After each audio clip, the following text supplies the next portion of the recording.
taking you guys through the first of 3 Pokemon runs here at PACE 2022. With me, I have a remote commentator you guys may be familiar with. Hello, everybody. I'm Shenanigans. Yeah, so this run is very different from any other Pokemon game. Pokemon Legends Arceus is more of an action RPG, not really focused on battles, more so focused on completing research objectives as fast as possible while still maintaining progress in the story. But I'm ready to go whenever we have a timer ready. All right, 3, 2, 1, go. So yeah, this game came out in January, at the end of January, and since then we've already managed to bring the time down tremendously. I remember when the game came out. I'm gonna let this cutscene play out because it's really good. When the game came out, the time was about 4:30, which is what my estimate is right now. That was like the best time. And then within like a month, I think we got it down to like a low 4, and then we got sub 4, and then now I currently hold the world record at 3:40:51. So the game does not have that much farther to go without any kind of sequence breaks, I think, but it's consistent enough to finish for a marathon well, but it's different enough to be, no run's ever the same. Yeah, this is definitely one of those speedruns that's a lot of reacting to things, not so much the set path sort of deal. Yeah, the beginning of the run's gonna be a little bit slow, but there is still some movement tech we can go over that'll be relevant for the first hour or so of the game. I have not seen this cutscene in a pretty long time. Usually skip it. It's so good. Yeah, definitely. All right. So the game begins. We find ourselves, isekai'd by Truck-kun. And now we are in the land of Hisui, which is a very not prehistoric, but ancient version of what we know now as the Sinnoh region. This is the professor who works for the Survey Corps in the Jubilife village. And the whole thing with this region is that it's a bunch of settlers coming from different areas, which is why we have 3 starters that are absolutely not Sinnoh. So there's actually a bug here. When the professor asks us if we know what Pokemon are, he normally nods his head and oh yeah, okay. But sometimes he just won't do it at all and it saves 2 seconds randomly. It's extremely rare, so if we get it, we're in really good shape. I think I've seen it one time. I'd say my ratio is 1 in 60. Yeah, something like that.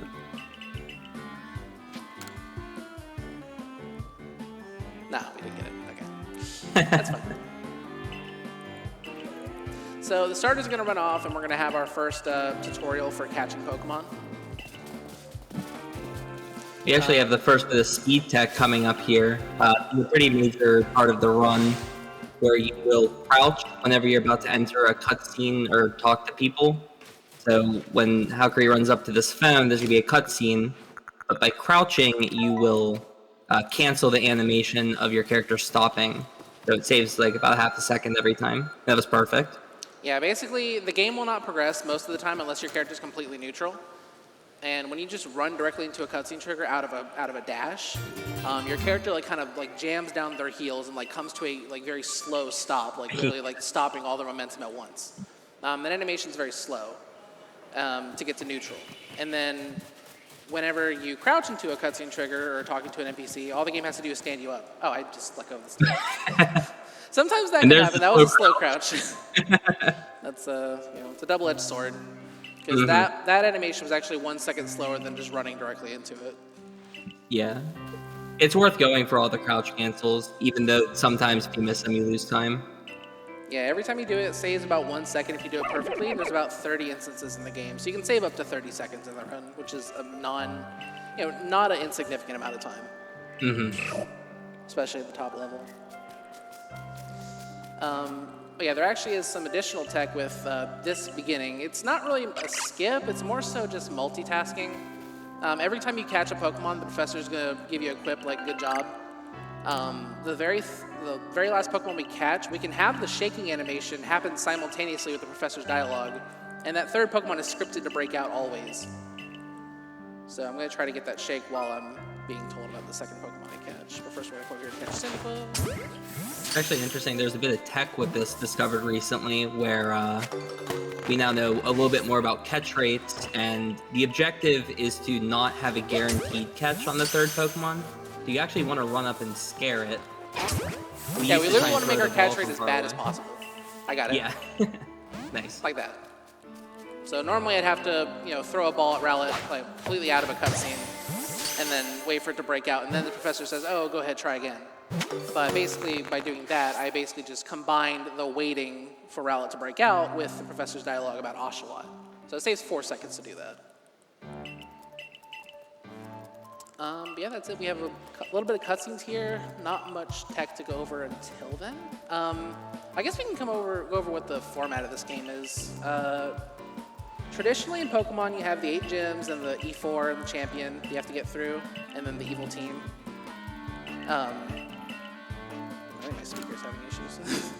Yeah, I've only been able to hear out of the studio sounds, but yeah, basically this game completely and utterly revolves around the Pokédex. You are basically creating the very first Pokédex ever in this region, and every Pokemon has certain tasks. Like, for example, the way we'll be finishing Bidoof's research is by catching 6 of them, praying to God that one of them is heavy, and then catching 2 genders and evolving our Bidoof. Every task, by default, gives 10 research points. If it's a double point task, it gives 20. And then once you get to 100 points on a Pokemon, you get a bonus 100. So it's very, very, worthwhile to max out every Pokemon, ideally. Yeah, the goal for the run overall is to access the final area, you need 8,500 research points. So typically, because it's 200 total for completing a Pokemon, you'll want to get somewhere between 35 and 40 completed, and then just kind of get the last 1,000 to 500 by just random research tasks. 35. that'd be a nightmare. You need like so many bonuses. Hey, sometimes Finian just doesn't happen. Sometimes, man. You get 2 mischievous spawns, and you're, I'll go get Voltorb, and you have 2 Scatterbangs left. Yeah, that actually ties into a very important aspect of speedrunning this game. This game is very adaptation heavy. Mm-hmm. Everything is a percentage chance to get in. It's not always going to cooperate. There may not even be certain spawns that you want. So you have to, plan around what you have and what you've done and what you can do in the future. Like, for instance, there's going to be things that I'm, going to just have to be comfortable with skipping because it's just not convenient. And then things are not going to go well, and I'm going to have to pick up optional Pokemon later to back up. Yeah, typically there's like a list of Pokemon that you will go for, or like some that you'll almost always get, but if you just can't get the Pokemon, maybe you don't get the spawn, you just have to adapt. And that's what's kind of cool about this game is you'll never have 2 runs that get the same research to hit that 8,500 threshold. You'll always have differences, or at least have different total stuff going on. Yeah, because even if the route was completely 100% consistent with what you caught, there's also modifiers with Pokemon, like catch a heavy Pokemon, catch a Pokemon without being spotted, catch a light specimen, catch a very large specimen. So there's always gonna be things that are different that reward you for RNG, but it doesn't play that much into the run. The only thing that we need in terms of a random height weight value is Bidoof being heavy to finish it. But there's enough Pokemon that if Bidoof doesn't cooperate, we'll be fine. Yeah, there's also always backups, like if you desperately need the research. If you never get the heavy Bidoof, you can KO one, and that would get you that research that you need. So you have options, but sometimes it's slower than just getting lucky with the different Pokemon research stuff.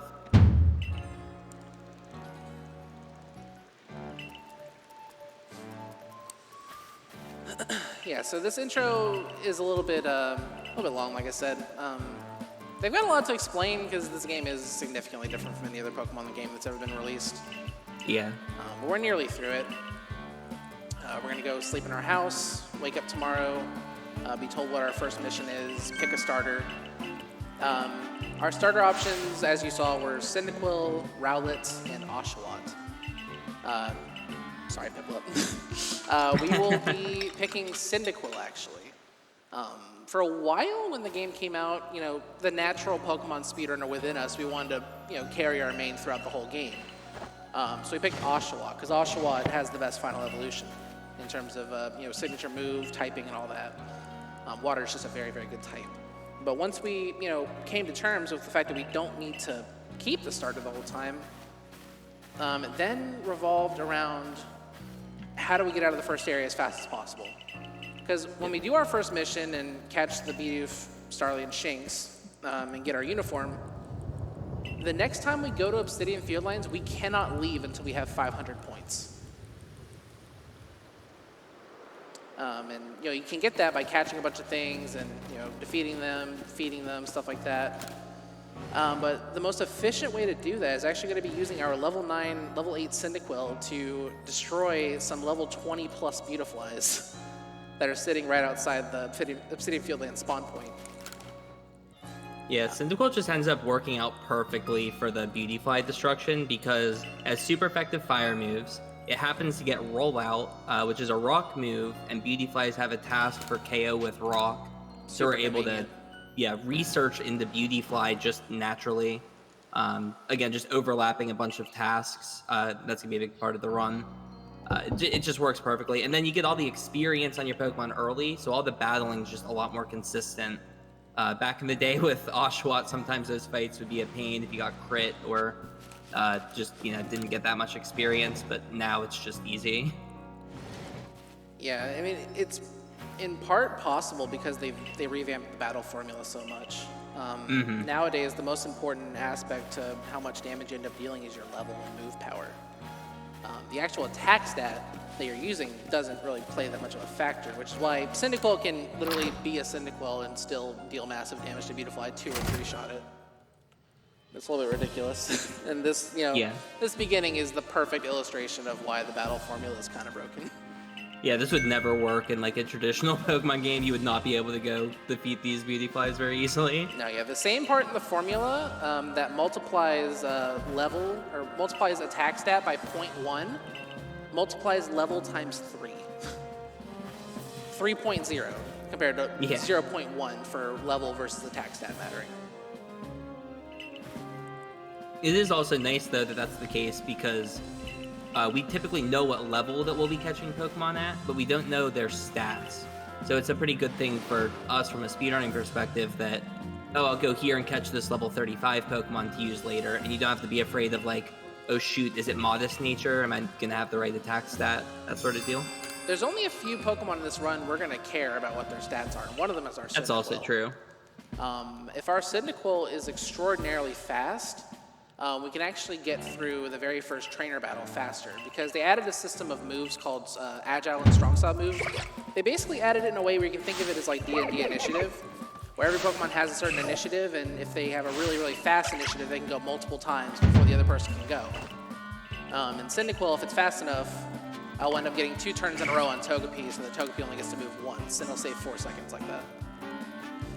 It's also really nice for the Beautifly fights because a lot of the time you'll be able to outspeed them and you won't have to do some weird strats where you run away from the fight and then battle them again if they were going to get a hit on you. Yeah, we initiate the fights with the Beautiflies with a backstrike, and when you backstrike a Pokemon, you always go first. Yep. That certainly helps. It's not, however, worth it to reset for the Cyndaquil stats because it doesn't take that much time, so you just take whichever one you get. Yeah, like what I'm saying, we can get through the first trainer battle faster. It saves 4 seconds. You're better off, having a Cyndaquil that has a really high attack stat and killing the Chogepi in 2 turns. That saves 10 seconds. But what's more likely to happen is you getting a fast Cyndaquil. Yep. All right, so I'm about to deposit my Pokeballs that I've been given to complete this trial. Shen, do you want to explain why? Yeah, so if you have no Pokeballs on you, you can talk to your other rival when you get to the Fieldlands, and they'll just give you more Pokeballs. So you just put them in the chest, and they just don't know. They're like, oh, you have no Pokeballs. Here's 30 more. Yeah, when we get to the point where we're around the Bidoof that we have to catch, we have no access to the deposit box, and the game sees we have no Pokeballs and assumes we've thrown them all. So it's a soft lock prevention to give you more Pokeballs, but Pokeballs are expensive this early in the game, so it's extremely helpful. Yeah, if you're not too familiar with these games, you can either buy Pokeballs kind of in the standard Pokemon Run setting, or you can craft them yourself by collecting materials out in the wasteland. But typically, getting these Pokeballs means that you won't really have to craft any, at least throughout the run. So you can save the materials for Great Balls later on, which are a lot better for catching. So this Cyndaquil is not one of those fast boys that I mentioned. Yeah. But we didn't get it is possible for your Cyndaquil to be poor enough in attack stat and roll low enough to where this fight takes 4 turns, and that loses an additional 4 seconds. Yeah, that's extremely rare though. The rarest thing is fast Cyndaquil and 4-turn Togepi, which I've definitely had once at least. That's kind of wild. But yeah, we have to prove our worth to the Survey Corps because we don't have anywhere to live because we literally just fell out of the sky.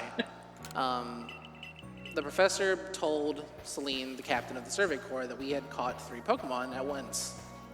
And so to model that, they made our trial catching 3 Pokemon at once. We have to catch a Bidoof, a Shinx, and a Starly. Not in that order. It'd be Thank Bidoof, goodness it Starly, wasn't. Shinx. Thank goodness it wasn't like catch a Snorlax or Rapidash and the Heracross, have fun. I'd almost rather do that than Shinx. Anyways, so there's not much room for research to happen here. I'm not going to go for an unspotted catch on Starly, although it would be kind of optimal because the Bidoof and the Starly never break out. And sometimes when you're sneaking in a bush trying to catch a Starly without being spotted, later on in the game, you have to deal with the catch rate. So it could be convenient to just do it here, but I'd rather not. It's not that hard. Yeah, there's kind of 2 strategies for the Starly catch. You can either catch 6, or you can catch 3 of them, but have 2 of the catches be unspotted. Those would be the 2 ways you typically finish the Starly. I mean, that's if you don't want to risk not getting 2 genders. Because if you get That's also true. If you get 2 genders, you only need to catch 3 and 1 unspotted. Yeah, exactly. But you can't count on that when you're only catching 3 of them. Yeah, You have a 12.5% chance of only getting 1 gender, I believe. Yeah, I think it's either 12 or 25%. So the other random research that can occur here is the size of this Bidoof. That's not our Bidoof. When we talk to the rival, it'll respawn a new one. That one doesn't look that big. Bidoof has a task for being heavy. And you can kind of tell by looking at it whether it's going to be heavy or not. But we won't know until we get our Pokedex and we see how many tasks we have that we have to report. By default, there's going to be 6 tasks. If we got a heavy Bidoof, we'll have 7. So we'll keep that in mind later. That'll be like 5 minutes from now.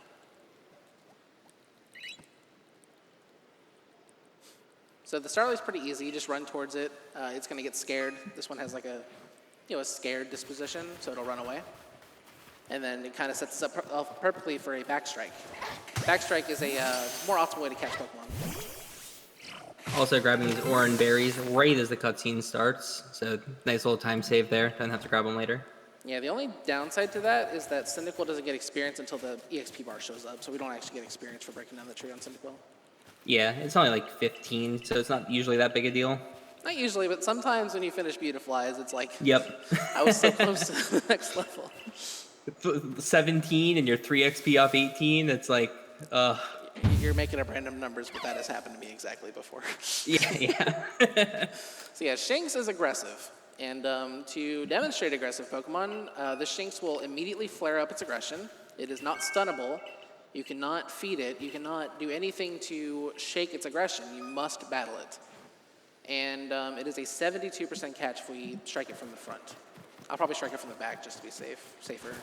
Or not. Yeah. Oh, okay. So yeah, 72%. Not worth weakening it at all. It doesn't really help that much. Yeah, you don't even really get research tasks because we're already going to finish Cyndaquil. Nice, first ball. Yeah, it did the low bounce there, which means basically when you're catching a Pokemon, it does 2 checks. If it passes the first check, it does that low bounce. So the total chance to catch Shinx is 72%. I don't remember off the top of my head what it is to get that low bounce. I think it's like 24%. Yeah, it's a lot lower than half. Yeah, because if you fail that, it does the big giant shake in the air, and then that's the second check, and if it fails, it breaks out. If it catches, then it catches. Oh, pretty good for watching a 1-minute cutscene in the beginning. Yeah, the estimate minus setup was 4 hours, so.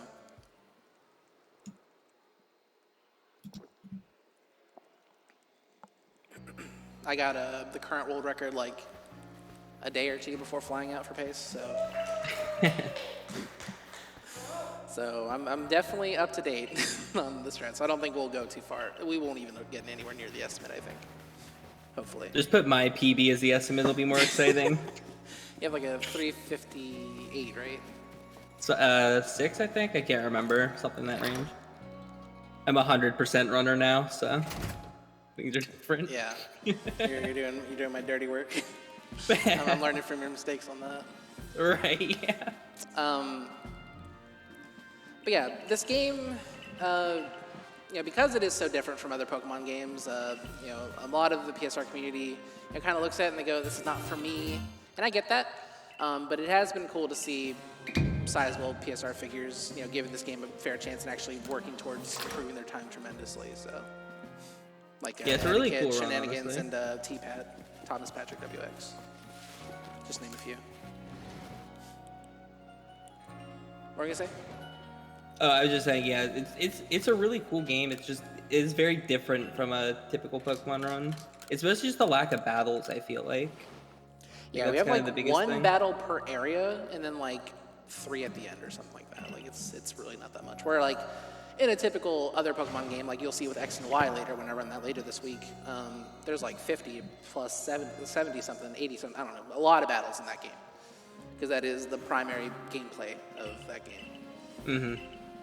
Yeah, I think Sapphire has like 55 total trainer battles, and this game has like 15, and you can lose like 7 of them. Yeah, 7 of them are just losable. Yeah, you have to win. And 2 of them are wild Pokemon battles, or actually 5 of them are wild Pokemon battles. True, yeah. 6, I don't know.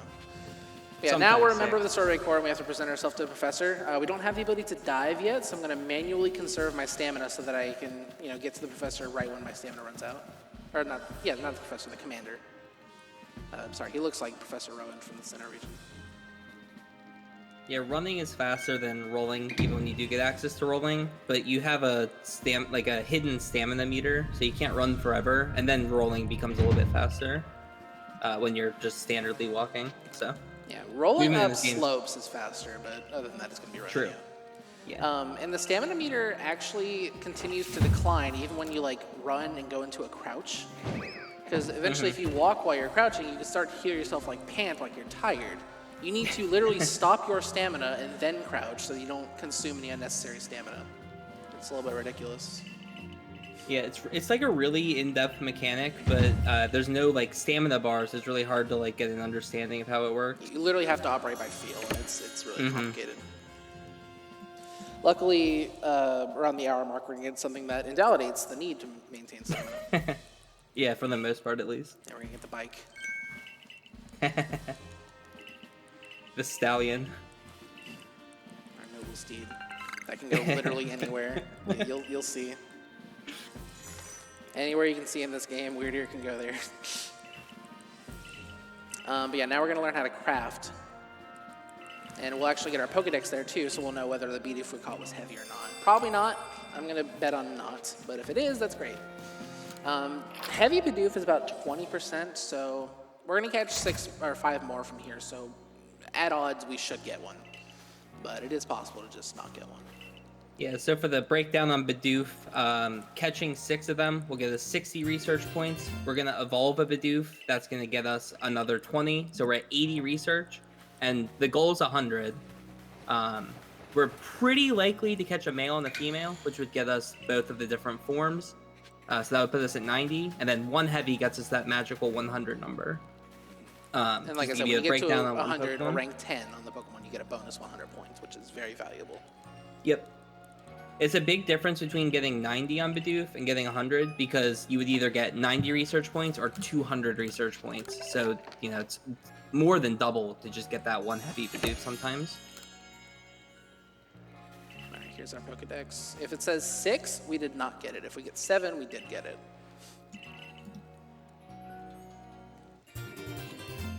It's also nice it puts you right on Bidoof, so you're able to check. No, we did not get it. That's fine. Okay. I heard the preemptive laughing in the crowd. They were ready for it. Yeah, it's pretty. when you run this game enough, you can kind of tell what a heavy Bidoof looks like, and that first one didn't really look that heavy. I saw one the other day that I swear was an alpha. And like later on, like there's Bidoofs that spawn next to barrels, and if it looks like a barrel at first sight, it's probably heavy. Yeah. But some of them are just, they're tiny, so you can tell that they're not gonna work.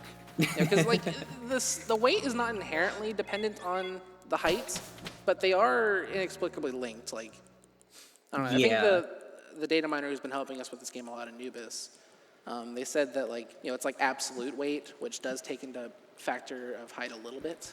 So, anyways, this is the day I was talking about where we need to get 500 points to leave. Before it revolved around catching like 5 Starlies, catching a couple Wurples unspotted, not evolving those Wurples, you couldn't do that yet. Catching a Buizel, a couple Buizels, and, Oh god, Ponyta, Eevee, Ponyta, sometimes Eevee, Mime. so many Pokemon. Running all over the place, getting all these different Pokemon, feeding like several of them, which is slow sometimes. Yeah, this part's gonna be kind of hard to execute, so I gotta focus. Because we have a lot of things to catch. Yep. There's actually a kind of cool strategy where you still need to catch Bidoof, you still need to catch Starly, but going through the boxing is really slow. So Halqery is going to be running past these Bidoofs that would be a good catch just to make sure that good Pokemon go into the party. And I'm going to be sad. That one looks so huge, that first one. The second one looks big, that too. One on the I left hate does it. too. I have to run past these and I can't catch them because I only have 2 more open slots in my party and I want them to be filled with Wurmples. Yeah, you can always go back. I've seen the double heavy like that, and I've considered going back after the fast travel, but it's usually just you not could, worth but it. then it is a risk to assume it is a heavy. Exactly. Like, yeah. You could be like barely misjudging it, and then you wasted your time because it's not a heavy. Mm-hmm. And plus, there's Also, a lot of Bidoof spawns later.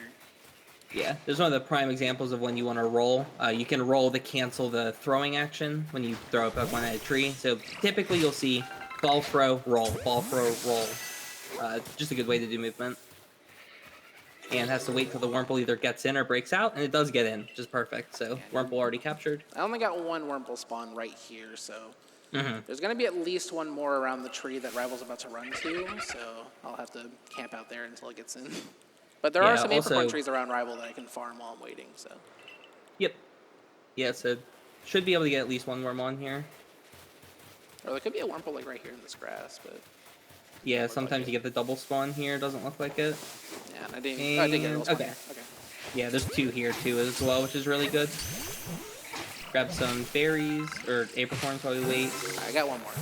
Okay, 1 got in. That's all you really need. Not gonna bother with that other one because after this text box, I'm gonna warp back. And if I were to throw a Pokeball, I'd have to, like we saw with the first Wurmple we caught, I'd have to wait for the outcome before I could warp. And there are Wurmples where I'm headed, so I can catch 1 there. Yeah, you do have to wait for the Pokeballs to close. If you enter a cutscene while a Pokemon's getting into the Pokeball, it actually just breaks out, guaranteed. So there's actually something special about one of those Wurmples. I got 1 task for getting catch 1. The next catch task isn't until catch 3, but I had 8 tasks ready, which means one of them is either light or I caught it without being spotted somehow. Yep, there's a free 10 research for that. Yeah, but I'm still going to plan to evolve 3 anyway. This Shinx is very inconvenient. Yeah, these Shinx are such a pain. You need to catch, hopefully 2. That's unfortunate. Good backstrike on that one. And then we might see some cool maneuvers over here to get around this Shinx. Okay, that one got in, so it doesn't have to worry about it. Yeah, I only need 3 total, so we're good now. Yep. Yeah, with 3 total Shinx, you can get the rest of the research tasks from using Quick Attack. Ooh, Silkion's very nice. There could be a Pichu up here as well. Yeah. Pichu would be one of those Pokemon you don't finish research on, but you get a lot of research very quickly, so it's worth going a little bit out of the way if you do get one. Alright, I got that Wurmple, it's fine. I'm going to go for a catch on these, just in case they want to get in. Yeah, this is kind of good God, I got positioning on these guys. Wow! That's really good. Okay, cool. That one was a male. I have to remember that for later. Yep. Now I'm going to go for a 2 Beautifly kill strat. Yep.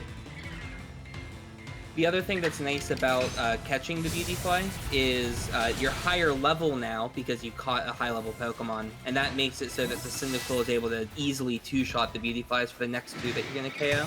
That's a really good level on this one. Cool. I gotta backtrack because multiple ones targeted me, and after I kill this Beautyfly, they're gonna still be upset. So I need to get out of here so that they can't, so that they drop their aggro in the second warp. All right, well that's 90%. I hit both of them. That's very rare. Yep. Okay. So yeah, very, very solid there. All right, now I can warp. I have to wait for the eye out at the top of the screen to go away. Okay, so yeah, very good. I almost like did the movements like disconnect my Pro Controller. We allow turbo, and normally I have a turbo controller, but I left it in that hotel room.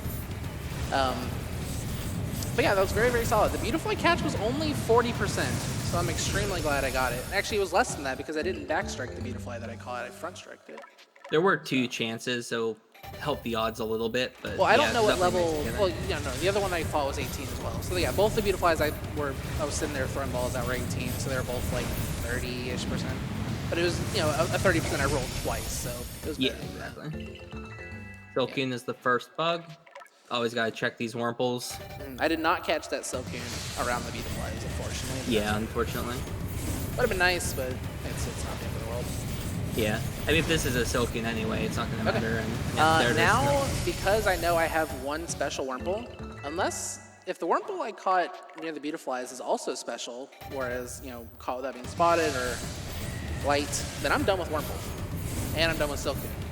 So I can just forget Wurmple ever existed. Which is nice. You know, just ignore Cascoon. Okay, that's it for our evolutions, and that is about 500-600 points. So we can get out of here easily. I'm actually going to scroll through the research and see what we got here. Especially you get a lot more because you had Beautyfly captured, so you get the research now for it. Probably see like 650 or something. All right, we're not done with Wurmple. Okay, like I thought, just one. One of them was light. Oh, wow. Okay. Very, very, very solid. That was actually very, very good. Yeah, that was a good triple one for sure. Okay. Now I have to go turn in this research and get to rank 1. I don't think we'll gain the ability to craft anything new or relevant. Maybe feather balls. We'll never make feather balls because they're bad.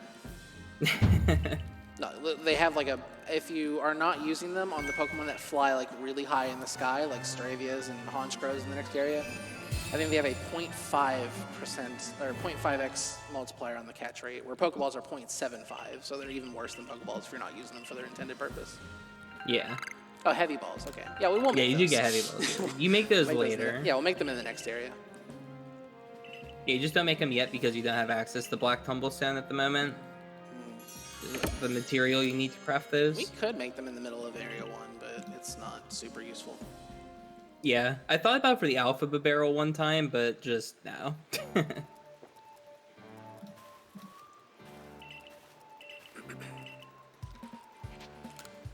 Okay, so now that we've hit 500, our next rank up is 1800, but we don't really have to try that hard to get that. Like, that'll just kind of happen while we're just moving through the area. Yeah. Now, the downside of this strat we went for on Beautyfly is that we are only level 17 on Quilava. So we get Flame Wheel at 18. So I'll have to use a strong Ember, and it's an 11 out of 16 range to kill Pikachu. So, whereas Flame Wheel is a guaranteed kill. Yeah, you'll also be lower level for the, oh no, Munchlax is a different strat. You're using the Luxray for that, or the Luxio.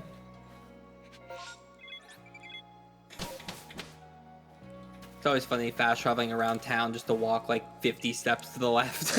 It is faster. Back in the day, like there's a part where like you spawn like right in front of the Galaxy Hall. I always thought it was faster to just teleport, you know, like to save like 5 steps. Just because fast traveling when you're in the area is so fast.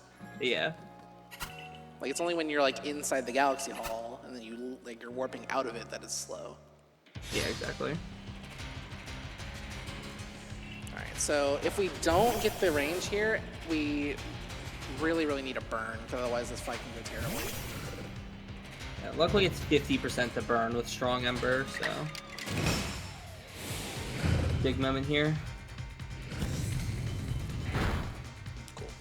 Good. Okay, nice. Okay, so we call that not getting punished for our choice on Beautifly. I didn't really explain what strong style is and what agile style are. I just said they exist. Agile style basically presents a weaker version of your move, but increases your initiative, or actually slows down the opponents. It advertises it as making you more agile, more quicker, but most of the time what it does is it slows down the opponent. And then strong style speeds up the opponent, but it increases the power of your move, and it increases any secondary effects that your move has. Like Shen said, burn is like 50%, because burn on Ember I think is 20% in this game by default. Yeah. And like if a move has like an enhanced crit rate, it gets a +1 to the crit stage even. So a move that has an enhanced crit rate is normally 1 in 8, but when used in strong style, it's a 50% crit, which we'll be hoping for later, actually. Yeah, actually both of these will matter later. Well, I guess depending on what legendary gets selected. Okay, now we're going back into the field. We have a request from from the Diamond Clan we need to fulfill. The Diamond Clan and the Pro Clan, we don't know who the Pro Clan is yet, but they're basically two factions that exist out here. They each believe in a deity known as the Almighty Sinnoh, and they disagree on which one actually is the Almighty Sinnoh, and they're both wrong. Yeah, I guess I would call that a plot point later. Yeah, it kind of is, I guess. One of them gets their worldview validated for like 5 seconds. All right, this one looks kind of big. These all look kind of big, actually. Yeah, first one definitely, second two maybe. I didn't get it on the first one anyway. Right, I didn't realize Star that was Legion. crouched. Oh well. I got one of them. I get enough. Yeah, I only got like 2 of those meteors. Yeah, one broke out for sure. Oh. Alright. Plenty of opportunity to catch these Pokemon throughout like the next section or this section. Alright, that bridge can be really, really funny with crouch cancels, where it's very, very difficult to get them, and you often get slow crouched like we saw in the very beginning of the game. Yeah. So I actually manually crouch uncrouch to talk to that man. Because, I lose like a quarter of a second, but I don't risk losing like a whole second. Yeah, there's a couple spots where it's kind of smart to just do the crouch on crouch for stuff. That's definitely one of the places. Basically, if you can make yourself neutral, the crouch cancel is invalid. Because that's all the crouch cancel does. Yeah, exactly. Alright, so I actually don't want very many crits here. Because I need to see Luxio use all these moves, which is another thing that makes this game very different. Like, a traditional Pokemon speedrun would be hoping for crits on every move to maybe get a 2-turn fight here. But I need to see all of these moves hit for Luxio's research.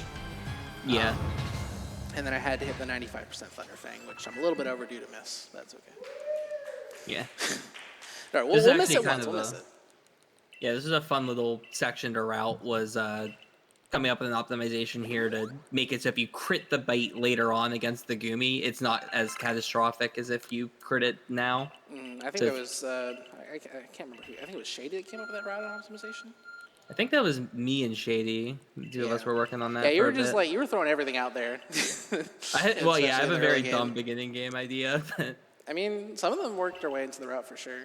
I've even thought about using some of your barrel strats when I catch the alpha. Yeah, I love the YOLO alpha play, but it's just so unlikely. I mean, I throw the ball at it to get out of my way, but it's 10% to get in. And, like, the first day I run past it, I actually don't want to catch it because I'm trying to avoid the catch. Yeah, the research skip. Yep. Yeah, Cricketot's one of the faster Pokemon to get if it goes well. You just catch 3 and feed 2, and then 2 of them have to be unspotted, but that's usually pretty easy here. So just chuck a couple of the berries. Feeding tasks are actually kind of a big part of the run. It's really slow to feed Pokemon, but if you can overlap feeding, it's actually not that bad. So Halqery's feeding 2 of them at once, so you're, effectively doubling the speed that you're feeding. Pretty important part, and got both. Nice. That was really good. Yeah, I got a Starly unspotted as well, so as long as I got 2 genders, I don't have to catch. Oh, I didn't crouch me. Oh, didn't crouch fast enough there. I don't need you to do that much. Yeah, I generally like the DJ dude, but it's not that important. Yeah. Another thing is just catching like anything that you're running past. I am so tempted. If I catch this one. Yeah, the shaking rock. If it gets in, yeah. Okay, nice. The Geodude got in, so that was definitely worth it. Weird camera angle. a little bit of the underground Yeah, there. I mean, things like that are super valuable when this is our fastest movement, just running around and rolling. Wow, still level 17 for the cricket fight. That's pretty rare. Yeah, I caught an 18, I killed an 18, then killed a 22. So. And then killed a 22, yeah. The 22 made sure I wasn't 16, thank God. But, Yeah. You need to fight much higher level things to be able to be 18 by now. Maybe if I caught like enough Geodudes, but I don't know. Yeah, it's tough. You don't get that much experience in this part of the run. Yeah, you can get like supplemental EXP on Pokemon by using them to break those rocks that I was breaking. And harvest trees. I think in this area every tree gives like 15. Yeah, I think that's correct. And then every area onward, gives you progressively more since those little crumbs of EXP don't matter later on. I mean, they barely matter here, but Yeah, sometimes they do. Sometimes. Okay. So I don't think this Cynical was very fast. I mean, it was fast enough for what we did. But this Kricketune a wild Pokemon, so if it has a minus speed nature, we could go first. But if we do or don't, it doesn't really matter that much. It's gonna be the same speed fight either way.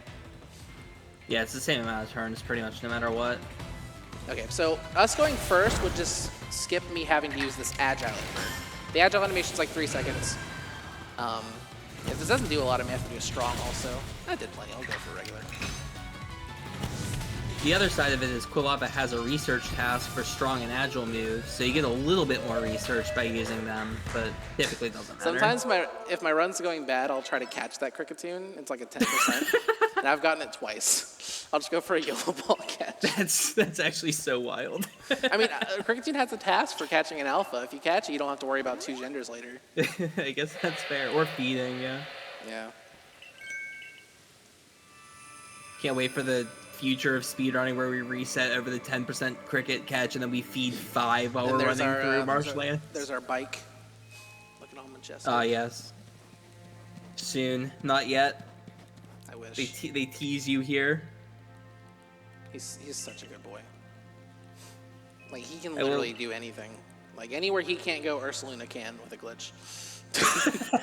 If you just mash, get on, get off, get on, get off Ursaluna, he just, like, slowly elevates, like, of any wall. Yeah. But Weird Ear, has a pretty good jump, and, like, the textures and, like, the polygons of walls, typically you can kind of tell things that you're allowed to stand on.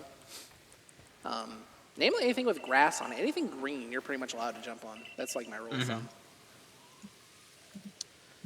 But yeah, that's the end of day 2 here in Obsidian Fieldlands. We're going to learn what we got in the research. Funny story, we used to do this day at night. We'd immediately turn around after we get into the area and set it to nighttime. This cutscene will still make it evening.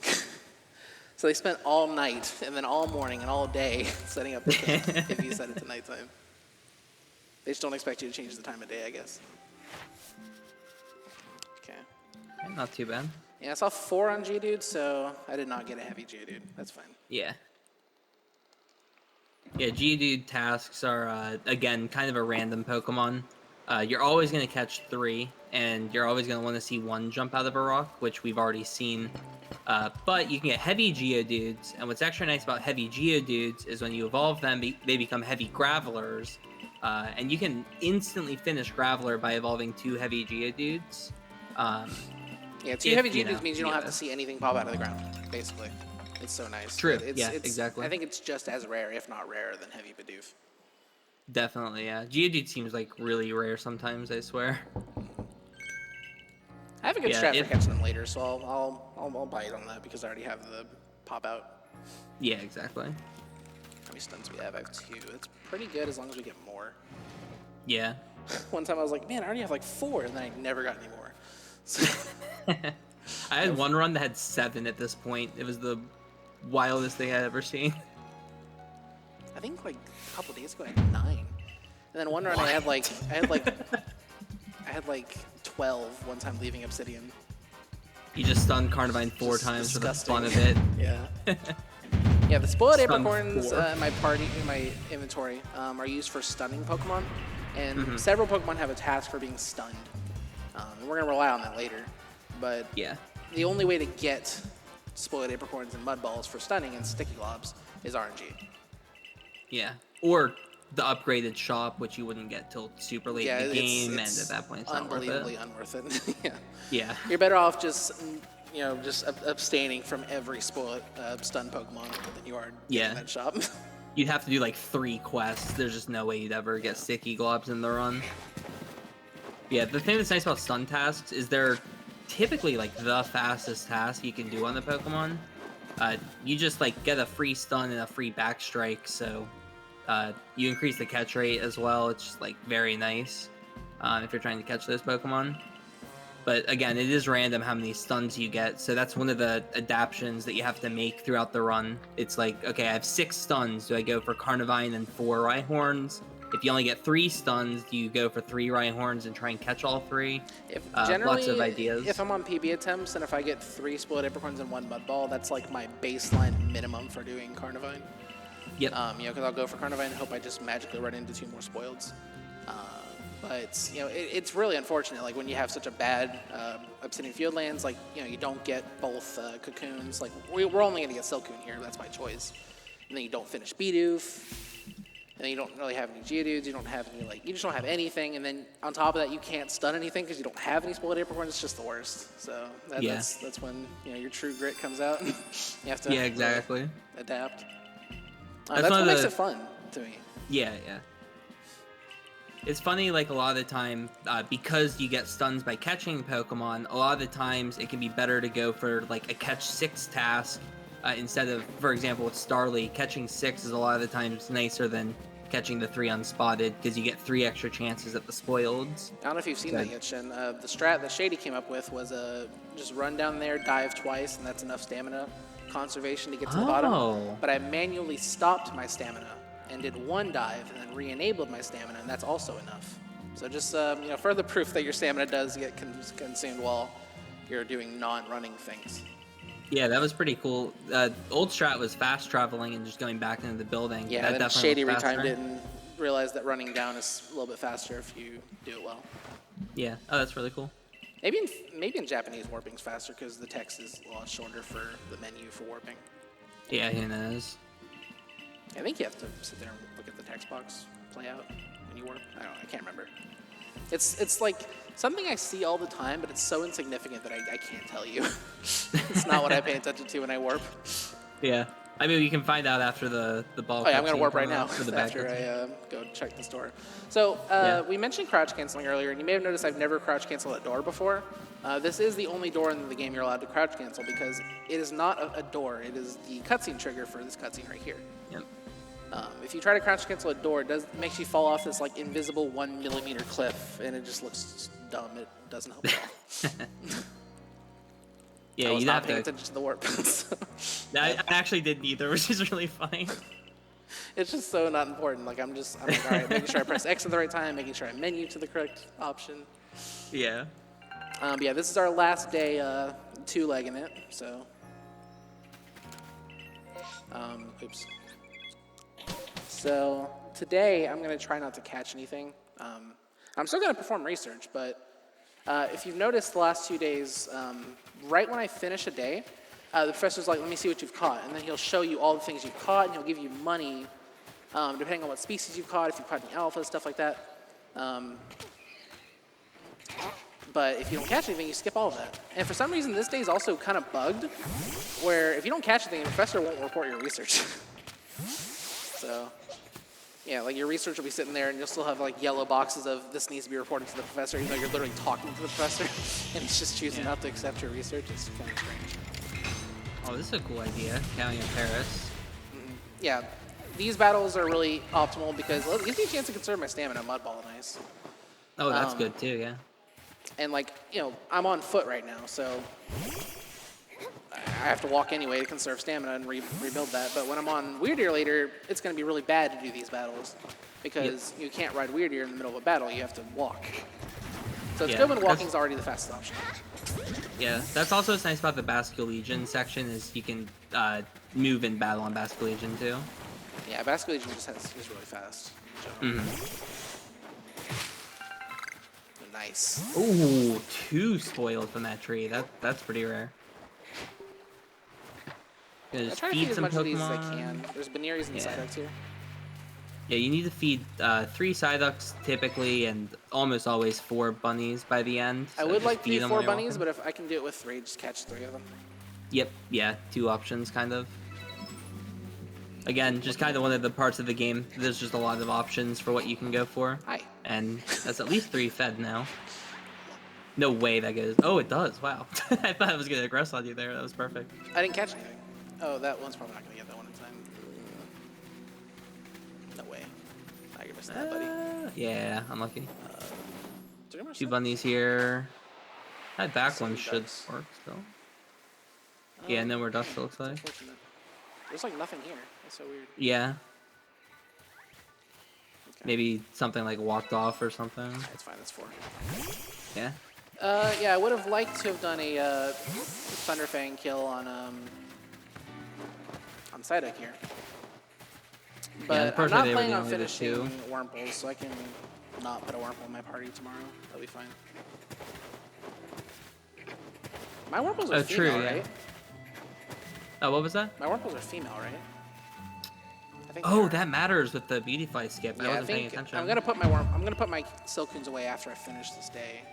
I'm gonna evolve one of my Wurmples first because I caught a male Beautifly, and I need a female Beautifly to finish Beautifly's research because I need the 2 different forms because I skipped killing one. All right, so now we're gonna fight the all-powerful Goomy. I hope I'm leading Luxio. I'm not. Oh, Wasn't paying epic. attention. It's fine.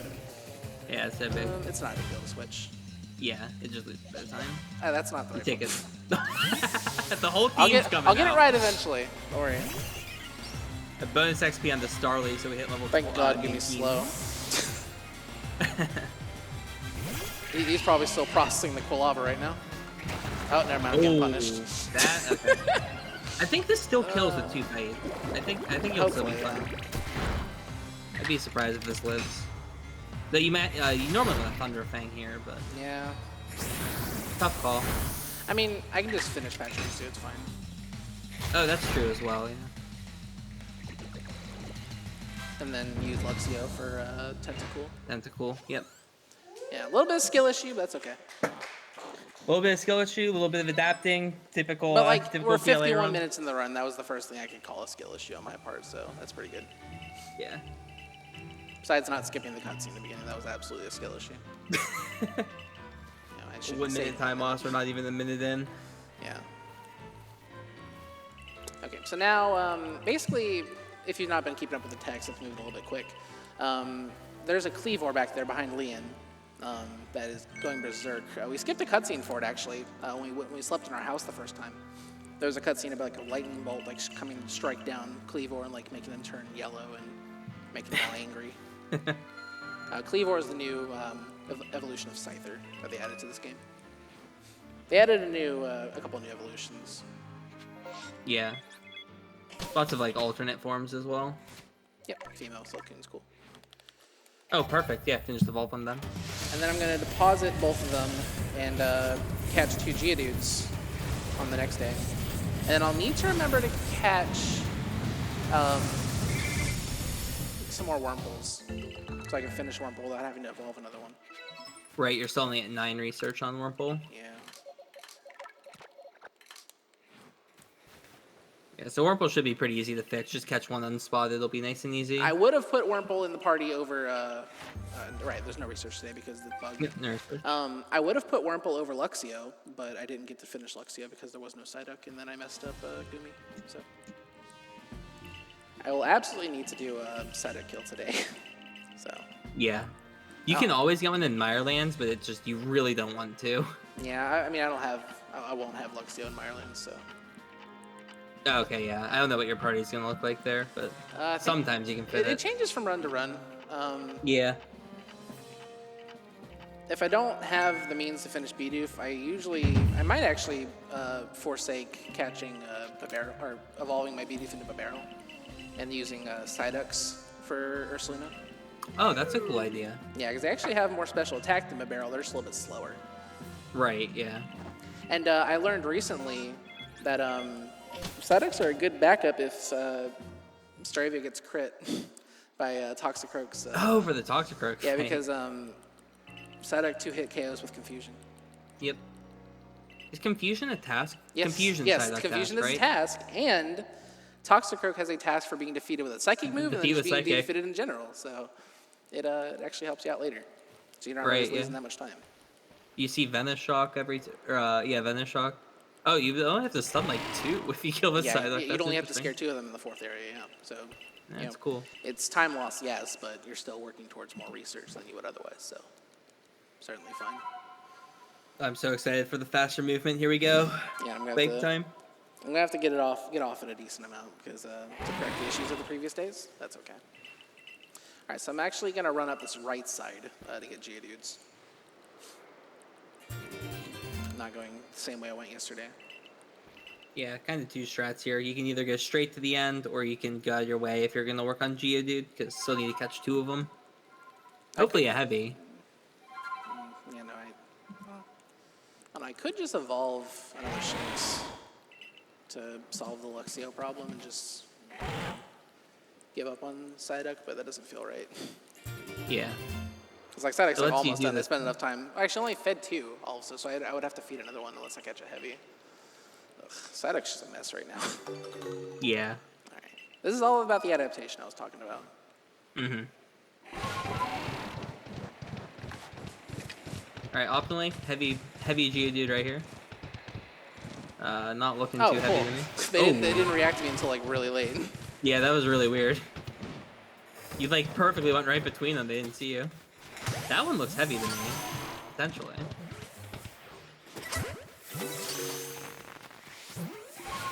Nice, got both.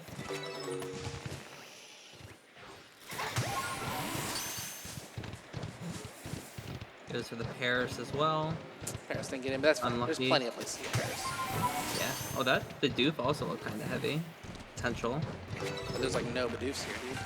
Yeah, that's unlucky. At least you got the heavy. It was heavy. Okay, nice. I need to catch these. Yeah. Definitely got the 4 feeds, I'm pretty sure, on Bunny, Dude, so... No. Oh my god. There's a Wurmple. Okay. I need to catch 3 Wurmples. Yeah. Was it catch 3 or catch 1 unspotted, I think, were the 2 options, and unspotted is just very slow. And this is nice. Got a Psyduck, so I can at least KO it. Yeah, I can catch Psyducks later. Like, Banir is the one thing I need to catch right now. Yeah, so the way research is, like, kind of given to you is you only get research on Pokemon you've captured. So you won't get any of this research with the Psyduck, but as soon as Halqery catches one, you'll get the full research on it. So you can have a Pokemon effectively finished as soon as you catch it later. Oh, I'm level 18. Pray for me. Oh, I know why there's only... Was it drought the entire time? I wasn't paying attention to the drought that much. Oh, you're right. Yeah, it's a 50-50 ratio between Psyduck and Baniri generally. But when it's drought, it's 2 out of 3 Baniri. And then Psyduck's a 1-3, 1 out of 3 chance. So Yeah. that would explain why there was a lot more Baniris than Psyducks. Yeah, weather's very random in this game, and sometimes it control you pretty hard. Yeah, drought's only a 3% chance. That's actually kind of crazy about it. Yeah. The other thing you can get here is rain, and then this fight is harder because you don't do as much damage. I'm not even gonna bother with the range because I'm level. It's a not very likely range at level 19. So. Right. Yeah. With my current level, I don't trust it. But that's alright. That was a really good first roll, at least. Yeah, you'll never miss that Ember into Flame Wheel. The only problem with it is that Glaceon does a quick attack. But if you're not going to hit the range, you know, if you're not favored to hit the range anyway, you'll see another move from Glaceon anyway. So I feel like if you're not likely to hit the range, you just want to get through, you might as well do the Ember Flame Wheel strat. Right, makes sense. So do you see Quick Attack Swift instead of Swift? Swift is a longer animation than Quick Attack. Alright, time for the Cleaver fight. These battles against these noble Pokemon's always really interesting. But get like a kind of Dark Souls of Pokemon kind of meme. But this first one's really cool. There's a cool little trick that we might get to see here where you kind of wedge yourself into the wall, and you can attack during the charge attack and get a lot of damage off. Definitely see some good setup here. And then the other thing to mention during these fights is when Pokemon hit half HP on the like HP bar, they're gonna do a little like yell, and they're invulnerable during that. So you'll see some straight up throws in order to have them land after the invulnerability ends. So it might look a bit weird, but you'll see some straight up throws, and then those will land as the invulnerability ends. Looked like he was gonna dash. That's why I started thinking going back towards him. Yeah. It can be kind of hard to. I didn't quite get in there. That's fine. Yeah. I was trying to like, leaning in, like, please get me in there. Get me to safety, please. There we go. Good enough. Only took one hit. That's fine. Yeah, that was still pretty clean. It's very tough to do these fights. Like, a lot of them are like really optimal at a high level, and like still pretty tough at like even an intermediate level. So yeah, it's a lot harder than it looks. Mm-hmm. You also have to kind of react to like what attack they're gonna do. Sometimes it charges based off like the range you're at. Sometimes it does. I would say Kleavor is one of the hardest nobles. I think it's fair to say. I think Kleavor is the second hardest noble. I can agree with that. You know, what's the first is definitely up for debate. I mean, I think Avalug's pretty hard, especially when if you're going for the rage chip. Oh, the final boss, Palkia is really hard as well. Mm-hmm. Lilligant can be hard, but if you know what you're doing, it's not that bad. Arcanine's really easy once you know the strat. Yeah. Yeah, Avalug, it's only hard because we go for like that invulnerability period. We go for a strat to skip that on Avalug, so we save 5 seconds, but it's really, really tight. You have to KO it basically before it goes for it. Mm-hmm. Shout out to the last attack animation on Avalug being so long. I missed the 15 level up for Bidoof. I might as well go for the Evo. There are some more Bidoof spawns in the next area, and they're favored to be Bidoof, so I can catch 2 more in the next area. The only problem is, if I evolve Bidoof right now, I'll have to manually teach it Water Pulse, because Bidoof learned to rest at level 16 and put it in its 4th move slot. The extra strat you can go for is you just skip evolving it until you're in front of the Ursaluna fight, and when you evolve it there, it's level 23 for Aqua Tail. And that gets your research on the barrel. You could get 23 even with the Evo, but you'd have to catch like every Kricketune. But yeah, if you don't evolve, we didn't mention that yet. When a Pokemon has the capability to evolve and you're preventing it from evolving, it gets a 1.2 times EXP multiplier. Yeah. So that's why I waited to evolve Starly until just now, because I didn't really need it. Yeah, you really want levels on Starly for the next section. Alright. Interesting, you've selected one level 3 Pokemon and put away all of your strong level 15 plus Pokemon into the box. I believe in Shinx. Okay. That looks good to me. Cool. Decent overall. Yeah, I needed 1800 to get out, so it can be argued that I needed that evolution. Yeah. On Starly. Sometimes it's tough if you don't have Psyduck caught, because that's typically just I don't have a Psyduck, that definitely. Yeah. Right. That's why your research is so low, is the Nidhogg, but. Yeah. Psyduck's gonna be really strange, because like I didn't feed 3, so when I catch them, I might have to just go for catch 6. Or catch as many as I can until I get a heavy. Because catching a heavy Psyduck will cover me for the fact that I only fed 2 instead of 3. Because it's the same you only fed value 2. of the task. Okay. Yeah. That's tough. There's literally like no spawns. That 3rd spawn point, I don't know what happened. Normally there's 3 Pokemon there. Right, I saw like 2 Banneries and that's it. I have a feeling there's like a bunny up the hill or something. It just hopped up there somehow. I know there's like a little pocket where a Bannery spawn that we don't normally go to. Yeah. I'm just really glad that every Wurmple I needed to catch was a Wurmple, because one of the last runs I was in this exact position where I wanted to catch 3 Wurmples and almost every spot was a Silcoon. Which is normally so good. Yeah, but it's like, I don't want you right now, go away. Come back next run, please. Yeah. But yeah, that is the end of Obsidian Fieldlands. We will be back there in like 2 hours. For endgame story purposes. Yeah, now we're heading to the Crimson Mirelands. This is the most important area in the game. May not be the hardest anymore, but it is definitely the most important. Because there's so much fast research here that whatever you don't get is going to have very serious implications on the rest of the run. If you manage to get everything here, you'll have a pretty easy ride for the rest of the game. But you know, if a lot of things fail you, then you need to work way harder in the next area specifically. Yeah, research fluctuates a lot for sure at the end of Mirelands. Yeah, we kind of mentioned earlier that your goal for this run is to catch the bare minimum you could ever really finish research on is probably 35. I don't think you'd ever go lower than that. And the more Pokemon that you don't manage to get in these early sections, you have to start forcing worse and worse Pokemon in the later sections. When you find yourself going for like Clefairy when you're in I won't be caught dead doing Clefairy on stream. I will do something else. You say that now, but I mean, man, it has been months since I've done that. Oh my god.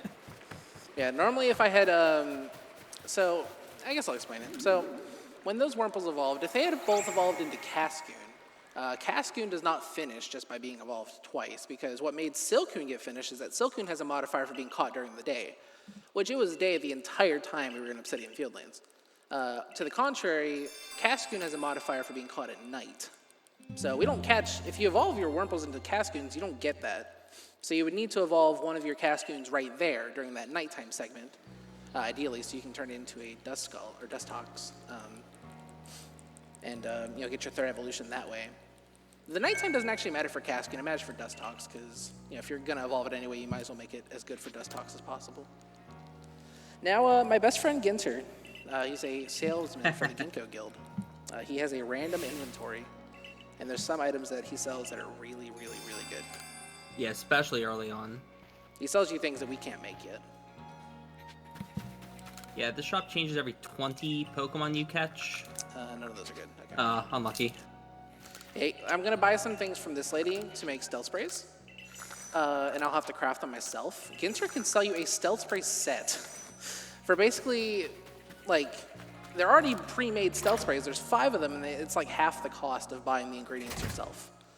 So it's kind of busted. He can sell you Great Balls, and we can't make Great Balls yet. He can sell you Scatterbangs, and you actually literally cannot make Scatterbangs until you've defeated the boss of Area 2. So it enables some new strats if you get that. Yeah, there's some really cool stuff you can do with early Scatterbangs. I think, honestly, the best thing I could ever hope for from Ginter, if I had a choice in his shop, it'd be Heavy Ball sets, Raspberry set, Stealth Spray set. That's pretty cool. Perfectly ideal, I think. Oh yeah, raspberries actually would be kind of wild to get as well, like a big. Because there's not very many spots where you can get raspberries. I'm maybe gonna have like 5 in my possession the whole game. Yeah, and they make Pokemon so much easier to catch when you use them. Yeah, basically when a Pokemon eats a raspberry, they get a permanent 1.3 times multiplier to their catch rate, and even if they break out, until they despawn, they have that buff. Okay, so Shanks is not done if you've been paying attention to our research screens. We need to do 3 quick attacks ideally to finish Shanks' research. And these fights can take forever, so might as well use a Pokemon that we need to see moves on while we're waiting to die. Yep, and there's one of the quick attacks. I need 2 more. We're pretty much guaranteed to get one on Togepi. Now I actually hope Togepi uses Calm Mind.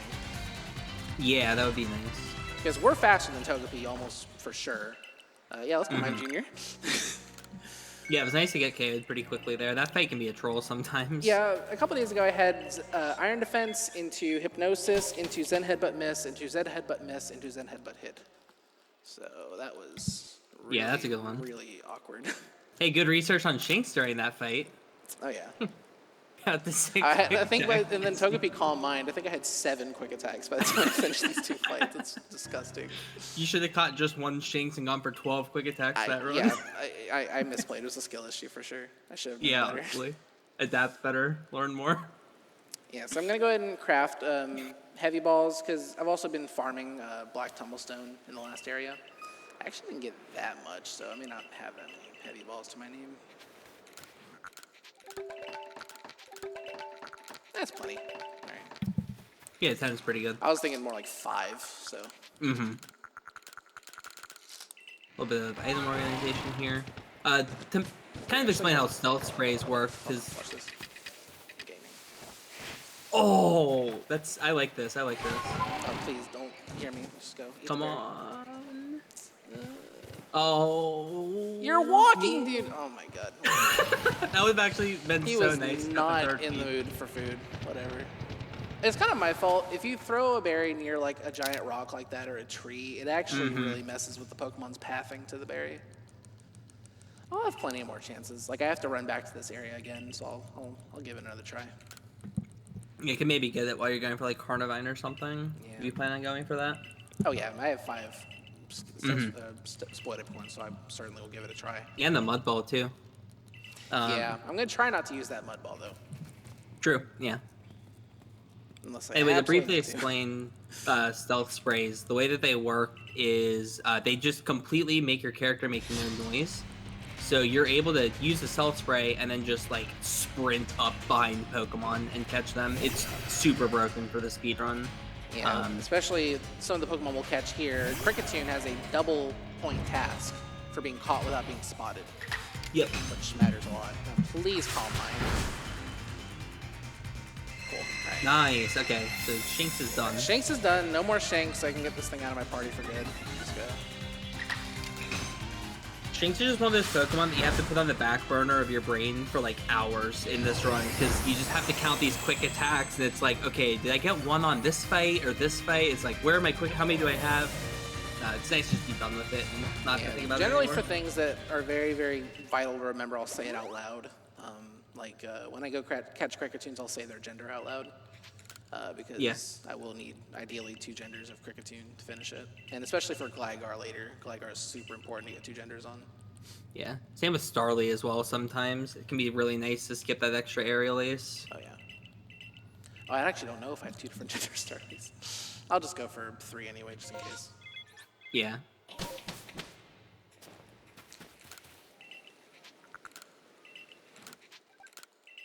I'm just buying some Pokeballs here, and now it's time to grab the team.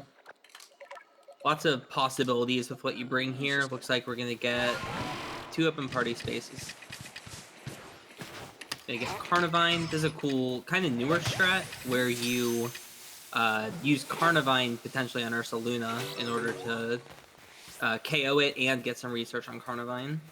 That side up looks like it's going to the berry. Please, please, please. Yes, okay, nice. Oh, whatever, Parasect. Okay, so Parasect's mad, and you may think that'll just go away. But nah, he's gonna be petty and hold that throughout this entire cutscene, this entire battle.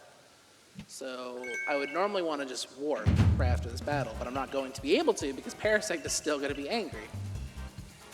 So I'm actually gonna just run straight to the Solaceon ruins after this fight.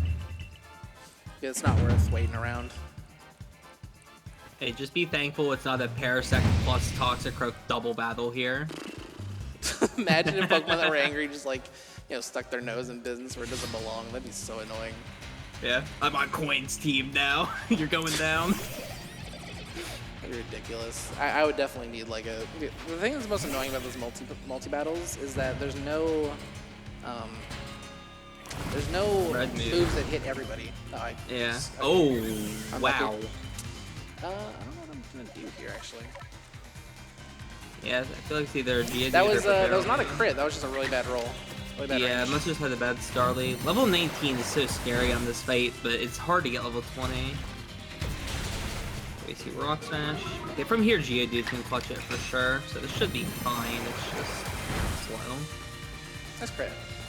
Yeah. What moves give research on Geodude? This is something else to consider. Good question. I don't know if Mud Slap is... I think it's Roll Out, sadly. I would imagine it's roll out, yeah. I think it's Roll Out. If it was Mud Slap, this would actually be really good, but... Yeah, level 19, you should be fine, but obviously there's like a 1 out of... That was probably like a 3 out of 16 range to kill me at most, so that was very unlucky. Yeah. I'm going to give you the reminder, by the way, that your Barrel is KO'd and therefore not gaining experience. So Yeah, just make I'm sure going to you have get that healed. to... When I warp back after returning the wall fragments, I'm going to just sleep in the bed for a little bit to revive everybody. Yeah. It's pretty rare you die to this fight in like a marathon setting sometimes. I kind of wish I had Hard to those remember statics things. now. But I don't own the yeah. Psyduck, so... Yeah, it just doesn't have any. Speaking get Psyduck sticks, I can catch some. Yeah. Oh, yeah, because you have to run back from the Parasect. Maybe you can grab some here. Oh, you didn't see me somehow. That's good. Oh, nice. 2 Paras, maybe.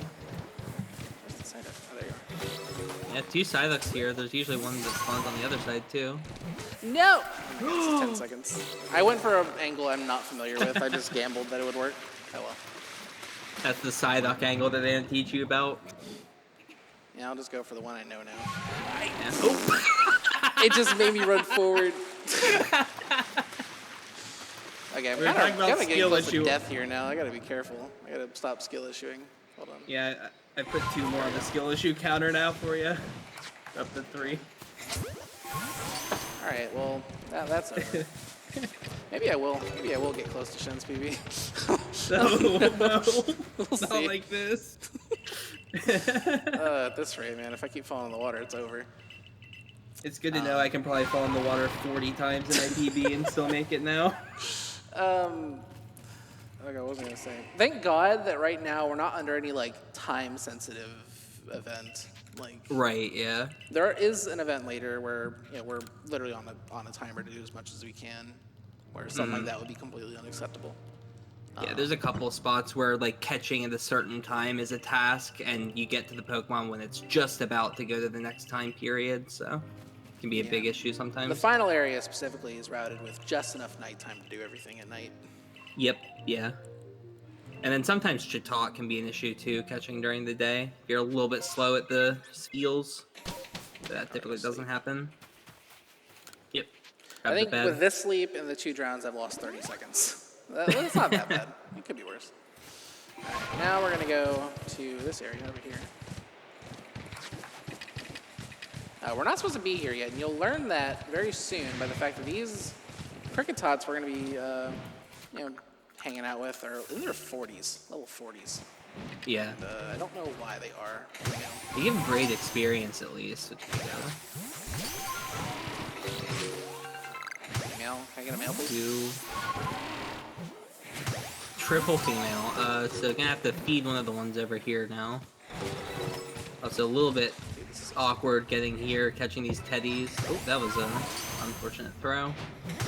Looks fine. Okay, they both got in. That's good. I can They should tell their male by their mustache length. This one's fine. Alright, so that gets in. That solves Cricket. Okay, we're good. Nice. Okay, that's good. That's good. I'm glad I caught so many. That was not likely. Yeah. That's also good XP, so Babera will be a lot higher now for the Ursula thing. Shouldn't matter. It'll eventually get to that. Yeah, so normally you would only feed 3, catch 2, or kind of the typical strat for Pachirisu, but might do a little bit different here because needs to use Thunderfang still on Luxio later. Oh, yeah, thanks for reminding me I need to finish this. Yep, so now because of the Luxio issue from earlier, you have to adapt to what you're doing on Pachirisu because you need to make sure you finish this research, and there's all this like complication of this kind of stuff. And also, sadly, only one to do. There's one more later, one more slot. Yep, one more place it can spawn. I'm gonna go back to that. Yeah, that's actually worth going back for sure. It left. Oh, where'd it go? It left. It had better things to do. Bidoof, no. I don't think there's that many slots over here. There's 3 possible here. There's one. There's one more coming up too. God. No, oh, okay, come on. Please. Come on, boy. Get in. Okay, come on, Bidoof, please. Oh no, not like this. Please get in, please. Please. Oh my Bidoof, God, no. Bidoof. I'm leaving. I don't care if he gets in or not. I'm leaving. Thank God. Let's go. That's so stupid. I've never had to work. That's the hardest I've ever had to work for Bidoof in my life. Oh, that was so good. Yeah, so that finishes research on Bidoof. So it's like that one catch was worth 110 research. So No it's pressure. Like so much. No pressure at all. Don't worry. It's like just so much research. Not a big there. deal. Who cares? Just 110 points. 1/85th of our total goal here. Yeah, the 1/85th of the whole run was that Bidoof catch. Oh, this is nice. 2 feeds. Oh, this is beautiful, Hippo. I can't win. Dude, that one literally like. Yeah, fuck. Let's do this. I think that was Normally- feed 3, catch 2 at least. Normally, I lead Stravia here because Stravia is weakened from the Toxicroak fight, but I didn't realize until like the very last moment that I had to revive it. Mm-hmm. That's fine. We'll do some aerial aces. I want to do at least one aerial ace Oh, true. Yeah. because I didn't get to do any on Toxicroak. And I'm gonna kill 2 Carnivines just to make sure I can finish its research, and then also be able to do the 3 aerial aces with Stravia, just in case we don't have a male Starly in the party or in the pasture. Yep. Yeah, you evolved 2 total. That's actually pretty nice. Get crit there. Makes this fight a lot faster. I don't know if I can kill even with a combo. We'll see though. Yeah, maybe. This fight actually has a lot of different ways you can Nice play crit. it, which is really interesting. That's a good crit. Yeah, really good one. Oh, he didn't go for good. No very, baby very doll good eyes, fight. surprising. Yeah, that was great. Nice crit again. That was 2 1 and Jeez. 24s back to back. Angry barrel. 24 times 24. I don't know math, but yeah, that was the 1 in whatever to do that. I mean, the Barrel's second crit didn't apologizing matter. for the but- children being a bit spacey today. Yeah.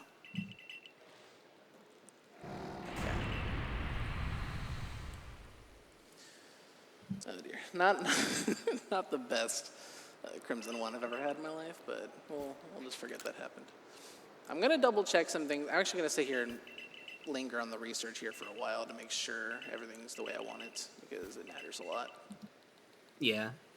Like specifically, I'm gonna look at Cricketune to make sure. I mean, I have 2 genders, surely, and I caught 3 of them unspotted, surely. But I mean, I won't like look at it, but I'll make sure it has the Pokeball next to it to indicate that it's ranked 10. Yeah, I would be I need to shocked look if at you didn't Carnivine crack to it. see what else needs to be done with Carnivine. Because if it was a large specimen, that kind of changes what else I need to do. I still need to catch Psyducks. I caught 1, Yeah, right? you have 2, I think, 2? Psyducks. That's pretty good. Let's go. All right. If one of them's heavy, could be really nice. I mean, I've already fed 1, so it's not a problem. Oh, yep, you Yeah. did do the 3rd feed. I did the 3rd feed on the way to coin. Yeah, that made sense. Get aid. Hey. The introduction to the Yeah, unknown. this is what you could do is after I turned in the wall fragment and warped back here and went to the Cricketines, you could just do this cutscene with the professor then, and it enables the unknown. There's actually an unknown right on Ursulina's battlefield. So if you want Oh, 20 yeah, extra true. points, And you then, can do that, but it's not worth it. It's only 20 points.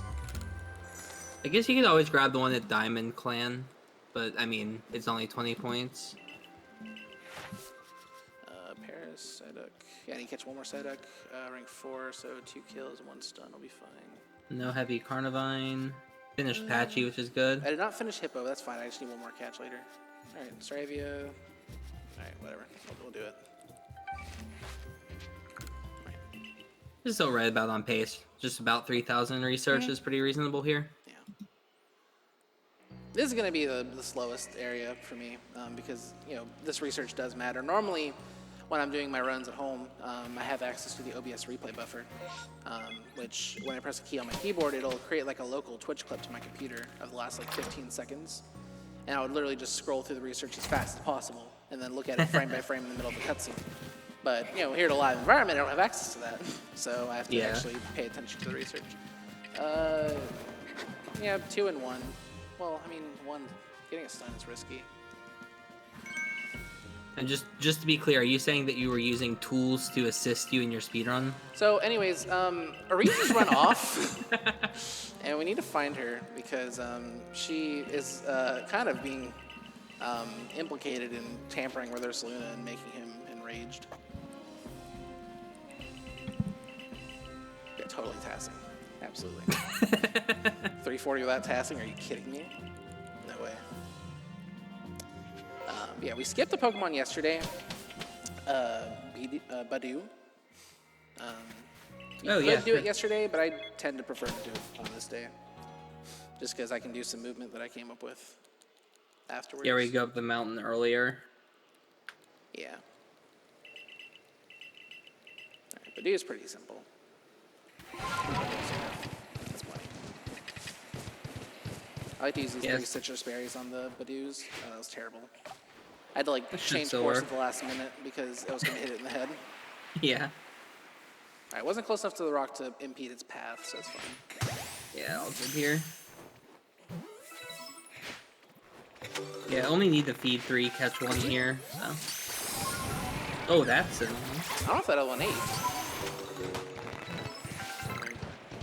There was a side. Yep, I was gonna say there's a side like there if you need one still.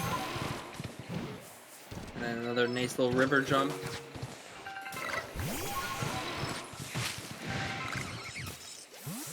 Oh yeah, go for these carnivines, I guess. Makes sense. Yeah, it's going to be kind of a problem in my Anger Tangela. But that's just the risk I have Yeah. to take now.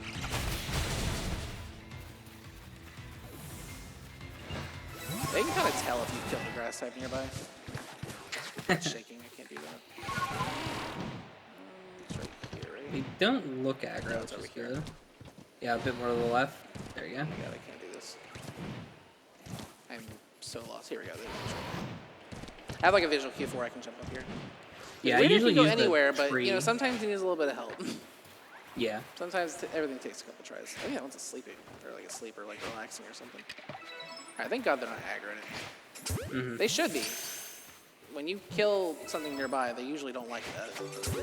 But I guess enough time passed because I was skill issuing the cliff that they got over it. Skill issuing the cliff, that was just to be aggro the Tanglers, I thought. Oh yeah, yeah, absolutely. Just stalling the time to make them not angry. Yeah, anymore, exactly. For sure. Yeah, she, That's part of running Catch 'em All. Everything's just distortion timer, so it doesn't matter. Just waiting on the sky to change. Yep. Catch-all is a really fun category, but it's not fun to grind for a top time. I can believe that. You know, we kind of came to the conclusion that everyone's dead until it proves its aliveness. You know, because if you get one 40-minute distortion in that category, it's over. But yeah, I can't say any percent's more fun at the top level. I think Catch-all is still more fun at the top level because Catch-all is just a fun category in general. Yeah, definitely.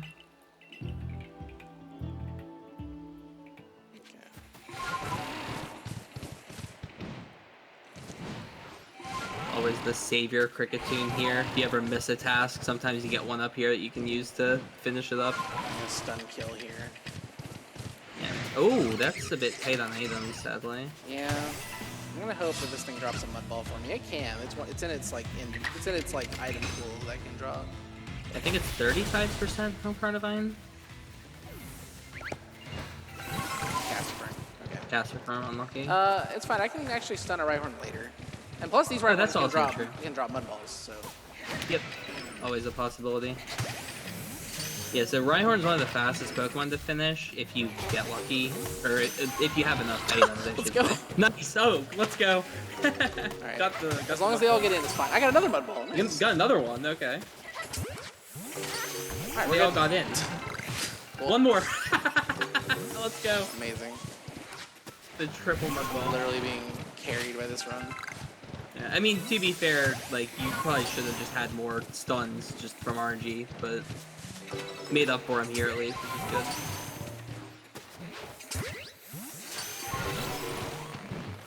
good. Always grab these leaf piles, because they can give you, as you can see, 2 spoiled apricorns. That's 2 more stun items. There's one there, and then hopefully one more from this one. Or 2, perfect. So that's, I think, like 5 more stuns from that.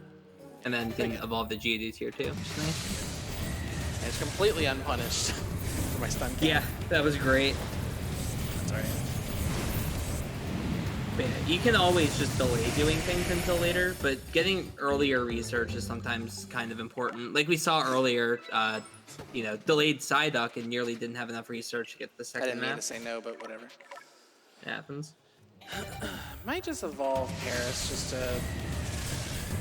to make my life easier. Like what, 40 research or something? It's not too bad. Yeah, so Paris, I have 2 of them. I don't think I have any heavies, so I would need to catch 2 more and then see it use a move outside of battle. But the optimal time to see it use that move is during a very tight execution window. So I'm going to evolve it so I don't have to see it use that move. And I just need to catch 2 more to finish right now. And plus it gives me some Parasect research.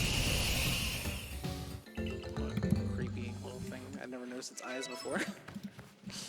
Yeah, so you can tell how bad you did this by what time of day it is when you finish, and right now it is, you know, getting kind of dark out. Hey, could maybe see some ghastly strats coming up if it's too slow. Man, that's too real right now. I mean, we've all been there. kinda, because there's also a weird quirk with these nobles that once you defeat them, it like despawns every Pokemon. It That is also despawns true. every slot that you've seen, basically. Do the slots respawn when the time changes, or Not always. do they stay despawned? Okay, it's just random, I guess. It's something we don't understand. Makes sense. Anyway, the Lilligant fight. This one's like, I feel like the most simple in a way, but like the more aggressive you are, the more time you can save. You can try and get some extra like kind of greedy hits while it's jumping and roll super late into the attack. So you get a lot of good damage by kind of greeting hits here.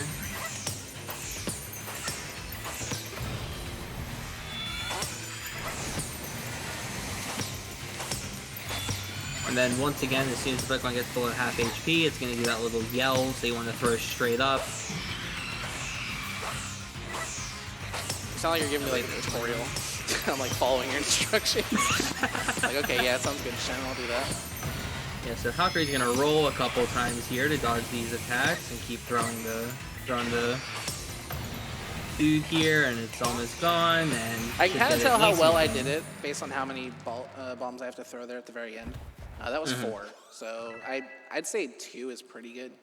So I was a little bit slow on the rest of the fight before that point, but not too bad. Could be a lot worse. Yeah.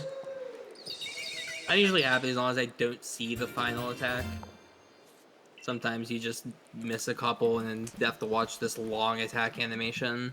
Yeah, so I mentioned this is the most important area in the game, and I would say we did pretty good. Yeah, I got my 2 Teddy Ursas. I don't know what levels they are because I wasn't paying attention, but I think one was 27. as long as one of them the other wasn't one. 26, we're fine. I might glance at it while I'm changing my party. I don't have to do. I have to look for a male Starly because the one I raised and turned into a Stravia was female. So, but I may just not have one. But I wasn't looking at the research earlier when it showed me. Well, you finished Starly research, I'm pretty sure, right? I did. I caught 3 with one of them unspotted. Oh, okay. So I mean, if I don't have 2 genders, it's fine. I would just catch one in the next area, like unspotted. Okay. True, yeah, they are in Coastlands if you need one. Could always get Staravia, I guess, in Coastlands. Yeah, I've finished it before without a second evolution. It's wacky. Yeah, it seems possible. It just doesn't It's seem certainly that fun. possible, and it was you know it is a way to do it. All right, good, I do have a male, but it's kind of a high Nice, level, okay. unfortunately. So if basically we're fighting a Glaceon and an Eevee that is significantly less lower level than the Glaceon. I forgot to look at the Teddy Ursa. It's fine. I know one was 27, I just didn't see the second one. Yeah. Paris is rank 8. Yeah, I need to catch 2 more. Okay. All right, cool. Pretty good. Pretty good research points. Not a great time, but that's okay. Something else we didn't mention about the evolving is it double counts for research tasks. Oh, yeah. Like, I don't know if the evolution is, like, bugged or this is how they intended it, but anytime it says the number you've evolved, that Pokemon just has to participate in an evolution on either side. Yeah. So Luxio gets points for number of evolved when it evolves from Shinx, so when it evolves into Luxray. So it's really, really nice. Yeah, so that's why Graveler's already at 8 research, because we didn't evolve a Graveler, but Graveler participated in an evolution. And that was interesting. Did you not catch 20 Mons? Is that what that was? I guess not. That looked like Actually, that looked like the same shot. I thought I caught a lot of things, especially Yeah, the I'm surprised. Psyducks. Maybe it was like 19. Might have You been like didn't get just the barely refresh. off. Yeah, I even caught some Roselias. Yeah, I have no And a clue. Comey. I guess you were kind of low on Pokeball count, so maybe you forego a couple Yeah, I don't catches know. there. Ginter, you know, it's a drug. Yeah. It's like not that important for the run, but like we It all can be want to so believe it nice. is. Yeah, you just want him Yeah. to help you out and save your run. Oh, Ultra Ball set. Thank you. I'll take that. Dude, I don't even know when he can give you an Ultra Ball set. It'd be so cool if he could, like early on. Maybe before Coronet he could, but you never check him before that area. Yeah. So because Ginter did not sell me any Great Balls ever, I'm going to have to go to the crafting shop and buy some more iron so I can craft my own Great Balls, because I've been neglecting to farm items ever since I left Obsidian.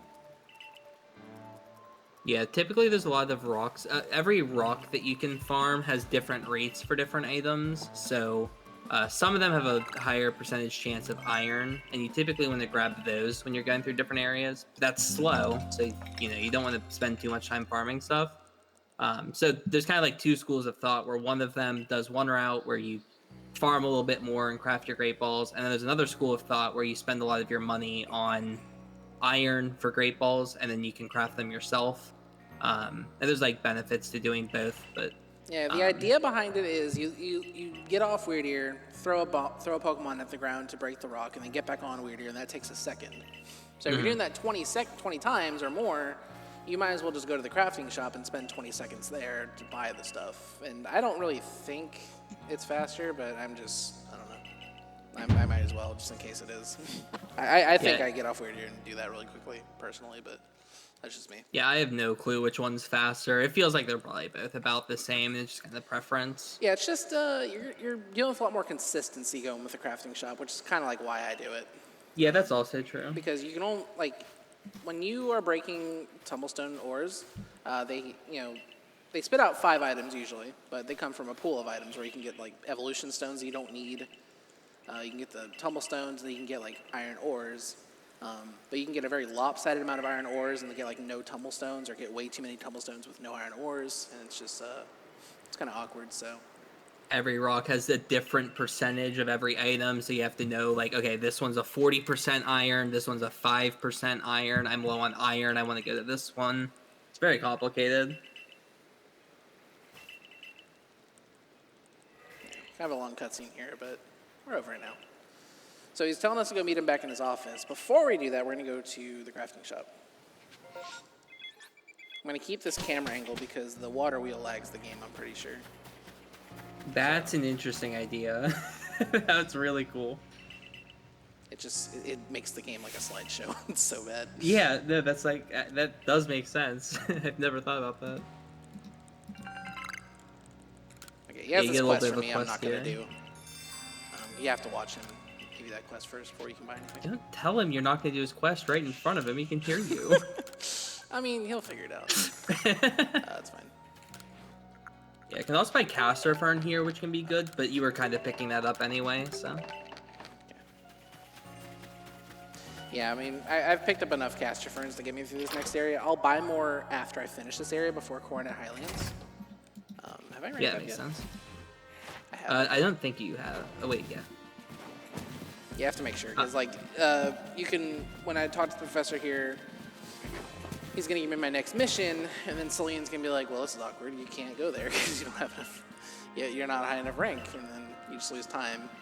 Mm-hmm. Watching her say that, basically. Yeah, Caster Fern is for Scatterbangs, which is an item that's similar to Stunning, used for tasks. It scares Pokemon away from you, which isn't that useful, but a lot of Pokemon have a task like Stun 5, or Stun, typically 1, 2, 3, 4, 5, each giving you 10 research. So a lot of Pokemon, you can effectively finish research, scare 5, and then catch 1, and that would be enough. The convenient thing about Scatterbangs is they have a very deceptively large area of effect. Yeah. So you can scare multiple things with a single one, whereas stuns, you have to use it on a single individual Pokemon. Exactly, yeah. But as many Pokemon as you can crowd into the area of effect, you can scare, basically. Yeah, typically, like, for example, one Pokemon we'll go for later, most likely, is Toxicroak, and sometimes you'll just throw one Scatterbang, scare 4, and catch 1, and you're already done with research. It's just, like, incredibly fast at this stage of the game. Okay. Falling off the coastlands. I feel like this is one of the more in a way, execution-heavy sections of the run, because you're kind of on a time crunch for a lot of it. It's really hard to say which one's harder between this and Crimson. That's fair. This one is harder execution, concentrated into one section. That's But a good overall point. execution, I think Crimson's harder, because you have to be constantly executing well in Crimson to not lose time. Yeah. Especially like those Teddy Ursas in the Alpha Ursa ring I saw. Yeah, They those were were all so just scary. looking in terrible spots, and I had to like literally take a risk and walk into the Alpha Ursa ring site to To catch grab Teddy them. Ursa. Yeah. Luckily it worked out. So Yeah, we should mention with stealth sprays, it makes it so you don't make any sound. You can still be so they seen. won't. You That's can the still thing. be seen. Yeah. So if something sees you, especially if it's part of like an alpha horde, And then they all see you. they snitch. So. All right, so we're gonna fight Irida here. Like I said, she has a Glaceon and a Eevee, and I want her to Ice Beam my Starly because it's super effective. Starly's a weak thing that dies. It has less defense than Wurmple. So if Starly misses, if Glaceon chooses not to Ice Beam, which thank God it did, a level 2 Starly actually dies to Eevee's Quick Attack, where a Wurmple may not. But then also, I still need to evolve into the Starly to finish it and Star Eevee's Research. So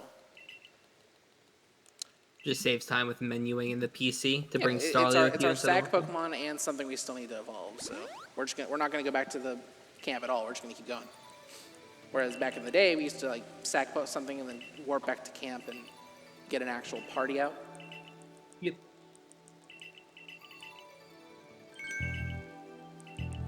The only thing I'm worried about is I don't have very many very many stealth sprays. So I'm going to have to be careful.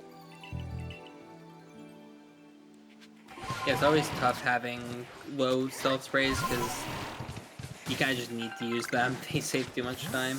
Nice triple stuns. Work hard on that. Complete execution. Most annoying part of this section is having one Pokemon for these 3 bushes that you want to get. Good lord. I'm going to get the shady berries just in case. Yeah, This is makes a raspberry sense. tree I don't normally go for, but the other best player in the world, Shady Gamer X, loves that tree. I think it's a slow climb, but for a marathon, for safety, I'll go for it. We don't have to deal with Raspberries Beautifly makes anymore because we're done with it. I caught one and then evolved to one of the another gender. Nice little sneaky movement up to Growlithe There here. was a Shaking Ore down there. I still need to see Graveler pop out of the ground. The Shaking Ore that was down there, I fell. Nice. Oh, the Growlithe didn't want that berry, that's fine. I could have turned around. It was just RNG manipulation. The Shaking Ore that was down there by the Beautifly was only like a 40% or a 30% chance to be a Graveler. And there are guaranteed Graveler Ores later I can go for. Are you seriously? Do you just I not love like this? these Growliths. They are such a pain sometimes. I like them. They're good boys, but they're kind of ruining my life right now. Nice Pokeball moment. I got an item, and I think it filled into my inventory in a weird spot. Yep. Yeah, that's a fun mechanic. Whenever you get an item, it shifts your inventory around. Why do you Well, you know were it? just playing fetch. You threw the ball, and Oh my it's god, all there's nothing excited there now. What are you doing? My time. I love food mechanics. Just go. Oh my god, he's walking. Oh, and the wind. good, Okay, I got finally. it. Good lord. Man, that was fun. Hi, Pikachu. Oh, that's a freebie. Okay. Okay, no Paris is here, so I definitely made the right decision in what I decided to do. Yeah, with the evolution. Yeah, because, the strat I mentioned about having to see Paris use a move in battle involves getting one right there. Those Parasects were eating up those spawns. And unfortunately, no Vulpix in these That's first couple patches. Vulpix a nice Pokemon to get here, but it's not that important. How are you upset? Just mad that you got the catch earlier. It was 30%. I don't want that one, though. It's gone. Alright. I get the green catch? I did. Okay. Yeah, there you No go. Vulpix, which is kind of awkward. That's fine. Okay, so what I'm going to end up doing is controversial. So I have a Growlithe in my party that's like in level 40s. But it is above my level cap.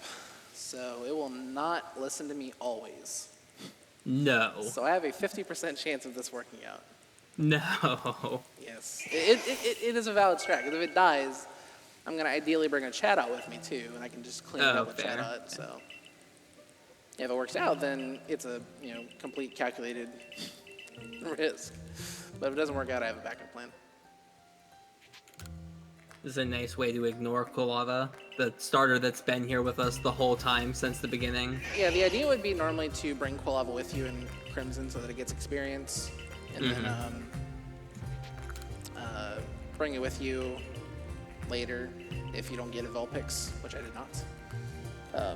But I never brought Quilava with me, so it's absolutely in no condition to take out Bomb of Snow later on. So I'm gonna have to seek alternative options. Yeah. This is one of the few spots in the game where there's actually battles that we need to win coming up, so team composition matters a little bit here. But yeah, we have to go up against an Bomb of Snow in one fight, and then immediately after a Toxicroak, and then immediately after a Rhydon and a Gengar. So 3 fights that you have to plan for. And luckily there's one Pokemon that's very good at dealing with the Rhydon Gengar fight, but definitely have to get something for kind of the first 2 fights. And these fights have changed a lot throughout like the history of this game, I feel like. But yeah, anyway, time for a pretty tough execution segment. This is kind of where time matters. So Halqery set the time to evening just now, and evening counts as daytime. And pretty far over a cliff, there's some Chatot to catch, and they have a research task catch during the daytime. And that gets you 20 points because it's one of their double tasks. I'm pretty sure. But you really want the daytime catch for research. So it's gonna be pretty tight to make it in time. And there's quite a bit you need to do before getting to them. There's all these fields first off. You want to finish your research first field here. And then also sometimes you get a Togepi, which can be worth doing research for.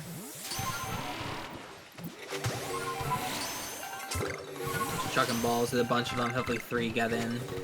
We're good. Yep. As long as you get 3 in, there are like 5 or 6 ball throws there. Like, you're usually pretty fine with Spiel. This is a free 20 points if the Weasel gets in. Always worth just chucking the ball at. Apom as well, most likely. Just if it gets in, plus 20 research. And then looking around here for potentially a Togepi spawn can be nice, especially if you get 2 of them. I'm trying to jinx that into existence, and there are 2. No, decides to skip them. Yeah. No, there's only one Togepi. The other one's okay, gotcha. Okay, yeah, a little bit only small that with one, what I'm watching. There's one Togepi spawn that is guaranteed there. The other one is random. Yeah, it looked like a Togepi on my screen. I'm watching a little bit smaller of a monitor, so I couldn't really tell. Yeah, no big deal. Yeah, here's then aforementioned Chatot. Yep, and plenty of time, still evening, and because I didn't get Togepi, I have absolutely plenty of time. Yep. So this guy is not in the mood to be fast with anything. Oh boy. Okay, it's eating at least. Okay, as long as one gets in, you're fine. I heard one get in. Yep. And now you're kind of just waiting for nighttime. It's like a very tough execution section. Sometimes you barely have time, and then other times you have to wait around. It's kind of awkward, but just chilling for a bit and waiting for this Dusclops to spawn. Gonna put a raspberry down, so when it spawns in, it hopefully goes to it. I did that way too early. Yeah, a bit early there. So got a couple of, hey, those raspberries from that tree kind of come into play here, right? That extra raspberry tree. I think that Drifloon's gonna get that, maybe, no? Yeah, I think so. Screw this. Oh, it's so annoying. There's one down there, maybe would be easier to go for. Okay, there it goes. Yeah, it's really bad that that's down there, because I wanted that to be a Duskull. Right, yeah, for the stun task. Oh, at least you got 2 over here. That's pretty good. Oh, and it broke out. That's unfortunate. Like I said, it keeps that buff permanently. Yep. So the only thing I lose is the fact that it's no longer eating. Okay, there you go. That wasn't that bad. And then already got 2 scares on Duskull. Let's see how much this goes. Alright, so that's 4. I should catch That's one. 4. Yep. So scare 4, catch 1 is enough to finish Duskull. So as long as one of those gets in, Duskull's done. Yeah, And there it is. Perfect. And then also now worth going for Dust Talks. It has some pretty easy tasks as well. Catch 3 at night and then... okay, buddy.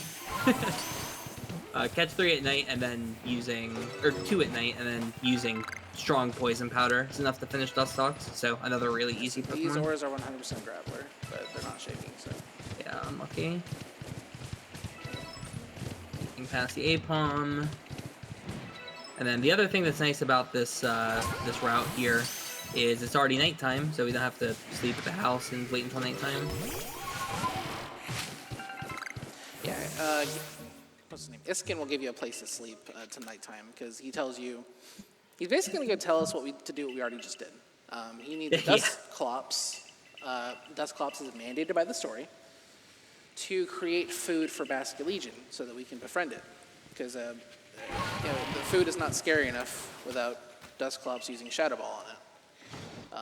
So he's like, if you come here during the day, his last text box will be, do you want to wait around until it's nighttime? But because it's already nighttime, it actually doesn't show that text box. You don't actually lose any time sleeping in the bed at the camp like we did.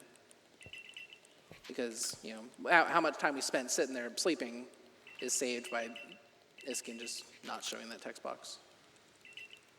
Yeah, and something that's kind of nice about how like the date and time cycles work is evening doesn't last very long. So when you sleep the evening, it's a really good way to get like time during the day and then have it switch to nighttime quickly. Because if we slept like daytime, for example, we'd be waiting like 15 minutes for it to switch over to night. So Yeah, it's evening just to really night is convenient. exactly 2 minutes. Yeah. So just give yourself a 2-minute buffer to get everything done. So I want to take the first chat out because the first chat out was level 32. What's my party going to be? Actually, I don't know if I can bring chat out.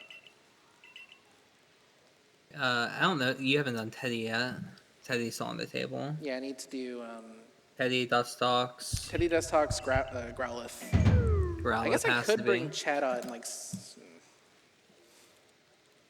Yeah, you know what? Let's do that. Let's do... I'll leave Growlithe behind because it's a stupid strat anyway. And I'll probably like sack Dustox or something, or Patrice. No, I'm bringing Patrice. I'm bringing Luxio because I still need that third Thunder Fang with Luxio. I'll sack Luxio, and then send in chat on. It should be able to do an agile combo. This is a completely new strat that I'm just coming up with on the fly, but should work out.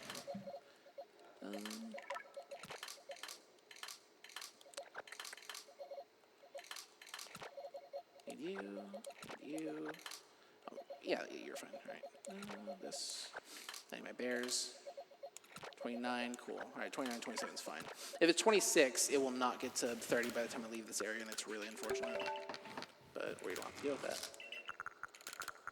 Also, if you're wondering why the party space is so tight and we still have party space, we're going to be catching a Shellos in a bit, and we need that to go straight to the party. Yeah, so every Pokemon has to be ignored. Shellos is the first member of our final team. True, yeah. Very, very important that we get this. Yeah, Gastrodon is amazing in this game. Like, it's actually disgustingly strong. There's not very many grass moves, and even if there were, they're only a 2.5x damage multiplier instead of 4 in other Pokemon games. Yeah, they changed the way super effective and very super effective worked with the multipliers. Yeah, they revamped a lot in the formula. Yeah. Yeah, Gastrodon having several resistances and just one weakness that isn't even that big of a weakness is like kind of ridiculous. Yeah, there's a very hard triple battle, 3v1, in Alabaster Icelands, and Gastrodon just completely shuts it down. Yep. It's actually kind of funny. It's like it's a Rhyperior, an Electivire, and a Magmortar. And once you kill the Rhyperior, the other two can't do anything. Yeah, Flamethrower Electivire literally has an anything. entirely electric moveset, so it actually literally cannot do anything. Yeah. The best thing Magmortar can do is Poison Gas or Flamethrower. Yeah, that fight without Gastrodon would be a giant pain, because fire and electric coverage is like really terrifying to deal with. It If I hits just remember so correctly, much. I think it was Chrysosaurus that first suggested using Gastrodon, if I remember my history well enough. Yeah, very, very good idea. And these ones are actually very high level compared to ones you find like closer to Fire Spit Island for some reason. Because the ones we're about to go look at are anywhere between level 31 and 34. And then the other place I'm mentioning is like 28 to 31. I don't know why. But the levels of Pokemon just kind of are very skewed in areas where they really shouldn't be. Like, we're going to take advantage of that in the next area and catch some Pokemon that are in their 50s. Oh, true, yeah. Just a couple random Pokemon. Some random It's slots. also, yeah, it's weird how much they vary just like in each map. Like, some Haunters are like level 41 and then others are 56. Yeah, certain slots have those certain level ranges, and I get it. It seems like, you know, you're intended to go to these areas later, but like nothing's stopping you from going. That's the beauty of this game. You can go anywhere you want. Yeah. So. You didn't realize how powerful our bicycle was about to be. Yeah. Oh my God, yeah. Full Yeah. throttle. For example, the Growlithe I caught. I'm not supposed to go there. Those Growliths were in their 40s. Yep. So.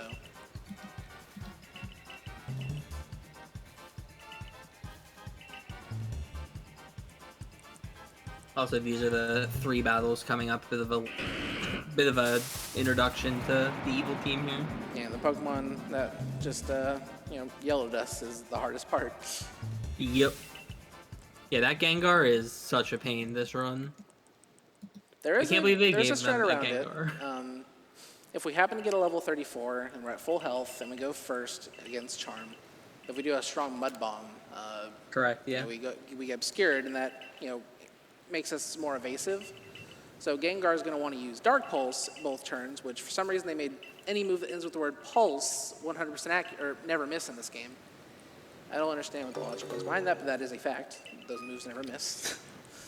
And he won't try to Hypnosis. I think it's because they got rid of the flinching effect and the confusion effect. They just gave them other effects. But it is weird that they made them, like, perfect accuracy. Yeah, Dragon Pulse, Water Pulse, Dark Pulse, just specifically moves that have, and then the word Pulse, like, just never miss. It's weird.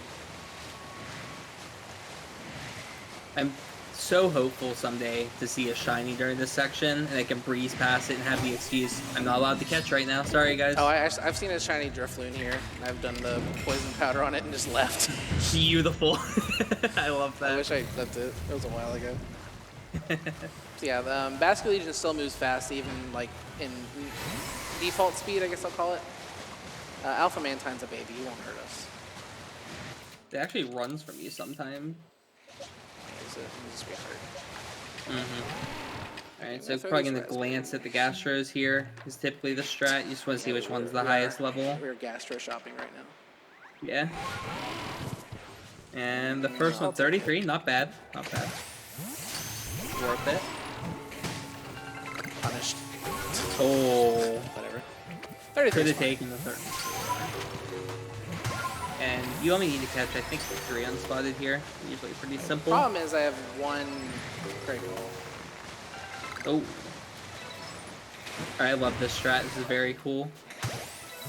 And optimal. That one broke out. Oh. Oh, if that would have gotten in, that was sick. That was very clean. I actually have Thunderfang, and then I need to re-up my Stealth Spray and try to catch the other one. Yep.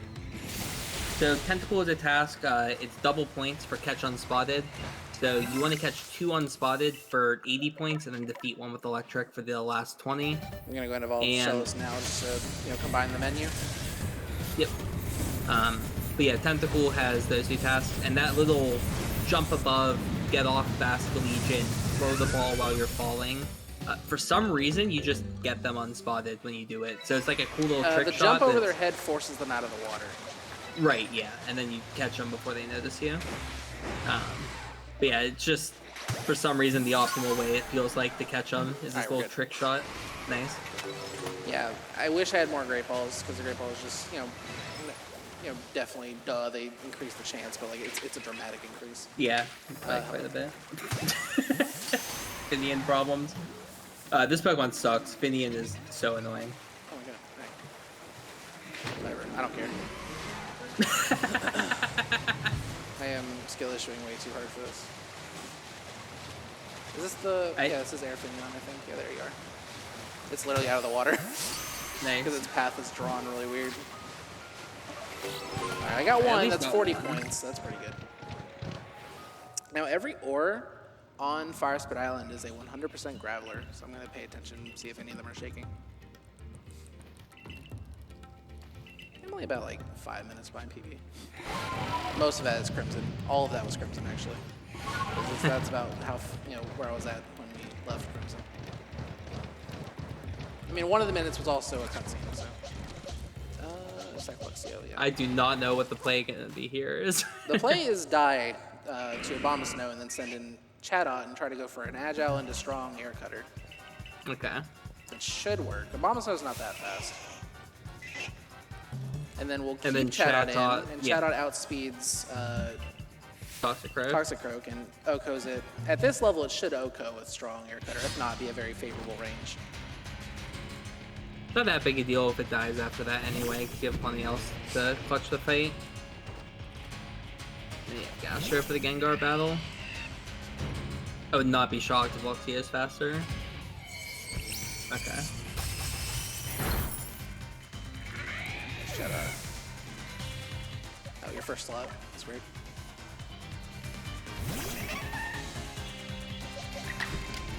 Alright, I just get 2 turns, cool. Yeah, don't even have to go for Agile. That's nice. Alright, I took a risk there because regular air cutter is only 95% accurate. But strong is, 3 seconds, and who wants to wait around for that? Strong would have made it 100% accurate. Mm-hmm. Yeah, typically strong boosts accuracy a little bit. Shame we didn't get to level 33 on Chatot. This may actually still be a range. Oh well. We should be faster unless it's like a minus speed Chatot or something.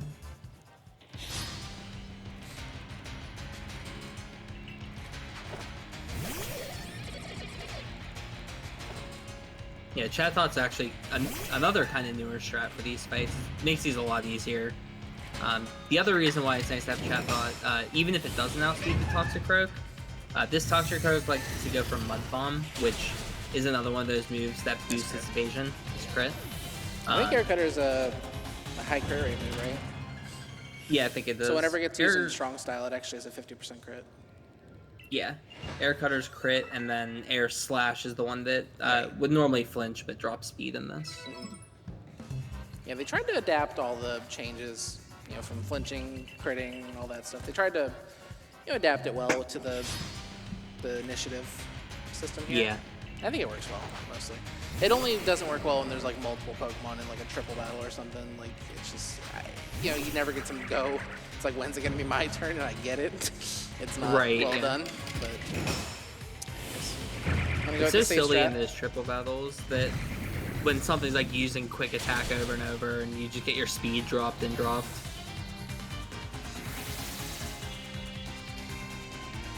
Yeah, it's nice this fight just having the evasion boost. Gengar's hopefully going to Dark Pulse twice here.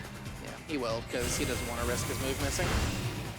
Speaking of, okay, goes for Earth Power. No shot of going for Mud Bomb there. Strong Mud Bomb's 95% accurate, and I learned that recently when I missed. Yeah, it is. So, I mean, it's not even a safe strat. You just still have a 5% chance of missing. You can't win. Like, you just can't. Oh, you can go for Mud Bomb to save 1 second of menuing to Earth Power. But now this is still very easily sub 150 pace or sub 350 pace. If I just don't make any more mistakes. Because like that Crimson was just like the worst it had ever been in months, and then every other area has been fine so far. Yeah, this coast has been very clean so far. I mean, Finneon was a complete skill issue. That's okay. I didn't want to bring it up. I didn't know if it was going to be traumatic or anything. It's hard because, like, the game's targeting is really bad. Like, if I hit target, it would have maybe target one of the Drifloons or Drifloons. That's not what I wanted to target. So I had to focus on my manual aim. And they're very, very small targets to hit, and they're constantly moving. So it's very, very difficult. Plus, like, I'm glad I didn't commit to that because there wasn't that many Finneons there to begin with. I would have needed 4 to be there to be able to finish it. All I wanted was to catch 2. Because 2 of them is 80 points. But yeah. Yeah, there's a lot of Pokemon that's kind of unfortunate, like how close they are to finishing, like extremely quickly, and then to get that just little bit of extra research, you have to go catch like a whole other 2 of them. But Binion's just kind of one of those Pokemon. You get so much for just 2 catches. time for the Arcanine fight. This is the first hard noble casually. This is the first one I died to personally, and I died to it in my first couple speedruns as well. But we have a pretty safe strat, as long as, you know, you can throw bombs pretty quickly and you know when to dive. It's not that bad. Basically, we're going to be abusing Arcanine's AI. Yep. This fight used to be very RNG based, whether it went well or not, until we figured out we can just manipulate him. Basically, when we're in the middle, he'll want to jump to the middle. That's basically what this fight revolves around. And I'll go into the middle very often, as you'll see.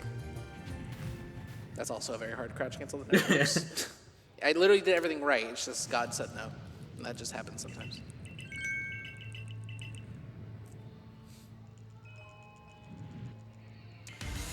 Okay. This fight's gonna look a little This is bit the first noble that has no repetitive. text tutorial, by the way, so it just starts immediately. It's so hard not to crouch at the start of the Arcanine sometimes.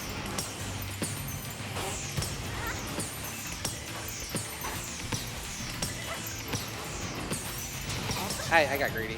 Oh yeah, unfortunate. It's probably gonna dash here instead of jump back to the it's middle. It's gonna go to the middle now. It's very easy to get back on track. Yeah. Yeah, like we're already back on track.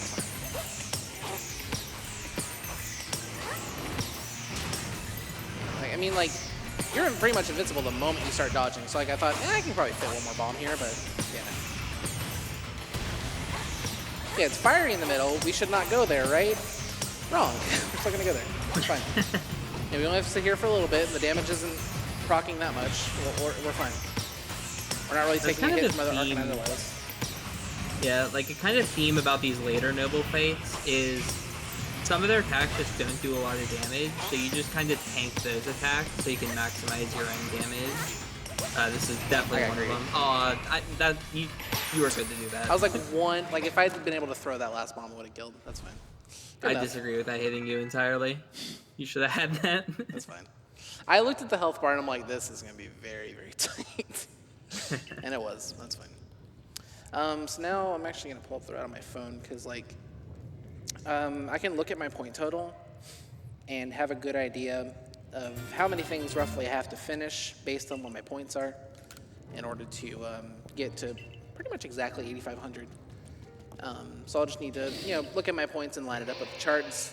So, for example, if I leave this area and I have 7,020 points, I need to finish 4 optionals in the next area. If there's also like 60 20, research, 5, etc.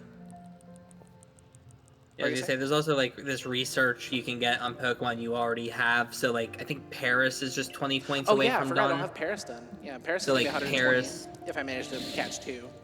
Yep. So like that's an option. Some Pokemon like Yanma, you might. I don't think you caught any yet.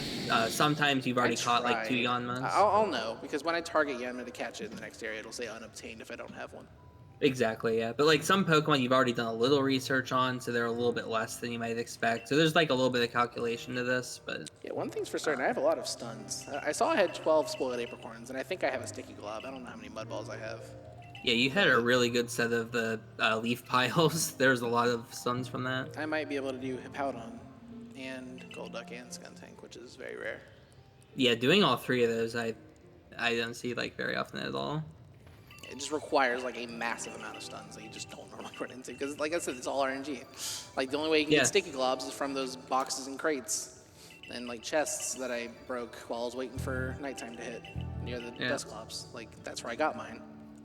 It's very unlikely.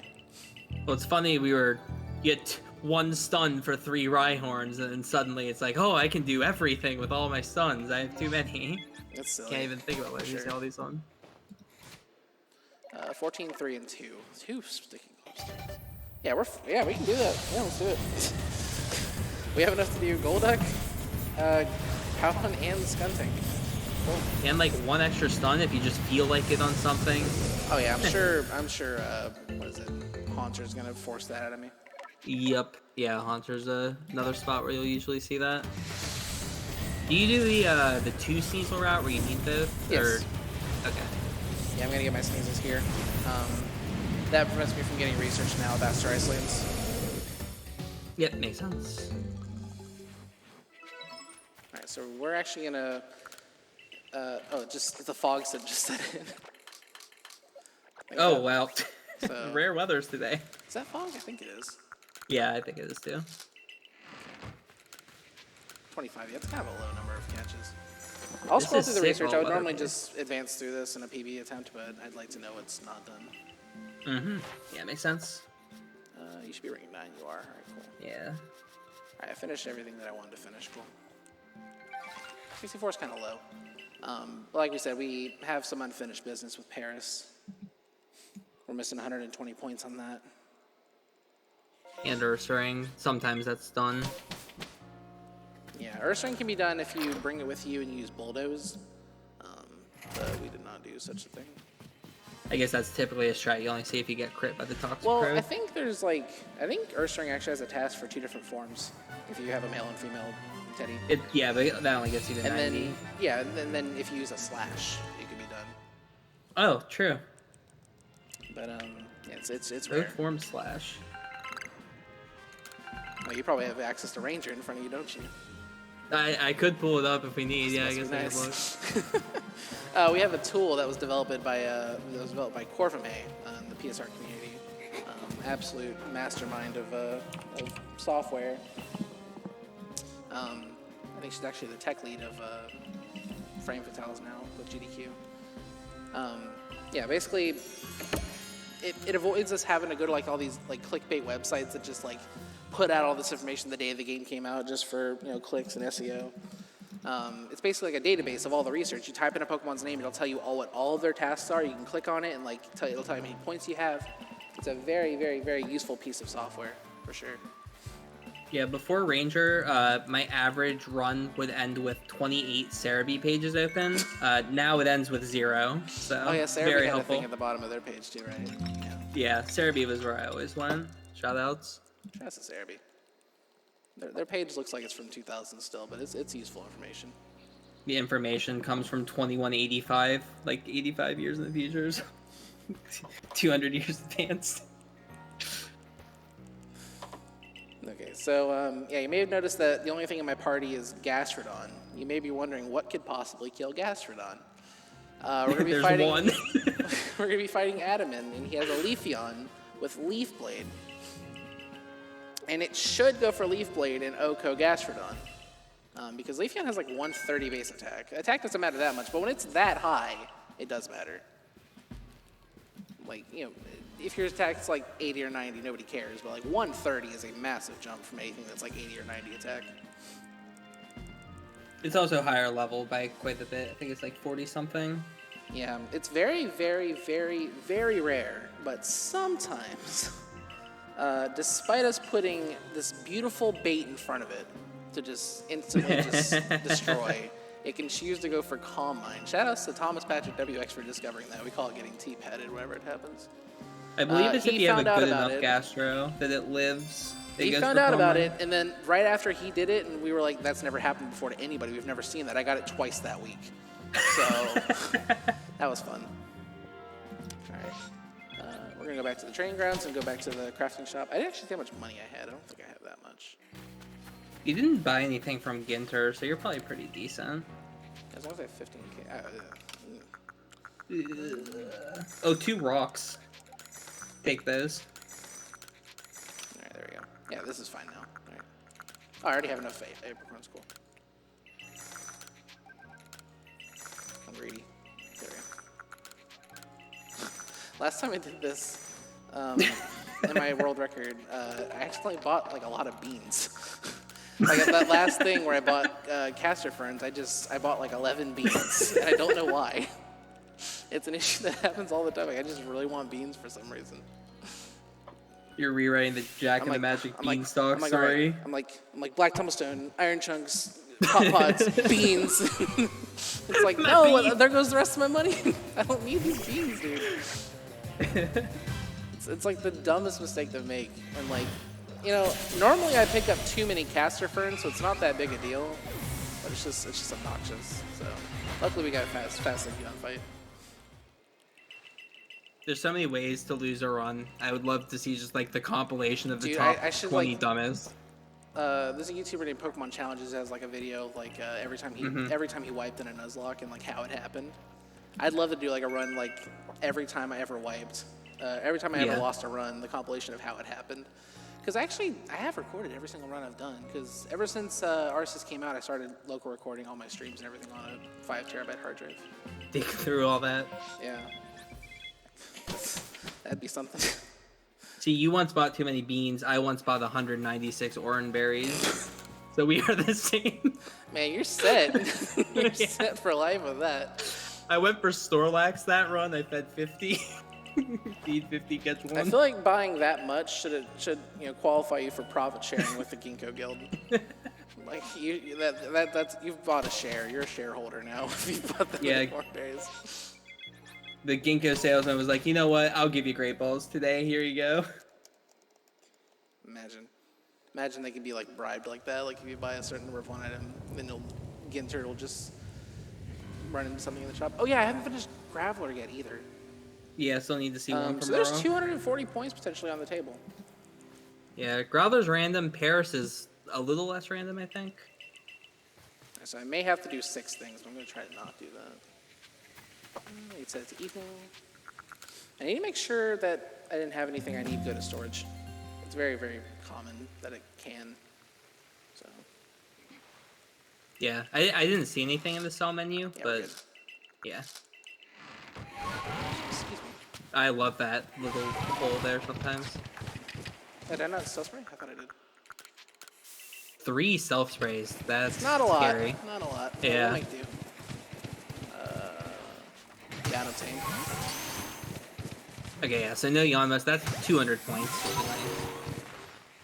So Yanma catch 3, 2 in the evening. Very easy task. And Yan Mega catch 2 unspotted. Okay, that's unfortunate. There's a 30 on Mega you can get over here, luckily. I caught it, but I don't know if it was unspotted. Probably not. Yeah, definitely not. Probably the third one gets in. Alright, we're good. Nice. Okay, good. Cool. We caught every Yen Mega. Yeah, that's very rare. Alright, well, that's Yen Mega. It's one of ours.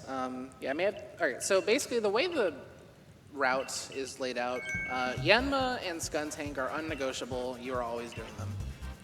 But the route says this is how many optional Pokemon you have to do that are not Yanma and Skuntank. So I may have to end up doing 6, and I've done 1 with Yanmega. Yanmega's not done yet, but we're going to use it in some fights. See it use some moves and specifically use Ancient Power once and use a strong move. That will finish Yanmega. So we can pretty much call Yanmega done because I can't possibly avoid doing that. Yeah, unless you have a weird party moment where you send out the wrong Pokemon and weird stuff happens. Speaking of party moments, if I happen to have a slot open right now, I learned that I don't, but if I did, at the end of this cave, there's some Golbat/Zubat spawns. If they are both Zubats and you catch both of them, they're both ready to evolve the moment you catch them. If you evolve one of them, you finish Zubat because of the kill you do on Zubat later, which is another option possible. Yeah. I've only been able to do it once because I only came up with it like last week. Because it's catch during, it's still daytime, so you get catch during day as well. Yeah, you get 2 catches during the day, and you kill one with rocks later, and you evolve one.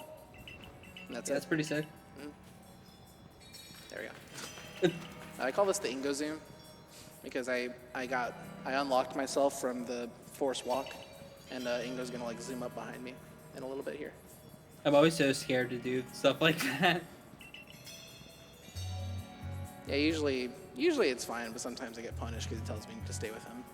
Mm-hmm. Boomer. He'll be here in a second. 1 second. Where are you? No, I didn't even zoom. That's lame.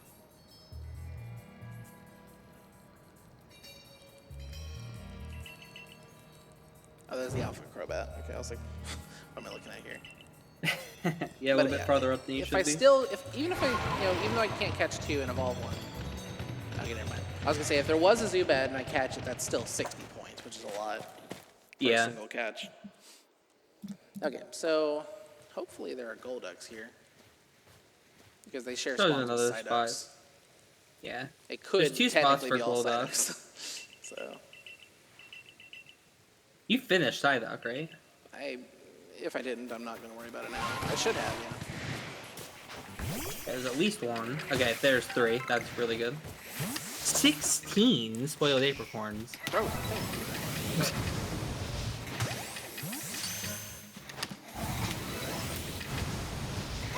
you. And 16 apricorns is wild for how few you had earlier. Yeah, another ball of mud too.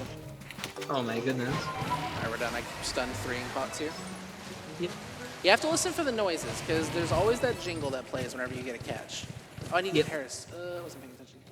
I didn't see any so far. Yeah, the Paris, whatever. It was, yeah, Paris Actor. I will concede to Paris. Oh, that, I think that's a Bronzor.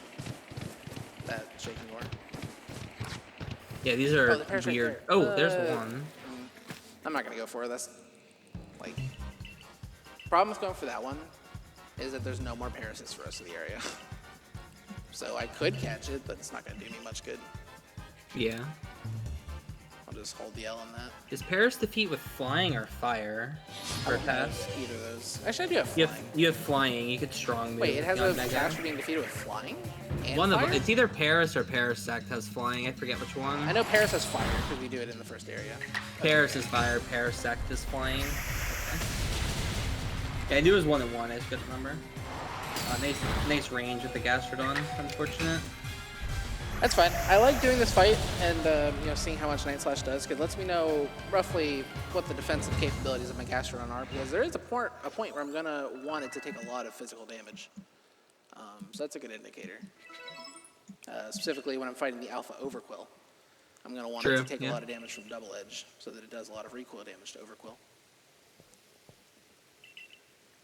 I don't think there's multiple Parises here, are there? Could always YOLO it if it's large, maybe? No, it's a... Well, I mean, large wouldn't finish me either, because that's only 10. I would have to get 2 larges or go to 4 catches, which I only have 2. Oh, yeah, you're right. Unless I... Nah, it's... Yeah. We'll hold the L on that. I have so many stuns, like, I will be fine. The only thing I'm concerned with, as previously stated, is my scatter or my stealth sprays. So I'll have to be very careful with those. Yeah, having only 2 left is very scary. Yeah, I might have to just sneak up on these Ursa because I don't want to waste a scatter, or I don't want to waste a stealth spray on that. Yeah. And I'm probably going to have Gligar and Toxicroak on the same stealth spray. Since you have so many stuns, you could probably use one for Haunter and not have to use one on that section.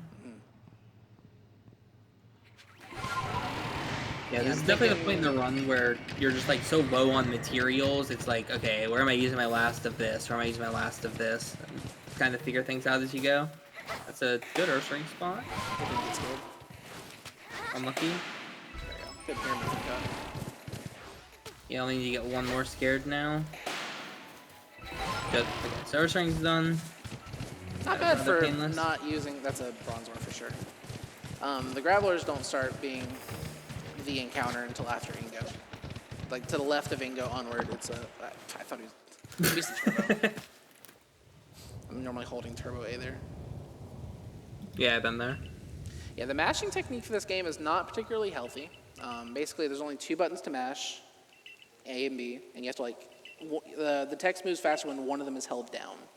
So I have to, like, constantly be, like, wiggling back and forth between A and B. It's fine for short term, but like for a 4-hour run, it's not great. So we voted to enable turbo, or to allow turbo controllers, because mashing is not really the skill we want to test in the speedrun.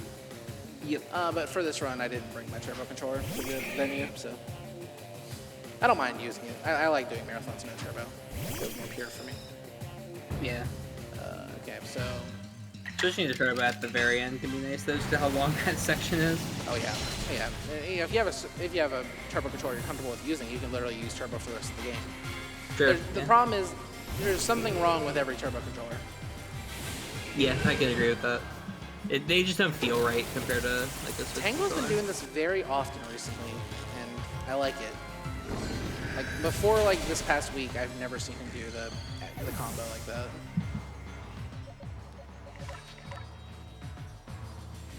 But yeah, I didn't need to see Ancient Power on Tangela, but it's fine. I didn't like that I missed that. It's 95%, please hit it.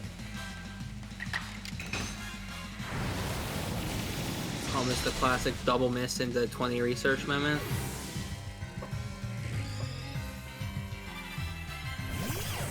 He's probably gonna go for quick attack aerial ace because he can, because I missed that first air slash. Should still be fine though with Gastro at least. Oh no, I'm going Mega. Oh, you go Young Mega on this, I see. Yeah, this is where I use my strong move. Gotcha, and then you save the ancient power for the Zubat? He shouldn't be able to kill me. I have a second Mega if he does.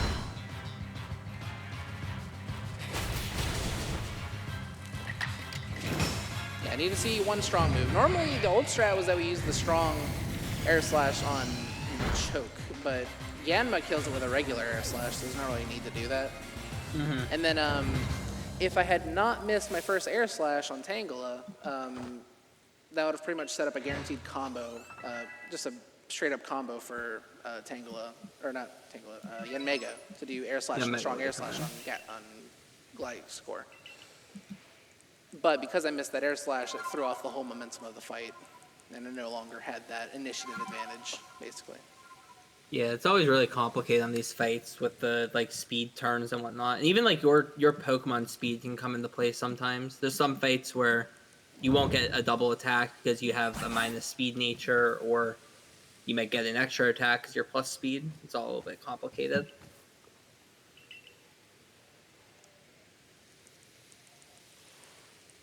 That's a moment I can relax. Yeah.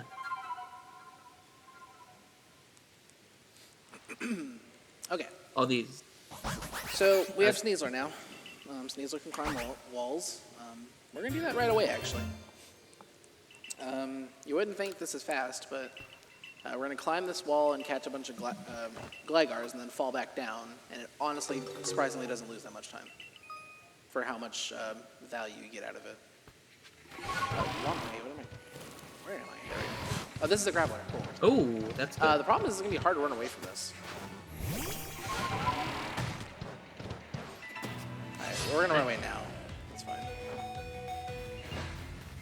Pretty nice after not being able to finish. I thought it was just gonna be like nice. existent now. he took a while to leave. Alright. I did that a little bit too early actually. Yeah, whatever. Finally putting the super potions to use after having the whole run. Alright, I need to be really, really, really fast. Fast does not mean accidentally almost switching to Ursula. Female. I didn't see. I didn't see either.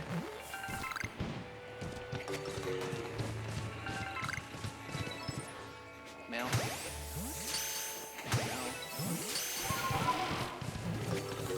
Good. At least the male got in there.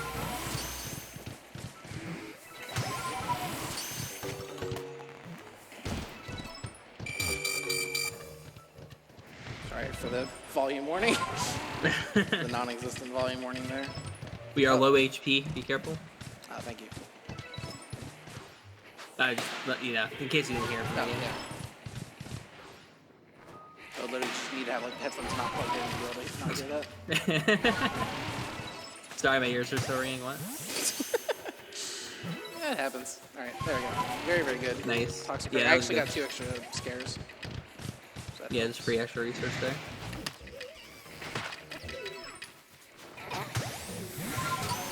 It's also nice the Toxic got in really quick because Stealth Spray timer is getting a bit tight. Oh, that's unlucky. Oh well. I think still have enough stuns. Yeah, I have plenty of stuns. It's funny. Yeah, it just sucks. I think that other kind of broke out. Yep. Not very likely to do that. Oh, I need to finish it. The toss. Yep. Right. Still need one more point on that. I just use my last scanner or stealth spray. That's fine because I'm doing new research that I didn't know I had. Oh, they were glitched. Okay. Nice. This one shouldn't be at least. Oh, they're. Oh, they all are. Yeah, please. I'm just This is so painful. You know, feeding one. Can you feed one? No, you did 2. That'd be way off. Silly. Yeah, that's annoying. Okay, at least I got in. Yeah, I still need to scare still need to stun a Skun tank, but it needs a B1. Cool. I still need to catch it because the other one broke out. That was a Stunky over there, so I actually need this one. Alright, cool. Okay, that was good. I think you still have exactly enough to stun Haunter too if the spray runs out, which is nice. No, I have only 2 scattered. I only have 2 spoileds. Oh, no mud bombs. That's okay. enough to stun a Sneasel, though, if they, Sneasel, though, if they yeah. want to act up. Oh, at Scattering, or not Scattering, Stealth Spray stuff like that. Now it's not. I thought it normally runs out by then.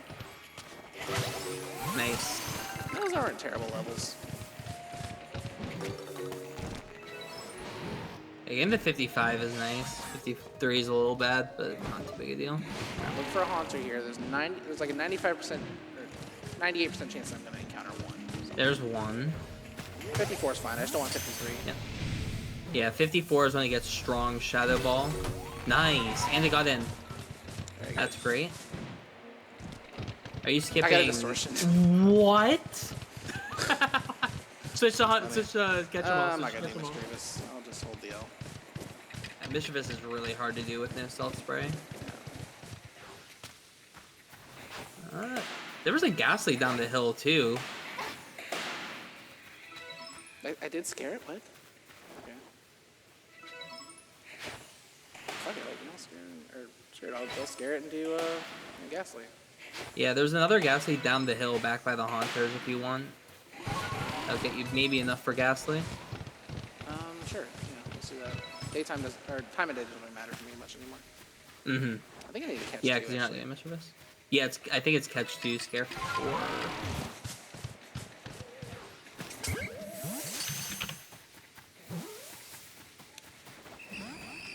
Oh, it's only 1 for Ghastly that you need to catch. Is scare 3 fine? I'll double check that. Ghastly, scare 3, catch 2 at night. Alright, I have one more. Let's catch this other one. Hurry up before it's daytime. Can you scare 4 or? I scared 3. Okay. Alright, that should be night. Yeah, as long as that was at night, that would count.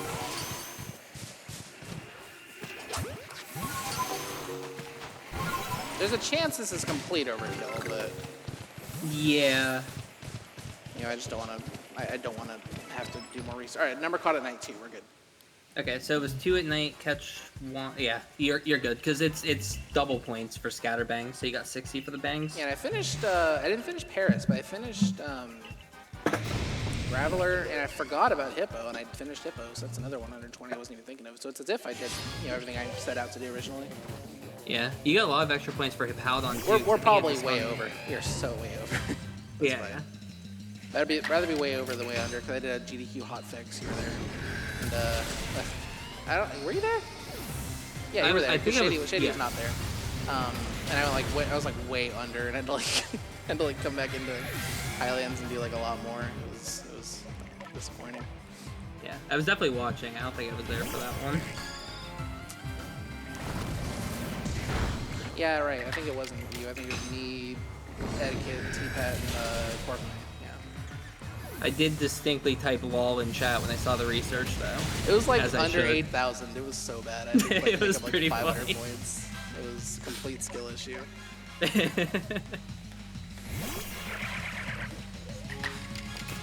My favorite's when you're like 8480 and you're like, okay, I'll just evolve a Yanma. And you're like running I in. was hoping you wouldn't do that. Oh, that sucks. Cool. Okay. Yeah, if it went for strong there, that would have been kind of sketchy. I don't know why I didn't. It's so weird. Yeah.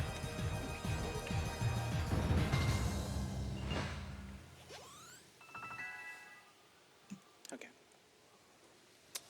That's fine. Like, there's no world where I don't have enough points, right?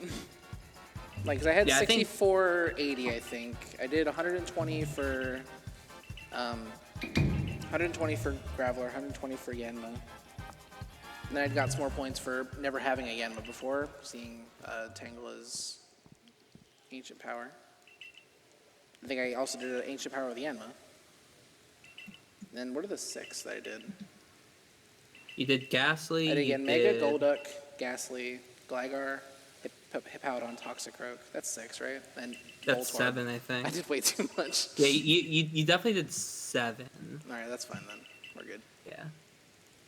Like I said, I'd rather in a marathon do overkill than underkill for sure.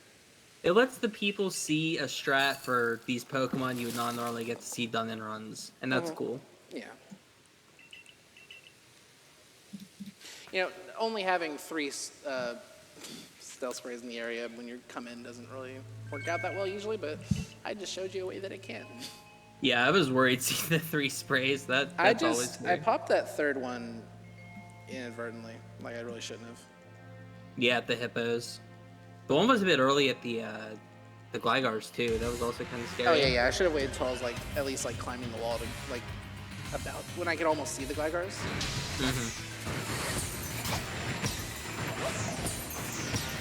This is where headphones really help. Yeah, Because when you're wearing the headphones, you Voltorb. can tell exactly where around you these Voltorbs are. You can hear the left and right channels in your ears. But it's kind of hard to hear on the stage. It's still a skill But yeah, I issue can still though. see it on the ground. You know. That'll be fine. I'm going to take it a little bit early. It's fine. Give more room to walk around.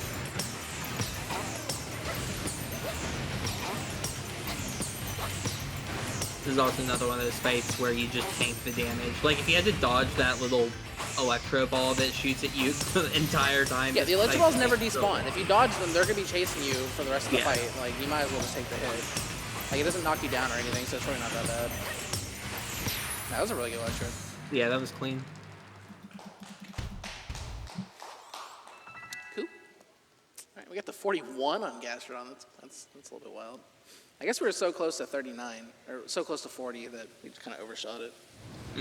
I mean, the only thing we wanted to do for Gastrodon is beat 40, so we're good. I always love the team at this part. It's just like me and my bugs. Just bring the So bug many army everywhere. bugs. There's so many.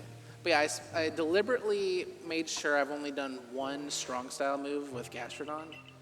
Because I'm going to use a strong style move in Alabaster Icelands, and I don't want to get researched. So if I had used 2, I would use my 3rd one in Alabaster, and the professor would tell me I hit any research task, which is cool, but not anymore. I don't want that. Yeah, as soon as you hit that 8,500, you're done with research. There's no point doing any more for the run. And especially because, like we mentioned earlier, during the 3rd visit of Fieldlands, it's kind of the opposite, where we're still going to not be catching any Pokemon in Icelands, but you also skip another thing if you don't have any research. So hopefully no tasks happen in Icelands.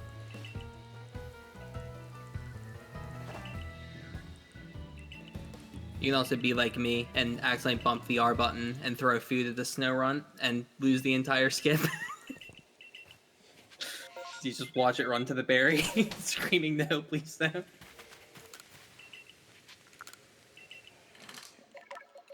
Actually, I want to do this. Yeah, keep the Gastro. I want to keep the Gastro with everything else. That's a really low level Toxicroak. That's cool. Once again, getting a very enticing Pokemon for our There rival is to go up no against. way I am under 8,500. I refuse to believe it. I'm calling 8740. 8950. Alright, so that told me I did 2 Pokemon too much. So I could have gone away with not doing Ghastly or Voltorb. That's fine. Yeah. I figured, but you know, you don't want to be wrong. It's really, really, really bad to gamble that and be wrong. Because what happened, like, okay, let's say I had 8480 or 8490. I would have to go back to the pasture, pull out a Yanma, evolve it, and then put the Yanma back, and pull out Toxicroak again. That's 40 seconds gone, just because I had a hunch I had 8,500. If it takes you like 10 seconds to do a little bit more research, or 20 seconds, you might as well do it, because the alternative is losing 40 plus seconds. And that's if you're only like 20 short. If you're like 50 short, it's like, hey, what area do I want to go back to? You gotta pick which area you want to go back to. I liked Coastlands. That was fun. Let's go back there. I think the most optimal thing, well, I mean, it wouldn't be available to me, but if you're short, you go back to Crimson, and if it's still nighttime, or you set it to night and then scare 3 Ghastlies and catch 2. Oh, that's Like not right at the bad, beginning yeah. of Crimson. And then you're out of scatterbangs and you go for that. You have 2 bangs and you only get 2 scared, and then you're evolving Ghastlies. It's just all bad. Oh man, we used to do that, didn't we? Evolve Ghastlies. Yeah, catch 3 Evo too.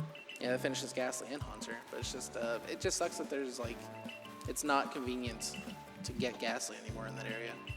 Yeah, like if we spawned at nighttime in Mirelands, it would be pretty valuable, but Oh, you don't even need a stealth spray if you're good enough. Like, as long as you understand the way they rotate, you can, just, break their ankles and catch them from behind. what ankles? They're Ghastly. Don't worry about it. break their gas aura. Yeah, they just like that's what happens. They shrivel up when they get scared. They lose their little cloud. So the reason I withdrew Toxic Rook, right? There's one more fight we want to lose. This is actually the last fight I think we're allowed to lose. We're gonna fight Rival, and Rival leads a Mr. Mime, and we want to obviously lose as fast as possible. And Toxicroak is psychic or poison fighting, so it's quad weak to, or 2.25 times weak, or 2.5 times weak to psychic type moves. There's a good chance that Mr. Mime will just go for straight up psychic, turn 1. However, it could just not, and I might have to stall for a little bit, but not too long. Like, there's no way it takes like more than like 3 or 4 turns to do psychic. I mean, the biggest issue, honestly, usually is that if your Toxicroak is faster than Mr. Mime, you have to use like Earth Power or something. Because if you use Venoshock, you're getting research. If you use like Night Slash, you're getting research. Yeah, you have to like hit up twice. The first 2 slots of Toxicroak's moveset are research. It's actually all 3 except for the last one, I think. Yeah, so you just press up and A to use Earth Power. Because one of them KOs the Mime from full. I think it's like Poison Jab. Yeah, or probably Venoshock or something, right? Because it's Fairy. Yeah, the Poison move just kills it, so you have to pick the move that doesn't kill, but also doesn't give research. It's like really annoying. And that's Earth Power in slot 4. Yeah. And I think in slot 3, if you get like a certain level or something.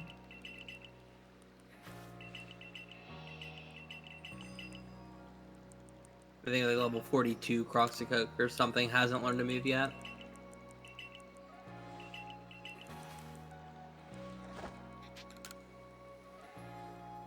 Yeah, these lose fights are like, they're such a troll because every time we go into these, you can just insta lose, but all we can do is like try to bait the opponent into winning faster. You just have to bring like the juiciest Pokemon to like trick them. We're giving them the best bait we can offer. And this is actually the lowest level Toxicroak possible. And I'm slower. Thank God. Okay, really, really good. Perfect fight. Yeah, lowest level Toxicroak possible. We should be slower. Unless we had like a plus speed or something. But yeah, then at that point it's up to the Mime to actually use the move. I think if you go first, Mime will always want to use Agile Psychic for some reason, just to regain the initiative lead, even though it can't tell, I guess, that I have no other Pokemon. Until you get Agile Hypnosis and have that fun fight. Yeah.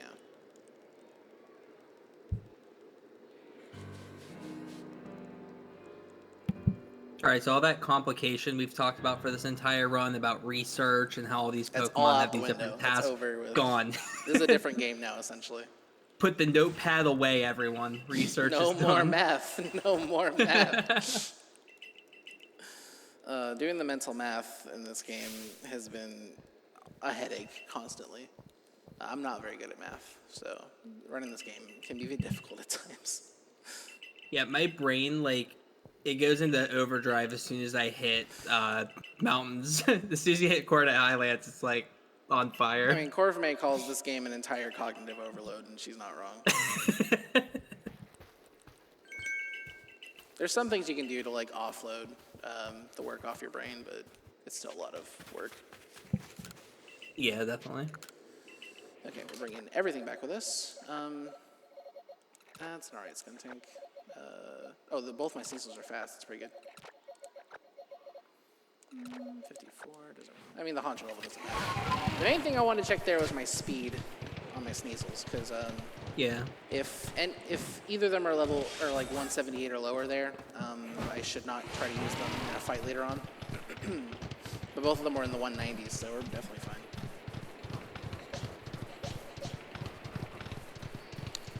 So I'm going to want to use my higher level Sneasel here against Garrick. Because if you, like the Sneasel that you use in this fight with the current strat doesn't die, it gets experience. And it gets the boosted experience from participating. So you use this Sneasel in this fight, and then it never participates in any fight ever again, and the other Sneasel ends up dying. And by the time you get to the Alpha Gudra, it will just barely, top out at the next level, no matter what level that is. If it's 56, it'll get to 57. If it's 55, it's going to get to 56. Because of the experience it gets here from Garrick. It's mainly useful if you have a 56 getting to 57, because there's no other way to get Sneasel to 57 before then. Yeah. But, you can also swap to the Haunter during this fight, but that's not too important. Oh yeah, we're going to, yeah. Yeah. Yeah, we're gonna, the strat is close combat Glalie. We're gonna take a Hex from Frostlass, then we're gonna hard switch to Haunter. Yeah, Sneasel just unfortunately doesn't get anything to deal with this Frostlass. It's like a 2-shot at best. It's really annoying.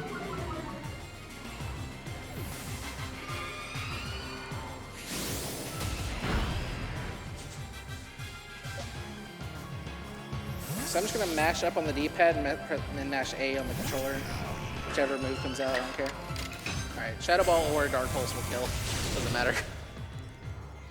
I just had to make sure I did an up input first before I pressed A. Right, yeah. Yeah, you see the Sneasel, second Sneasel got twice the amount of experience. Because it participated. It's also nice you got a level 54 Haunter, able to use Strong Shadow Ball in the Braviary. It's really helpful. Yeah, the only Haunter I don't want is 53, because if you have a 53, you have to buy EXP candies before you come out here. Oh, that's a good way to fix it, I guess. Yeah, that's also the fix if your Gastrodon's not level 40. Right, yeah, just spend a bit of time getting the candy. So the worst thing ever is if you don't have Gastrodon at 40 and you have a 53 Haunter. Right. So... The Giga Brain strat is if you get the 53 Haunter, catch the Alpha Rhyperior, and then get an XPL candy from that. Yeah, you can get XP candies from like the Alpha, the barrel that we catch. Oh, yeah, true. It usually only gives smalls, but it helps. Every little bit matters. Yeah, one of the world records that was set for this game, Shady Gamer X had a Haunter that was 53, and he didn't get there in time. By the time it was time to fight Braviary, so he went for the old strat of Skuntank, and he got lucky and never punished. Yeah. Got the Knight/crit. Yeah, it's nice having the high crit moves be 50% and use strong, but like the fact they're 50% is so bad. Like, if you just don't hit the coin flip, you lose so much time in a lot of the spots. Especially Alpha Zolrark. Yeah. Like, That's always a fun one. It's not a good range anyway to kill. So I'm on such a dry streak right now of not getting the 50% crit. I did get the range last time I attempted it in my current world record, but I didn't get the crit. I just hit the range. I think. Yeah. It's 50%, but I'm also like 5 for 5 on the 19% YOLO ball, so I don't really have a right to complain. I was told that was 1 in 3,584 to be 5 for 5 on that. I've seen a shiny before. Oh man, have I seen any full ads like 8,000 shinies or whatever? I've seen them in like Crystal Bingo randomizers. Yeah. Oh yeah, have you seen them in that? I see shinies in this game all the time because like, you see hundreds of Pokemon at once. Mm-hmm. Like, one run I had 3 shinies and 3 distortions. Or 3 shinies and 2 distortions. Something. I had a distortion in Cobalts after sleeping. And then I had a distortion in Coronet. Similar time that I got it today. I had the first Starly be shiny, the first Starly that could. Really? So the only faster shiny possible would be the Bidoof.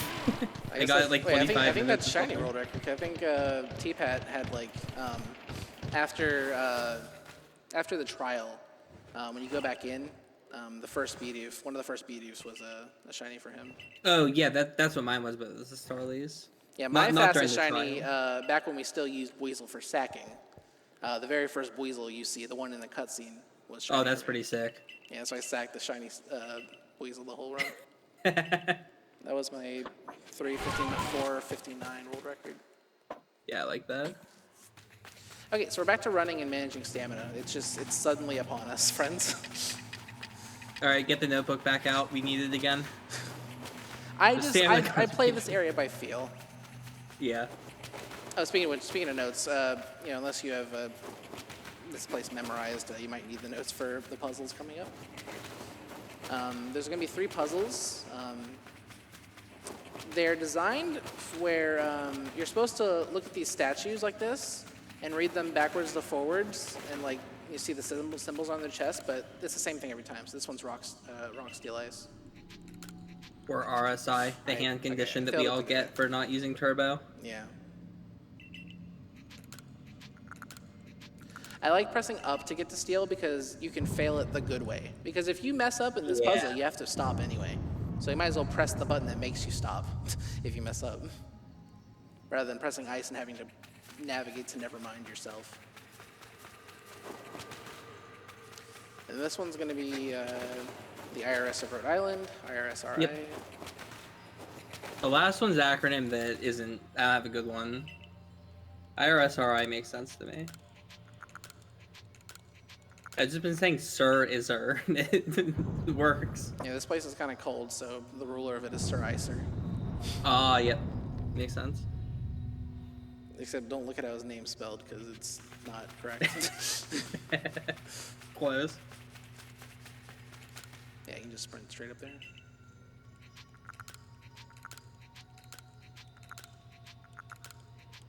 Alright, cool. Only one mistake, and it was kind of a weird one. Alright, I have some smoke bombs. I don't have any stealth sprays, but I can maybe get by this Alpha Gallade here with smoke bombs.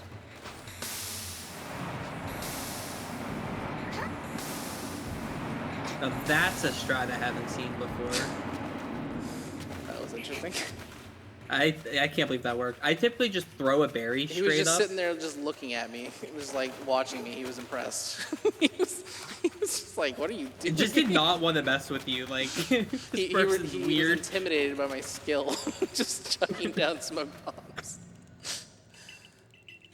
I was intimidating him with my my repertoire of items.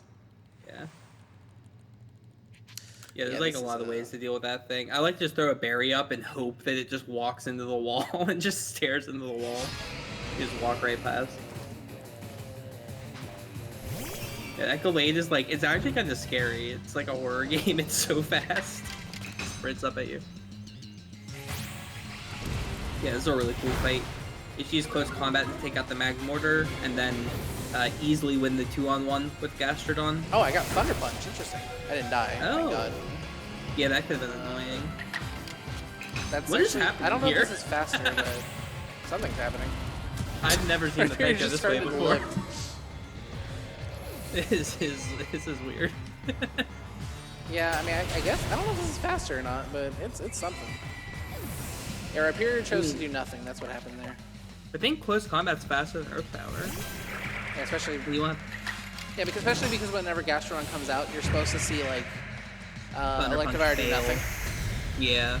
Or try to hit you and fail because it can't. So that was a very interesting fight. Why did the Rhyperior not attack? They can sometimes. It was just looking around. That's what the text said. Right. They can sometimes forfeit their turn and not do anything. It's weird. But it worked out. That might have even arguably been faster. Oh, we never mentioned it yet, but in the bottom right corner, you see my party.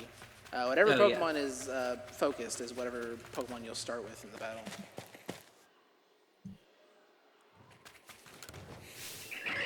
You can also use that to like swap Pokemon between battles. So sometimes you might swap during the battle, so the next battle you already have it lined up.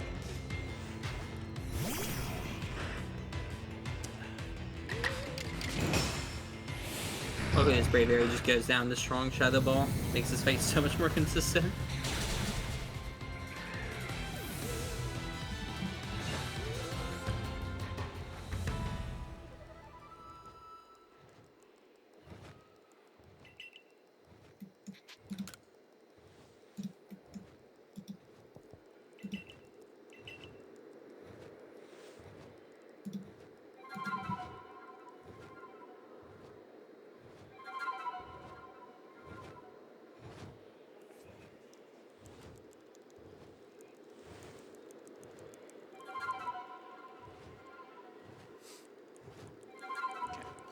So now we've unlocked Braviary, our final mount.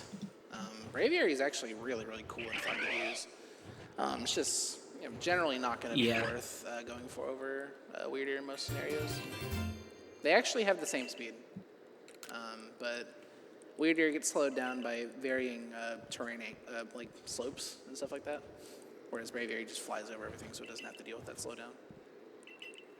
It does lose height slowly is the only issue with Braviary, so you eventually have to pop back up. That, and it has like this little initial ascent. Yeah. But you actually discovered ascent canceling, where when you switch to Braviary and you double tap start, you actually skip the ascent, and you just get to use Braviary regularly. Oh, was that me? Yes, first time we ever saw that was you doing it. Let's go. Yeah, I think we saw you doing it going to the Cave of Origin. Gotcha, okay. No, it's just a full-fledged strat. Yeah, this is actually pretty cool, because I really like the movement tech with Braviary, because it's, like, kind of complicated. Oh, good Golo. Perfect height. I need to stall. Yeah, a little low, but still good.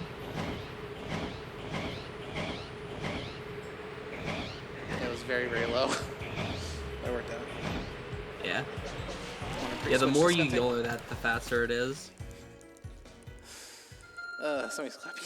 It's just Is kind of that throwing me Washer off. trolling back there? Yes. Unbelievable. You can't take him anywhere. But yeah, we got the piece of Eternal Ice so we can summon Alabaster. After all that work we did, finally gets up the mountain just after us. He's been like trying to climb this thing for like years and years. I know. You know, I'm happy for him, but we got stuff to do, so I can't be happy for him for too long. Surprised there wasn't a bigger pop-off for getting up it finally. Just kind of stretching like, yeah, I did it. He's like, yeah, I did this, no big deal. Yeah, no big deal. It's not like the thing you've been trying to do for years and years and years. Yeah.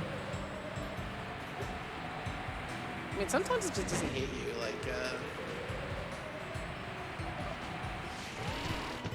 I don't know. Like, sometimes with this game, I've been grinding for the record for a long time. Most recent grind I did, I lost the record like a month and a half ago, and then I grinded for it not every day, but like every other day. And then the whole time I was at RPG Limit Break, I was constantly in the practice room, just playing the game, trying to get the right run. It was just very demoralizing at times. Then when I finally got the run, I was like, cool. Like, it just, I was desensitized to it, you know. Yeah, you've been when there you put too before. much work into something, it's like, you know, it's not like, oh my god, I finally did it. It's just like, finally, like, why didn't this happen earlier? I feel like there's like a bell curve to it, where like the earlier you get something, it's like, you know, I'm super hype about this. And then like toward the middle, it's like whatever. But then at the end, it's like, oh, this is super Thanks sick. so much. Yeah, shout out to Glenjamin, our next runner, for hooking me up with something to drink. Yeah, hydration check. I don't know if this is proper hydration. This is Monster Energy. I had a water bottle, but it's gone. Oh no. It was gone after Area 3. Alright, time for the Avalog fight. This is probably one of the harder fights. Yeah, this is where if you the go rage for the skip. skip. Yeah. Basically, the first part of this fight doesn't matter. Like, you know, I'm going to do damage, obviously, but, like, it's not tight.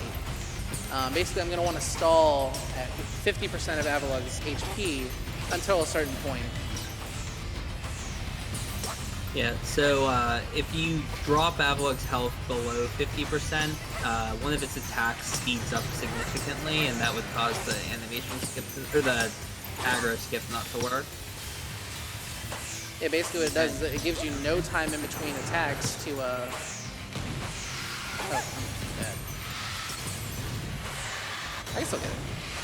Yeah, it's still Maybe not. I possible. don't know, I missed too many bombs there. This is definitely close.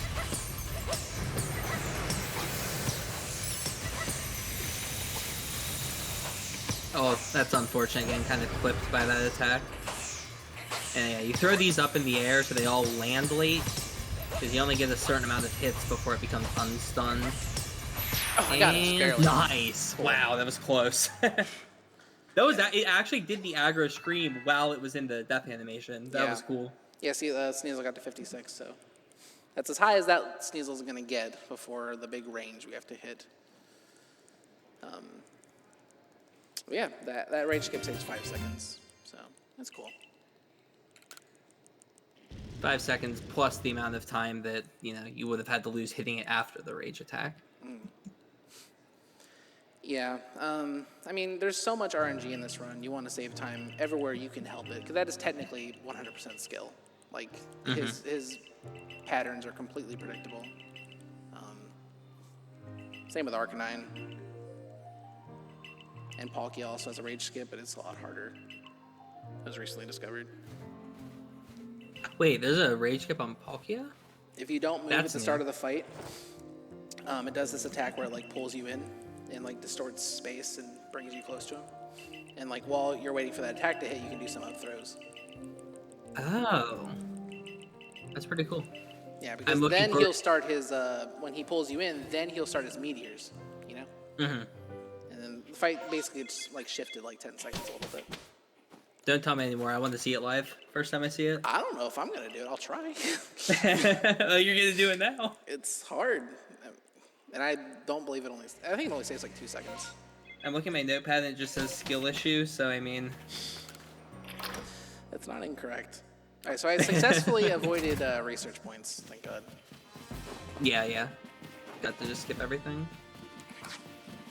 I already switched to Skuntank, which is the Pokemon I'm gonna lead in the next fight. Man, you were really low on items at the end of this run. No spray. I think like no scatterbangs anymore. I think like 3 balls. I have 8 leading balls. I had way too many. You ran out of bangs because you did Ghastly. Oh yeah.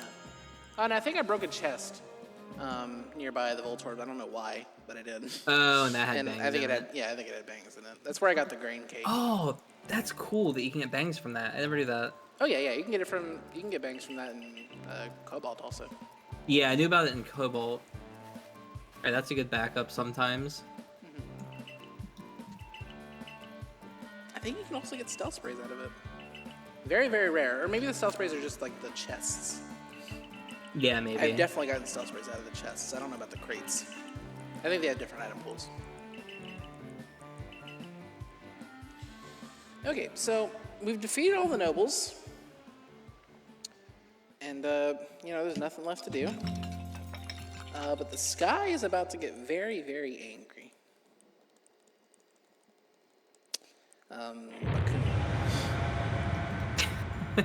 So, if you're like me, a fan of Pokemon Mystery Dungeon, I have always applauded the Pokemon Mystery Dungeon series for having a superior story and narrative than the other traditional main series games. However, this game actually did decide to steal a couple beats from PMD, and it actually enhances the story in my opinion. Like falling out of the sky, not knowing where you are, where you came from, being kicked out of something because of something that's not your fault. These are this is a staple PMD basically. the only thing I would add to that I wish Mystery Dungeon would have implemented into this game is holding a button and watching the text advance. True, dude. Every PMD game you can hold B to mash the text. It's so good. God, that'd be so nice. Why don't... We need all future Pokemon games co-developed by Spike Chunsoft. So they'll add the whole B to mash.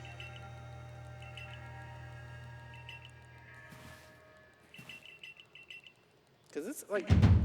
That should have been done a long time ago, honestly. Yeah, I feel it. Like, it's just not something the Game Freak ever thinks of. But, like, somehow Chunsoft thought of every single time they made a game. Yeah, that's actually really true.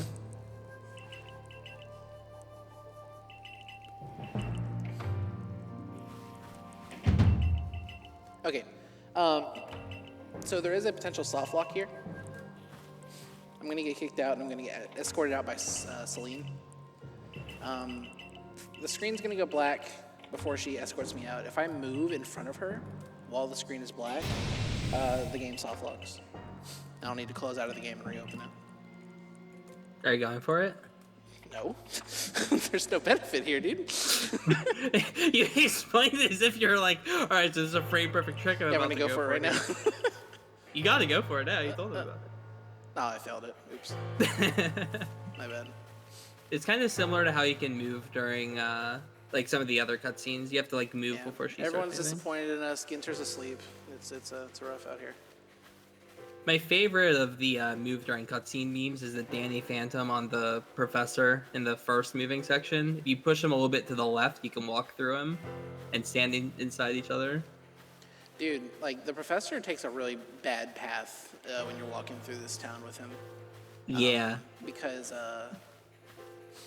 basically, I don't know what he does, but he walks over some terrain that's, like, you know, a little bit sloped, and he slows down a little bit. Maybe it'd be faster to, like, push him back onto some better terrain. Oh! The reverse Danny Phantom, where you save time instead of lose it. Yeah. I don't think the walking sections are that bad. Like, I love that they're all kind of glitchy. Like, 'cause, Yeah. well, at least with the professor and Ingo, you can run, you can break out of your forced walk. Yeah, you can goof around during and then them. this one you can soft walk, which is cool and necessary. I actually have no idea what kind of pace we're on. I wish I had been paying attention when I got 5-star. That would be very telling. World record got 5-star at 3:30:41. And that's not even that good. So I think we're about like still 5-6 minutes behind that. That's still fine. Like estimate's 4 hours, where we're still very good on pace. I think At this pace. is on my PB pace, so... Let's go. What's your PB again? 3:56? I think 3:56. Let's do it. I'd have to open up my splits to look. I know I got sub 4.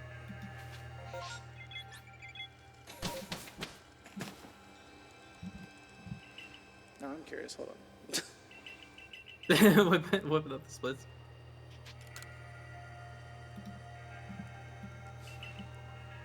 YouTube. Like, this should be on, like, 350-ish pace, I would think.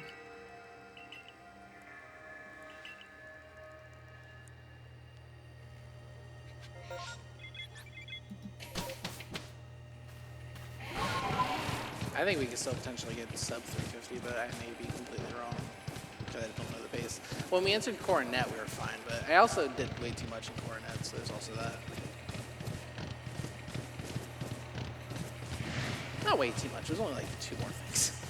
Not a big Yeah, deal. you did 2 extra ones. But yeah, a marathon safety.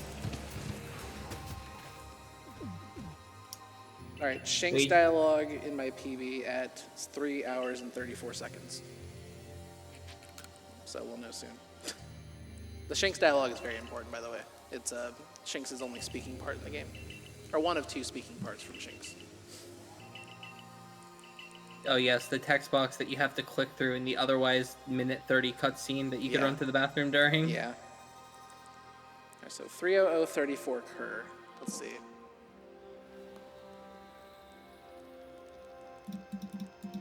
It's like 6.5 minutes behind. Yeah, so we can definitely Yeah, still get a sub definitely. 350.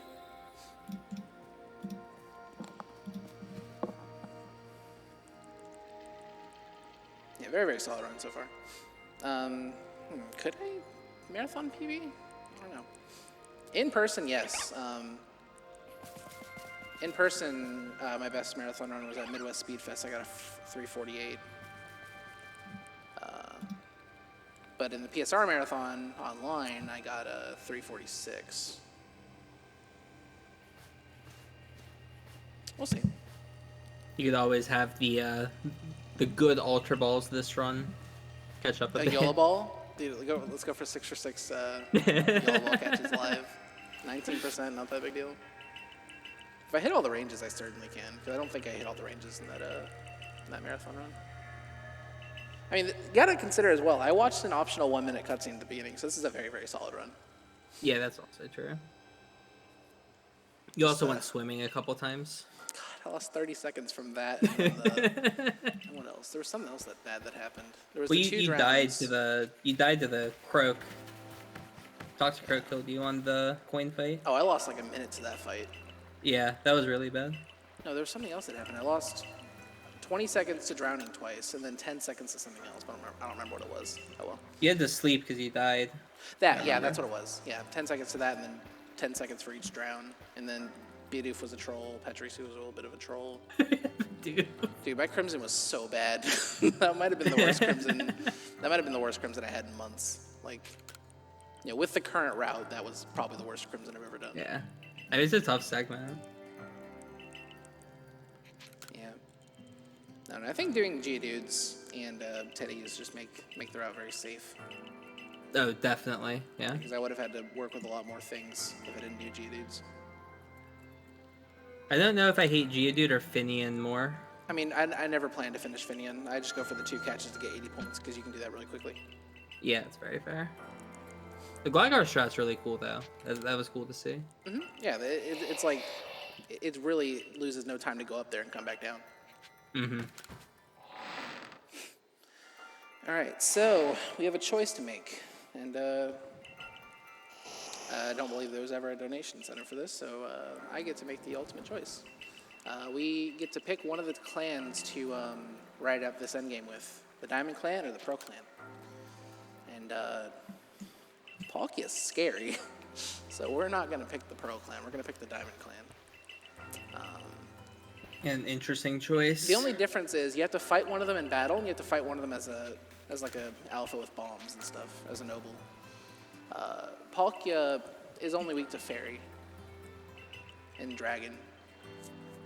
And we don't have either of those moves in our repertoire, so we can't really weaken it that well.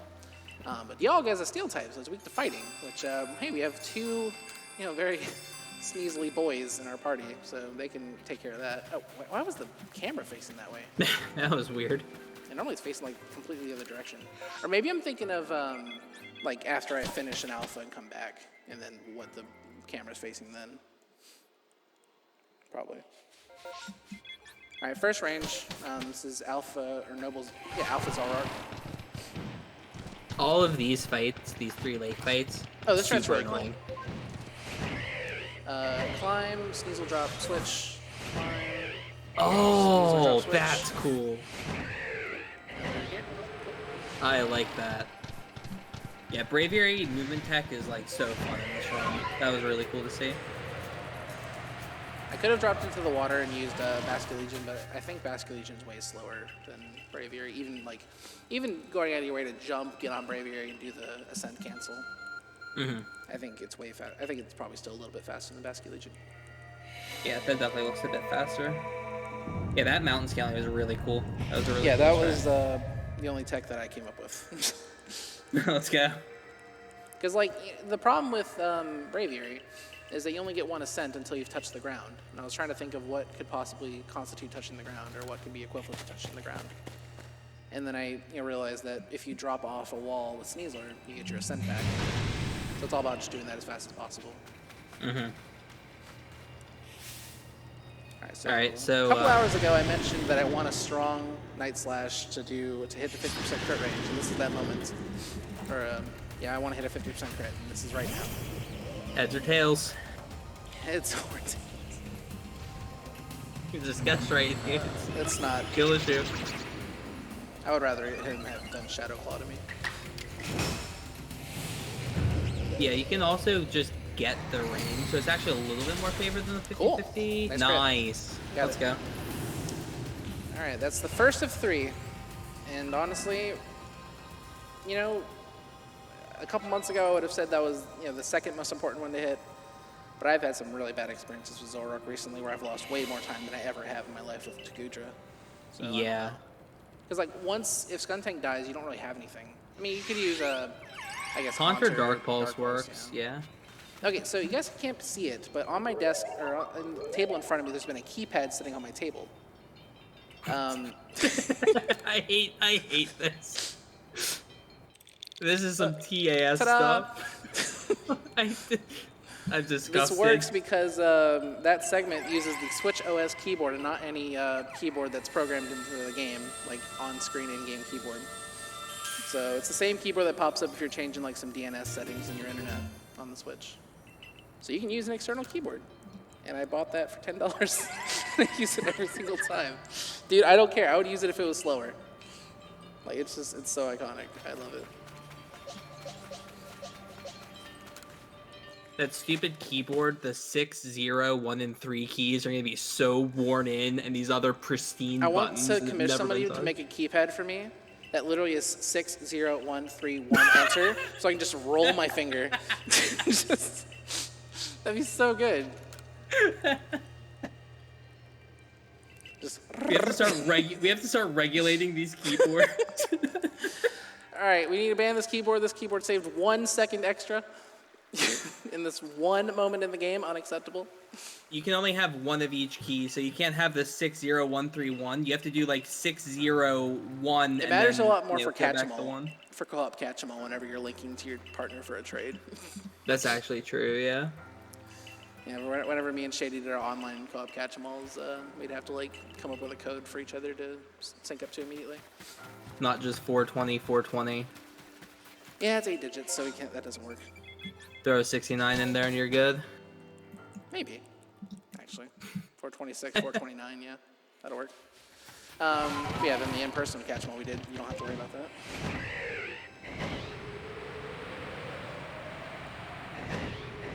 Just gonna do these Bravery pumps for safe measure. If you've ever seen a Wind Waker speedrun, the Braviary pumping is very similar to leaf pumping in Wind Waker. That's good. It's a lot easier to execute, but it's basically what it does is basically like the same. It's like you put away your leaf and then pull it back out, and you basically preserve your height, and that's exactly what happens with Braviary. Yeah, it's nice to just like barely make it over some of these obstacles, like that cliff, for example, because if you don't make it over the cliff, you have to land and then get back on Braviary, which is slow.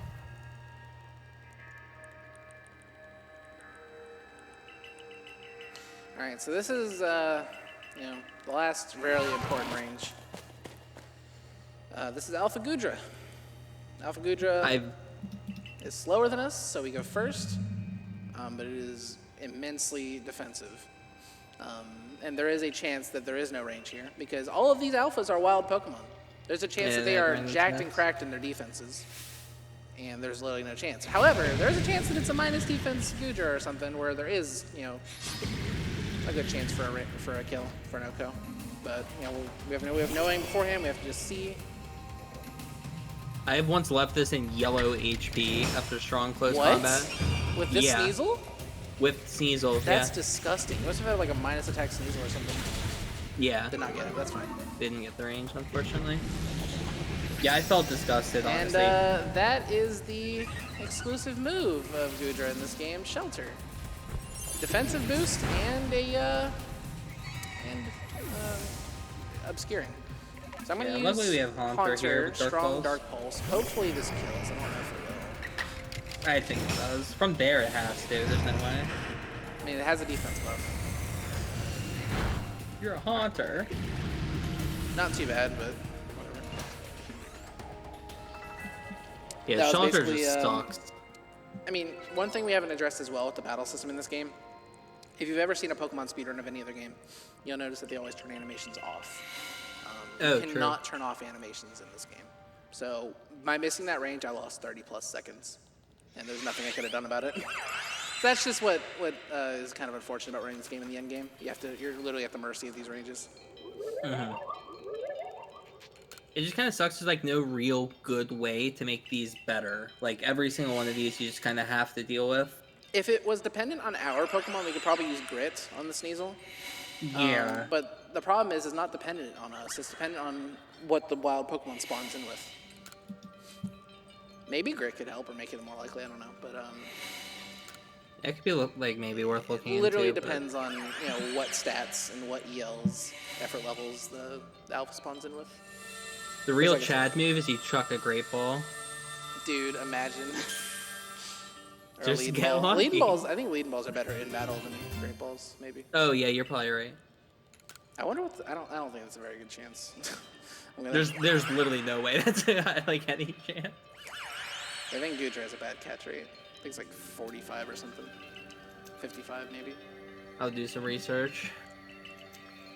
Yeah, we have like a spreadsheet of all the catch rates, and then we have a catch rate calculator that's also a spreadsheet that was provided to us by Anubis, the data miner. Gudra is 55 in Legends. Yeah, I figured. Yes, I mean at that HP, it might not be that bad. I don't know. That was like 15 to 20% HP left, so maybe less than that, like 10 to 15. So that may have actually been catchable. I don't know. Oh, that gets us the dragon move for Palkia. Oh, wait a minute. After you've already picked, that's crazy. No takebacks. You don't get to, that'd be so rude to Adamant. It's like when they did that Miss Universe pageant. Like they had to take the crown off the head of like one girl. Oh, and put it no. on the other girl. Like that, was it the Oscars clip where they read the wrong name off the envelope or whatever? Yeah, you can't do Adamant like that. That's not cool. He's our Miss Universe for this run, so we gotta treat him right. All right, who in the chat's hyped for one more damage range? This is the easy one, and this is the one that if you miss it, if you get it, you only save 10 seconds. True, yeah. Because basically what's going to happen is it's going to use Double Edge. It's going to go first, use Double Edge, do like a lot of damage to us. And then we're going to use Strong Earth Power and do a lot of damage back to it. And then if it lives, it's going to use Double Edge again and take out us and itself. So, it's not even having to wait for its turn to be over and then using a move yourself. You just have to wait for its move to be over and then it's gone. So you only lose 10 seconds from missing really this quick. You mind if I jinx you really quick? Oh, come on, man. So the thing that could be bad that happens here is because the Overcoil is actually faster. This is the first of the 3 that like attacks before you do. It can crit you with Double Edge, thus killing your Gastrodon. That was literally in the back of my mind. So that would be unfortunate if it were to happen. I fat-fingered R and almost started this fight with Skuntank. Thank God I caught that. Hey, if you went Skuntank and got crit by Double Edge, that would have been a sick read. That's so good. I hope I didn't, but it'd be funny. We're good. Yeah, it took a lot. That was a really good damage roll from Overcoil. Yeah. And it's also nice having Strong Earth Power here. That's why you kind of need the level. But it's only 40. Never mind. That was a pretty likely range. Because, like I said, when we fought Skuntank earlier, I was able to see objectively where our defenses were at. Because the Skuntank that Nelly has is always the same. So the only thing that changes from run to run is your Gastrodon. And it did well near half my health, like 4 shy of half my health with 1 Night Slash. So I figured this Gastrodon was low defenses, or low enough, like not plus or anything. And then we took a lot of damage from Double Edge because we're not defensively gifted, and that led to Overcoil taking a ton of recoil and us being able to clean it up pretty easily. It's always funny in Pokemon speedruns, like, what optimal stats would be, and it's like Gastrodon having 0 defense, max special attack is, like, optimal on it, because you need to take as much damage here from the Double Edge. Like, always, like, kind of a funny thing with Pokemon runs, like, what's optimal? So all Lords, right, it starts at the first time you enter Obsidian Fieldlands, like the trial. Right. Optimally, you'd probably want 0 IV attack on Cyndaquil, so you can get 4-turn Togepi to get an extra stage on quick attack for research. Because normally you only do 3 quick attacks, and 4 is like 10 more points. Or the minimum amount of attack IV that you could have and still get 4-turn Togepi. I wonder if there's any, like, trolling you could do before getting to Fieldlands 1. Like a way to, like, grind Cyndaquil up slowly or something. No, there's nothing you can do. There's only the Togepi fight, I think. Says you. I'd like to be proven wrong. I have an All Lords run coming up for GDQ, and I'd like to, juice up my boy as much as possible. Ever since I got All Lords accepted to AGDQ this year, I've been thinking about, how do I cheese this? There's like a way to get like. You can get like 5 XP or something by just like walking around something. Like imagine there was a tree in the village that you could just farm over and over again as long as you like slept. Literally start with a level 100 Cyndaquil. You show up with a level 1, your playtime's like. It reminds me of your speedruns of like getting to level 100 before the first trainer. Like in Emerald or something. Just the same thing, just killing the Zigzagoons over and over again, having a full team of Zigzagoons with pickup. Your poor rival is just not prepared. Oh, you want to have a quick fight before we go on our adventures together? Oh, yeah, sure. Let's have some fun. Poor rival. Rival doesn't deserve that. That'd be so funny. Yeah, I don't think there's much you can do beyond that. Yeah, I'm pretty sure there isn't. I mean, there's the farm. I don't know if you can access the farm that early because you're not a member of the guild or the. I said yeah. guild. I was thinking PMD because this is a PMD game. Start with a ton of Pokeballs, maybe, or something. I mean, you can't get more. You can only get the 20 you start with. You don't get money until you get back. Yeah. Yeah, you have no money. Yeah, you get your money once you become a member. So what we need to do is we need to change the rules of all lords to be once you're really accepted into the Galaxy team. Let's change the rules so we can cheese the rules. I think you're onto something. Oh, that's absurd. Yeah, but no, all lords would have already ended. It's timed from the moment you walk into Obsidian Fieldlands for the first time, and it ends when you've defeated Avalugg. So we're a little bit past that. Yeah. I love all lords because it's like it's cool. You get to skip like this kind of part of the run, but you lose out on the really cool fights at the end. Yeah, the fights are really cool. 6 months ago, I would have really appreciated all lords getting into GDQ because we didn't have good strats for the fights. But now, literally, right as we got cool strats for the fights, we have to do all lords, and it's like, man, I wanted to show them. I'm just glad Arceus gets the spotlight, honestly. Yeah, definitely. I hope they make it like a Legends game. I know a lot of people didn't like it, like with just how drastically different it was, but at least for a speedrun, it's really neat. I understand the story is like a complete snore at the end. That's kind of been an issue, I feel like, with Pokemon games. Just the little bit of a slog toward the end for the story. Sword and Shield was kind of the same. Yeah, with the Darkest Day and everything. Yeah.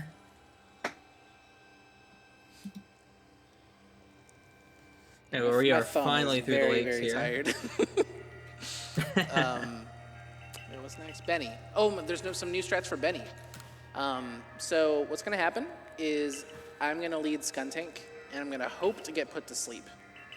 And then I'm going to hope that I hit through the sleep. Okay. And kill Miss Magius with a normal Night Slash, which is like a 14 out of 16 range. And then from there, because I'm drowsy,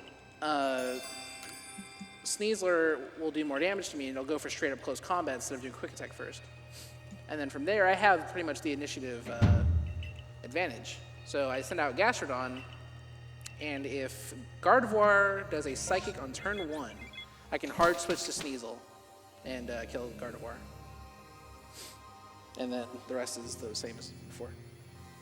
I heard the first line of that was, I hope I get Hypnosis turn 1, and it hits. It's silly. Because if you get Hypnosis, if it goes for Hypnosis and hits, it's a different initiative than... Actually, I think it's being drowsy that matters. Drowsy because you take more damage. Yeah, being drowsy matters because you can die from full health at close combat, or otherwise you can't. Yeah. I think it'll also work the same if you get power gemmed, honestly. That's actually true because they'd be lower HP. Yeah, it's just I can't get the whole Gardevoir using Psychic turn 1 thing to work because it always wants to go for Calm Mind, which is obnoxious. True. Yeah. Anyways, it's time for Coronet 2. And the first fight we're going to do is against Benny, who is actually the cook of the Galaxy team. Whoa, spoilers. You could have seen this coming. I wouldn't have never, ever seen this coming when I played the game for the first time. This was a complete left field thing. Like, why are you evil? But if you play the game enough, like, he was so rude and snappy to you the very first time you met him. Oh, are you hungry? Too bad. You're not part of the team. Go away. And it's like, you're so vicious and nasty. Like, why? And then he's just so nice for the rest of the game, so you forget. And then you get here, and then, that red flag is just, in your mind, like, oh, yeah. I do love the, reveal. He gets from, slouched over, super old man to, backflipping. It's just so funny to me.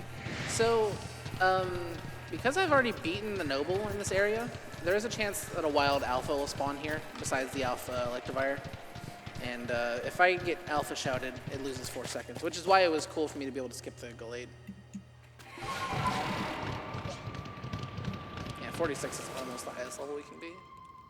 I think you can be 47 or 48. I started with a 44, so.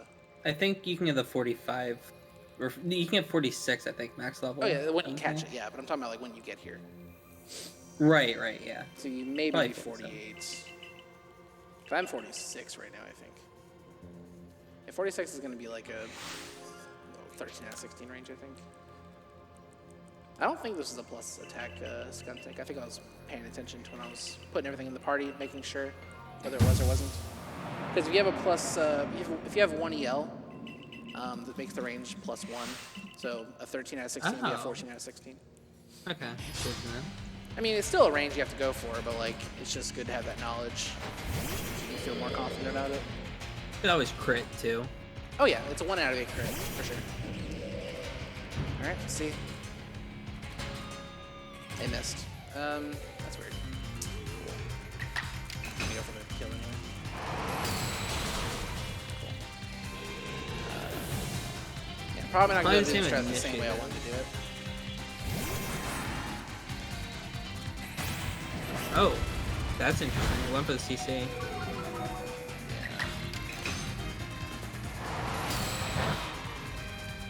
Nice crit. This is where you go for Agile Earth Power to get back on initiative. Maybe. Actually, that sounds like a good idea. Let's try it. I got nothing to lose. I feel like this might be incorrect. Nonsense. We're fine. It's a completely valid strategy. It's got a defense down. There's no way that doesn't kill. Yeah, there's no way. Alright, what happens here? Psychic turn 1, please. Cool. Alright, let's go for it.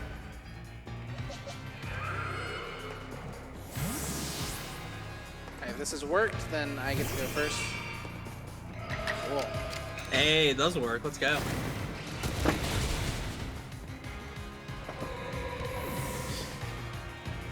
That's so stupid. We're testing strats live at pace 2022. I hope you're enjoying the stream. I actually have to write this down 1 sec. No, this is the perfect setting to test these strats in, right? You know, I flew all the way to Maryland to test strats. I feel like that's like a theme of this game, let's be real. I'm always testing strats, dude. Like, even in like my regular speedruns, I'm always testing strats. But no, I think that was a pretty fast Benny. Because normally you have to deal with all Gardevoir's nonsense. You have to stall out Gardevoir until it kills Gastrodon. But because we were able to hard switch to Sneasel, it worked out. I mean, that might have only worked because Sneasel was in the 190s on speed, but I can't prove that. I can't say one way or the other. Both my Sneasels were 190s. I'm gonna do this probably 3 times, and then 1 time I'll be slower, and then I'll find out the strat doesn't work. Sounds good. You can be making a pin on that. Yeah. I feel like that's a big part of this run. It's like just kind of testing things, and we find out that it doesn't work later. Yeah, I mean, we have calculators for so many things. We have a catch rate calculator, we have a damage calculator. There's not really a good way to calculate initiative. Because we don't fully understand how it works. We understand a lot of how it works, but we don't fully understand. Yeah. It makes like routing the fights like really awkward because you kind of just have to test. You literally have to over. trial and error it. That's what Shady did. Because Shady actually came up with that Benny strat, the one I was intending to go for, not the one I just did. I came up with that just now here at Pace 2022. But no, the strat that I was intending to go for with getting hit by hypnosis, Shady came up with by just testing it over and over again. Yeah, exactly.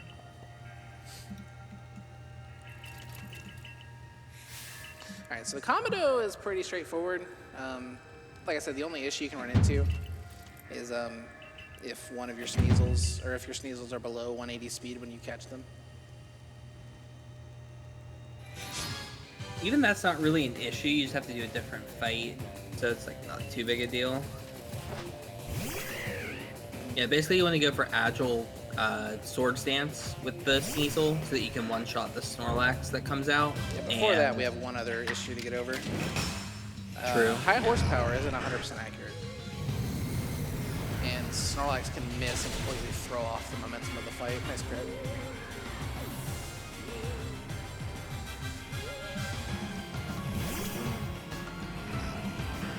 Cool. Okay, as long as that hits, it's just very simple. Yeah, if it misses, you're just like, what do I do? Alright. It has to be specifically a Sneasel that's over level 55, so... Yep. And then, yep, Agile Sword Stance is faster, so you get the double attack here and just take out the Snorlax.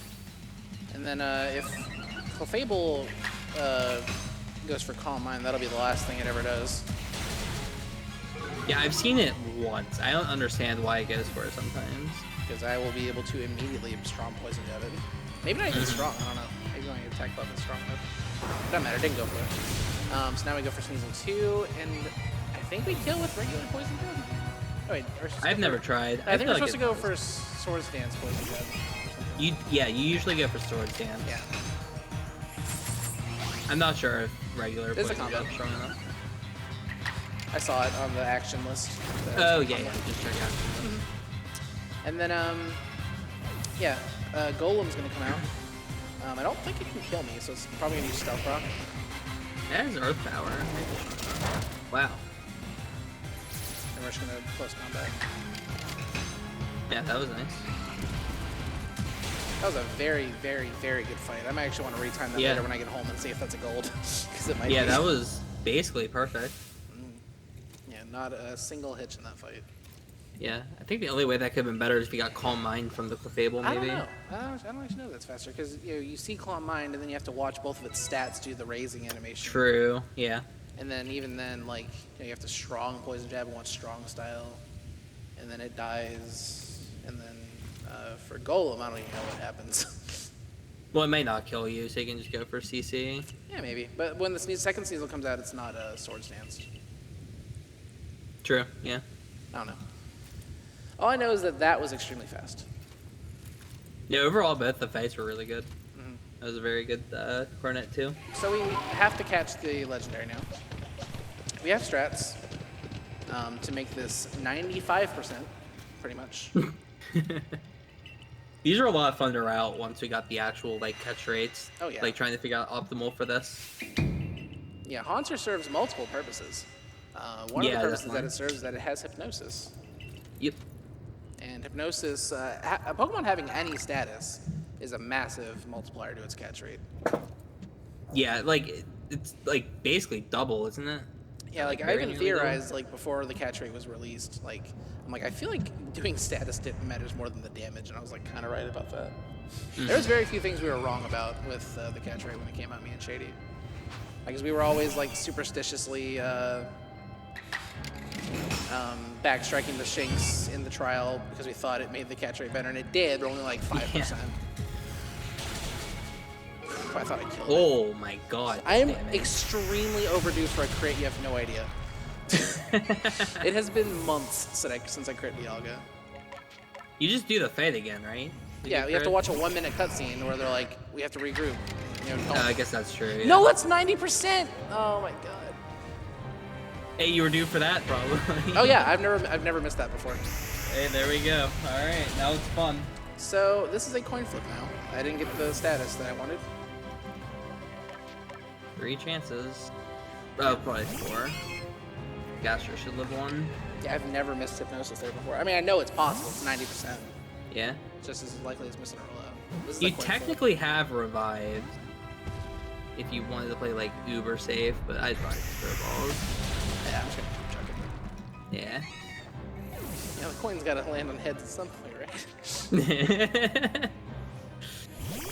as your coins in the flipping get lower Maybe and if lower. Skuntank dies, I'll revive Haunter. Well, actually, that's too late. Yeah, it's too late after Skuntank. Oh baby. Oh, baby. I mean, Gastro does live 1. So you get 2 balls here at least. You could double revive if you wanted to play like unbelievably safe. My record is 9 breakouts, by the way. Oh my god.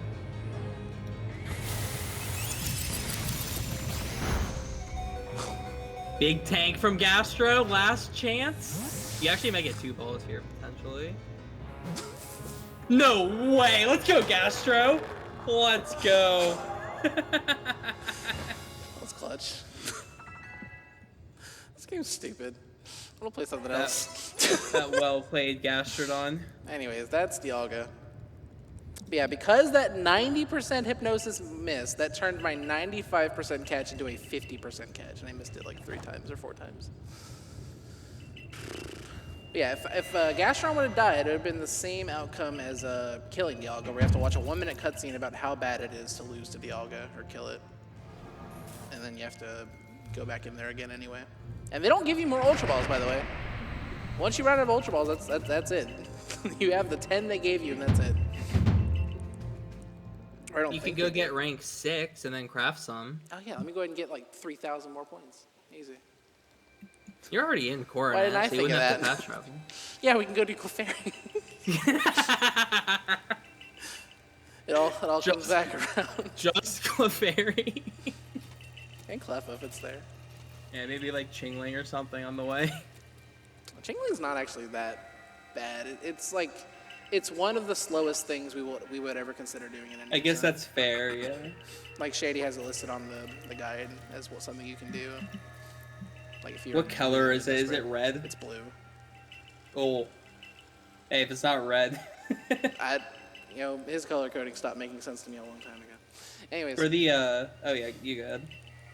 I'm no, I was memeing. gonna add nothing. Oh, okay. So was I. But yeah, that's the run is pretty much over. New world record, GG's. Okay. But no, nothing else can really threaten me from here. Like it's all pretty much train track. Just we have one more trainer fight. Actually, the final trainer fight of the game. It's an absolute joke. And then from there, we just have to watch some cutscenes and then fight the legendary Palkia. And I guess I will go for that rage skip. Ooh, okay. Yeah, I lost like a minute and a half to that Dialga. Actually. At least, surely. Yeah, just missing that Nemesis. Just sucks. So, yeah, the way it's structured is like going for YOLO Ball is YOLO Ball, and then going for Coin Flip is 24 seconds slower than YOLO Ball, and then going for the full strat is 50 seconds slower than YOLO Ball. YOLO Ball's 19%, I think. Yeah, it's 19%.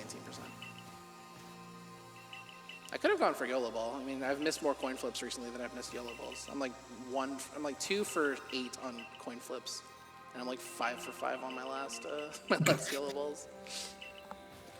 Doesn't make any sense, but statistically, I was more likely to hit the YOLO Ball. But if you can't break that ratio, 5 for 5 is just like too sick. It's too perfect, you know. You have to wait till you're really feeling it when you know it's gonna hit the. Well, the last time I got it was in the current world record for this game. There. It's the only reason I got the record.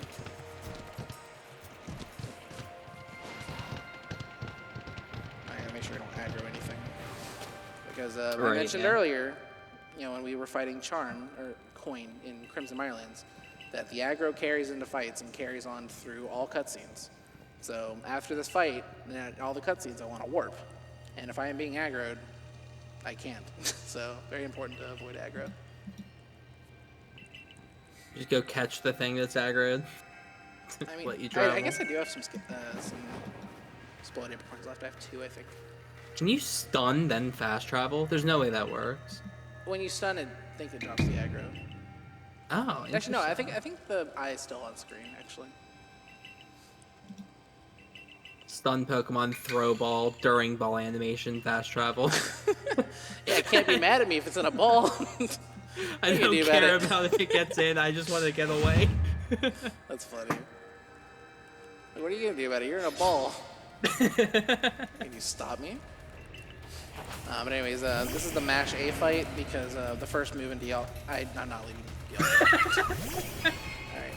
Well, this is Sneasel, so I probably switch with no consequences. That's actually fair. Until we see 3 moves from the Gengar. Nice, yeah. The first move in Dialga's moveset is Earth Power, and it kills Rhydon and Gengar. But Gengar has the potential to sleep Hex, I think the odds of not acting during drowsy is 1 in 3, if I'm not mistaken. Yeah, I think it is too. Oh, what? What? Extract. Maybe it's because Sneasel was yeah, so whenever you fast. switch, you inherit some of the initiative of the Pokemon you switched from. What? Hold on. That's in a notebook. Okay. Not a new notebook ad. I mean, that only is good because of what Gengar can do to you. Right. Like, it's just objectively, that's consistent. not that good. But only because of, it limits one possible turn that you can get Sleep Hexed. It's pretty good safe strat, I guess. There's no way close combat from Sneasel plays Rhydon, right? Oh, no way. Not normal, no. Now, if it was like Focus Blast or something, maybe, but... That would be hype. I don't even think Focus Blast is in this game. No, it's not. Or Aurasphere's in this game, right? Aurasphere is, but I think it's Lucario only. Yeah. Cringe. You have to use it 100 times or something for Dex. Okay, we've got our Origin Ore, and we can work now. That was surprisingly easy, I know, right? Yeah, after those last two fights and the Dialga catch, it's nice that this fight's just that. Yeah, when you're playing with Little bit of Turbo, this breather. section's really cool, but I've been mashing, I'm ready to stop. I think this is a sub 340, sub 350. So that's I think it is too, yeah. I think there's only Even 3 with minutes the of game Dialga. from here. Or 3 minutes it to is. get to the Palkia and then 1 minute to fight it, so. Yeah. Unless I die trying to do this Well- stupid rage skip. You say it's a 1 minute fight, it's about to be a 58-second fight with the new strat, let's be True. real. You're so right. I'm ready. Yeah, I'm excited for this. So yeah, this animation that Palkia is going to go for at first is not something you can see unless you literally don't move at the beginning. If you do not move when the fight starts, it will always go for it. Basically, it's going to walk forward for a second, and then it's going to distort space and move you directly in front of it, and then it's going to shoot out a shockwave. So you do some up throws while it's getting ready to warp you, and then you dodge the shockwave, and then the fight starts as normal. The only problem is I kind of use audio cues for knowing when to do the damage boosts once the waves come out, and it throws off the music for that. Like, parts of the music are how I know when to take the damage for the damage boost. It's gonna be very off, trust me, you'll know. Oh, yeah, I see what you're saying now. Because, like, I'm offsetting the fight by, like, 12 Yeah. seconds off what it normally is or something like that. Right. Oh, that's cool to use the music for the damage boost. I never thought about that. I never thought about it either. I thought I just was good at it, but then Shady was like, I use it as a sound cue. And I'm like, why do you do that? And then I tried doing it where, I'm with this, and I'm like, oh, I can't do this anymore because I used it as a sound cue too. And I didn't realize I was doing it. I thought, I just knew the timing. But no, the music helps your timing, for sure. Mm-hmm.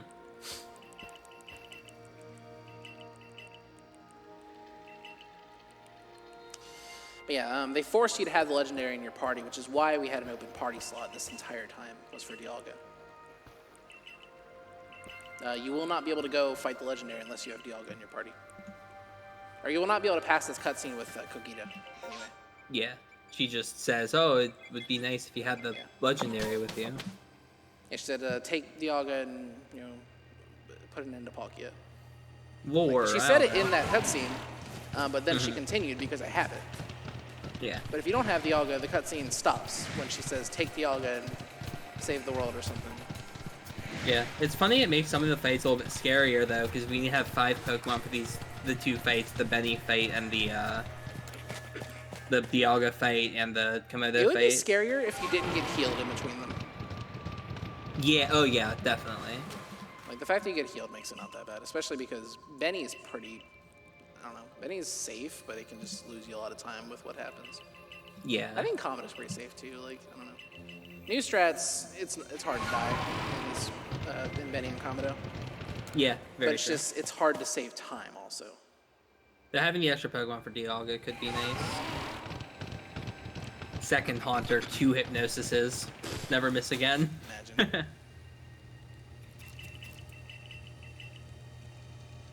All right, so it is time for the final fight. Yeah, Time's this gonna is pretty end. much guaranteed. Yeah, the time ends whenever the game fades out after I've defeated the Palkia, by the way. Yeah, so it's So coming about, up here. about pretty 1 soon. minute from now. Well, 58 seconds. We've been over this now. Right, yeah, 58 seconds. You have way more faith in me than I do. Alright, see if I can do this. I practiced this a little bit on the plane on the way to RPG Limit Break, but that was like weeks ago.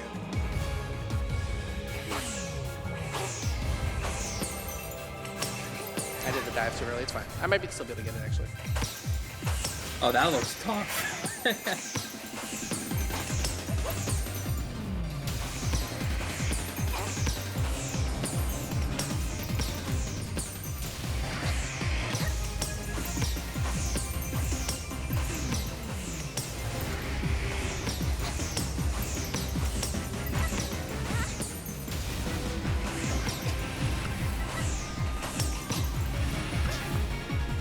Oh, that was close. Yeah, it's so hard to do the damage boost when I'm used to a different part of the music. See, I still almost got it. Even like if I hadn't gotten knocked down, I might have actually still gotten it. Yeah, that was pretty sick though. I like And that. that is time. Nice. Let's go. 3:49:35. It looked like. Timer, you're gonna make me get a 350. No. No. We know that the time actually isn't real unless the timer stops. Don't worry, I took a So- screenshot of the stream. So There we go. I Okay. have proof with the Shout timer. out to Timer Guy coming in clutch. Oh, All right, got it in saving time. us on the Let's go. sub 350. Let's go, Timer Guy. Thank you. But yeah, that's Pokemon Legends Arceus. It's a pretty good run. Crimson was by far the worst area. Every other area was really solid though. Yeah. So hope you guys enjoyed. That is the first of 3 Pokemon runs that are going to be in this marathon. The next one is Poke Park Wii by Glinjamin, and then I will be back on Wednesday really early in the morning for Pokemon X and Y. And thank you, Shen, for taking time out of your day to be here. I appreciate it. Yeah, for sure. It was fun. Let me go to the credits. Ugh. My credits theme is good. It's a good transition theme, I think. Yeah, definitely. Yeah, I wish I had done way better because I may have had time to show off the Arceus fight or something. But yeah, I'm glad to help us get back on schedule. I don't know when I submitted this estimate, but 4 hours is it's been too long for an estimate for me for a bit, actually. At least a couple months. But 4 hours was a mistake for an estimate for XY, so I'm going to have to practice for that. So we'll see how that goes. But thanks for having me, Pace. I appreciate it. And look forward to the rest of the runs.